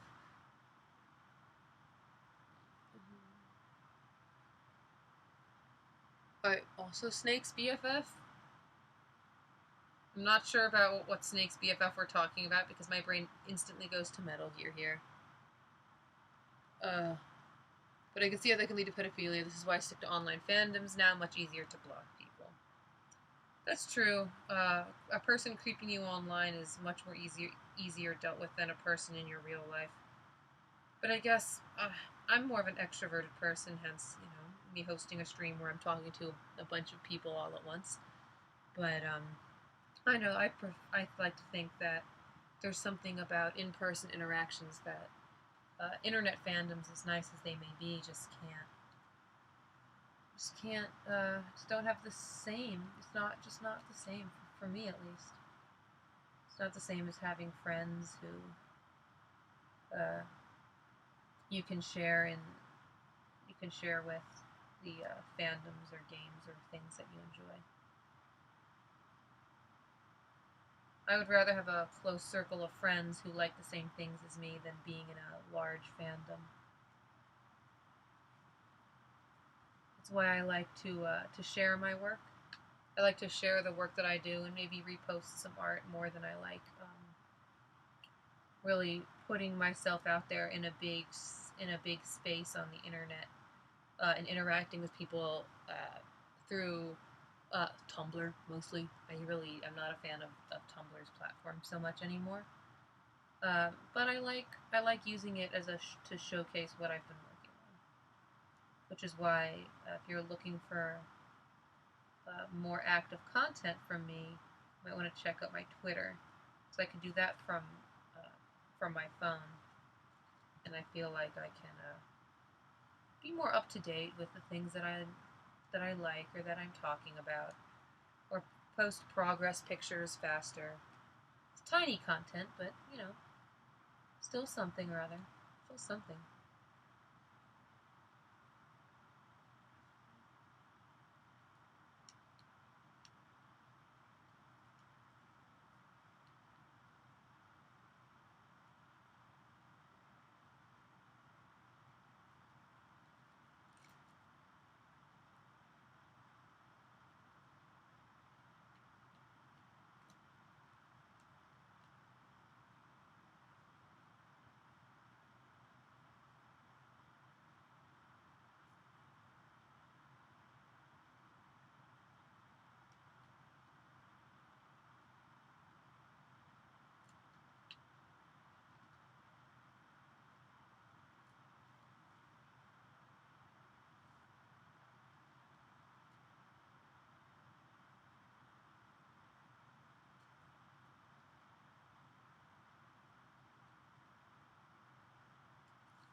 Oh, Otakon. Yeah. Oh, shit. This was gonna happen sooner or later. Damn it.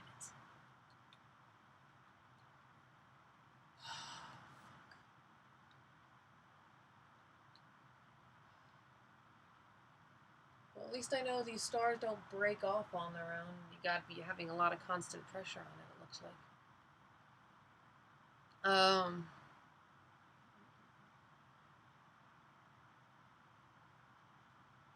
You can. I just, for me personally, I prefer having that interaction face to face.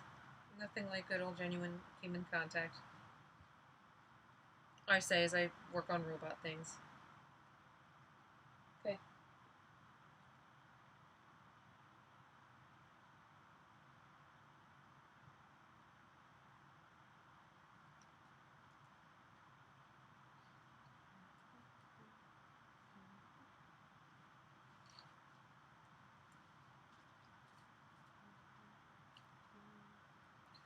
Oh boy, it's only 10. It's 10:51. All right. I was like, oh, I was gonna say, oh, is it midnight already? But nope, it's not.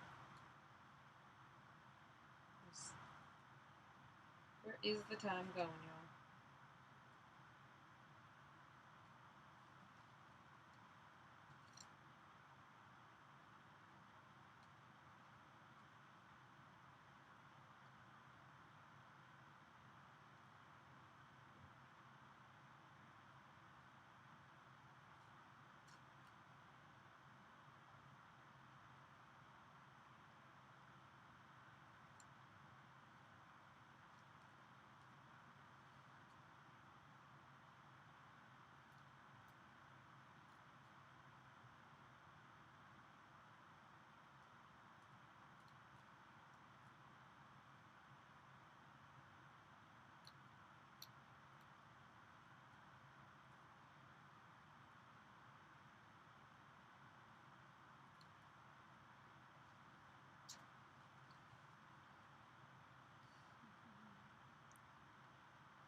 Oh, 2 a.m. for you, party. Oh, man. Early morning party. Dang. But it's a funny story talking about Otacon and Otakon. Uh, back on the East Coast, there's a lot more, I guess, LARPs at all the conventions, especially anime, video game, etc. character LARPs where you can, play those characters, which is a ton of fun, and I recommend. And it was my favorite thing to do at conventions until I went to conventions in the Midwest and the West Coast where we don't have it. It seemed to be just a very East Coast specific kind of thing. But Otacon's LARP has a rule where unless you're playing characters that were grandfathered in, you can only play anime characters because it's an anime convention.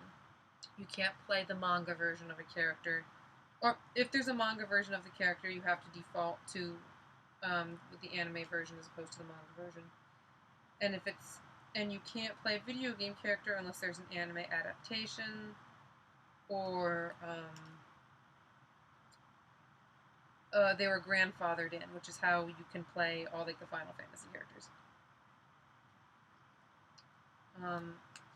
The only exception to this rule, however, and there's a pretty big exception, is that you can play Otacon, because the convention is friggin' Otakon. So the only video game character you can choose from is Otacon.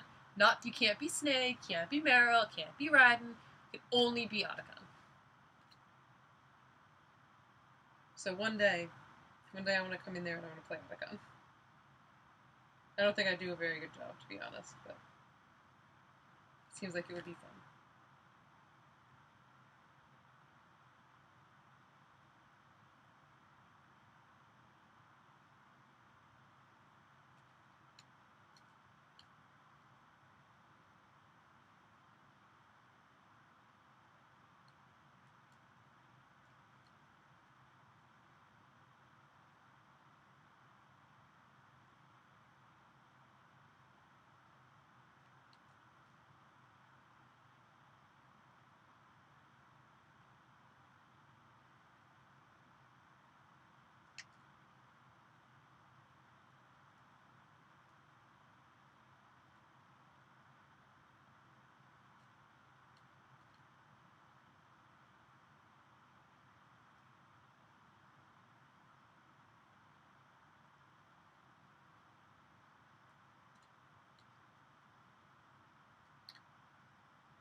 Alright, you guys, this side is almost done.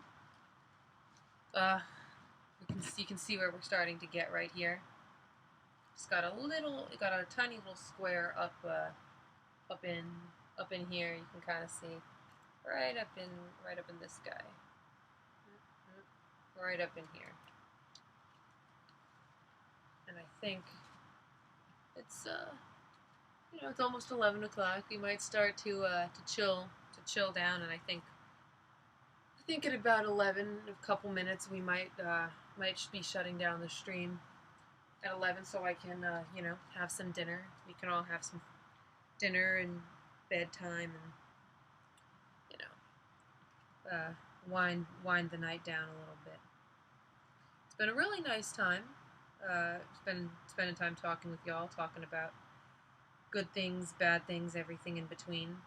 Talking about disco barns and creeper stories and headcanons and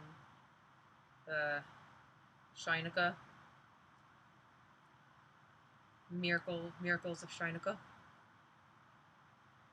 And it looks like I'll be streaming tomorrow evening as well to finish up this chainsaw. We're gonna finish sewing the handle. We're gonna finish attaching the hearts onto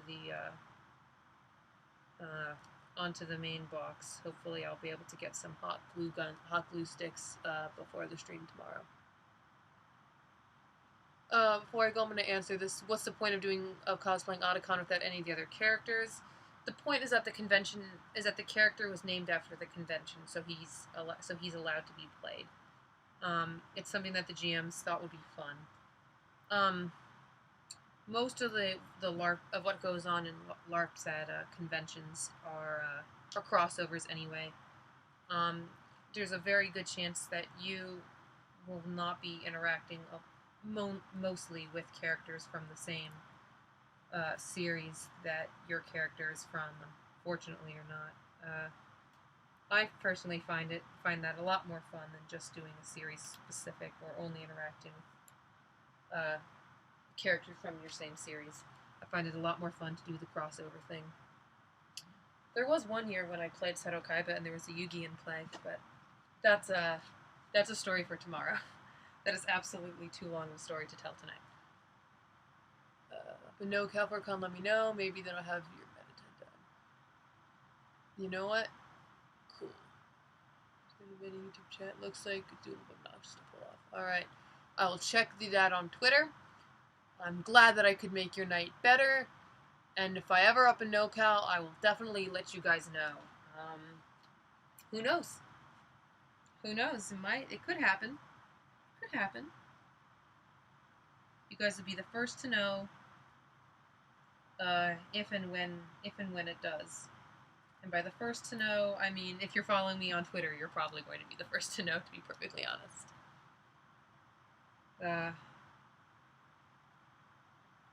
Alright.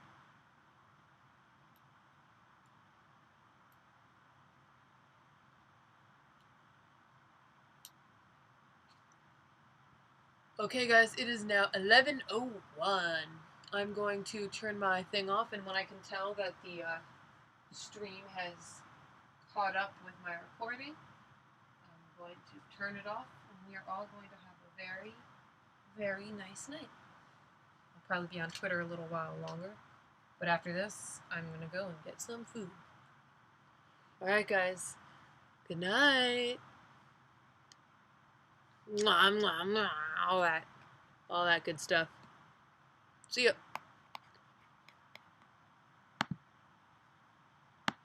Do do do do do do do do.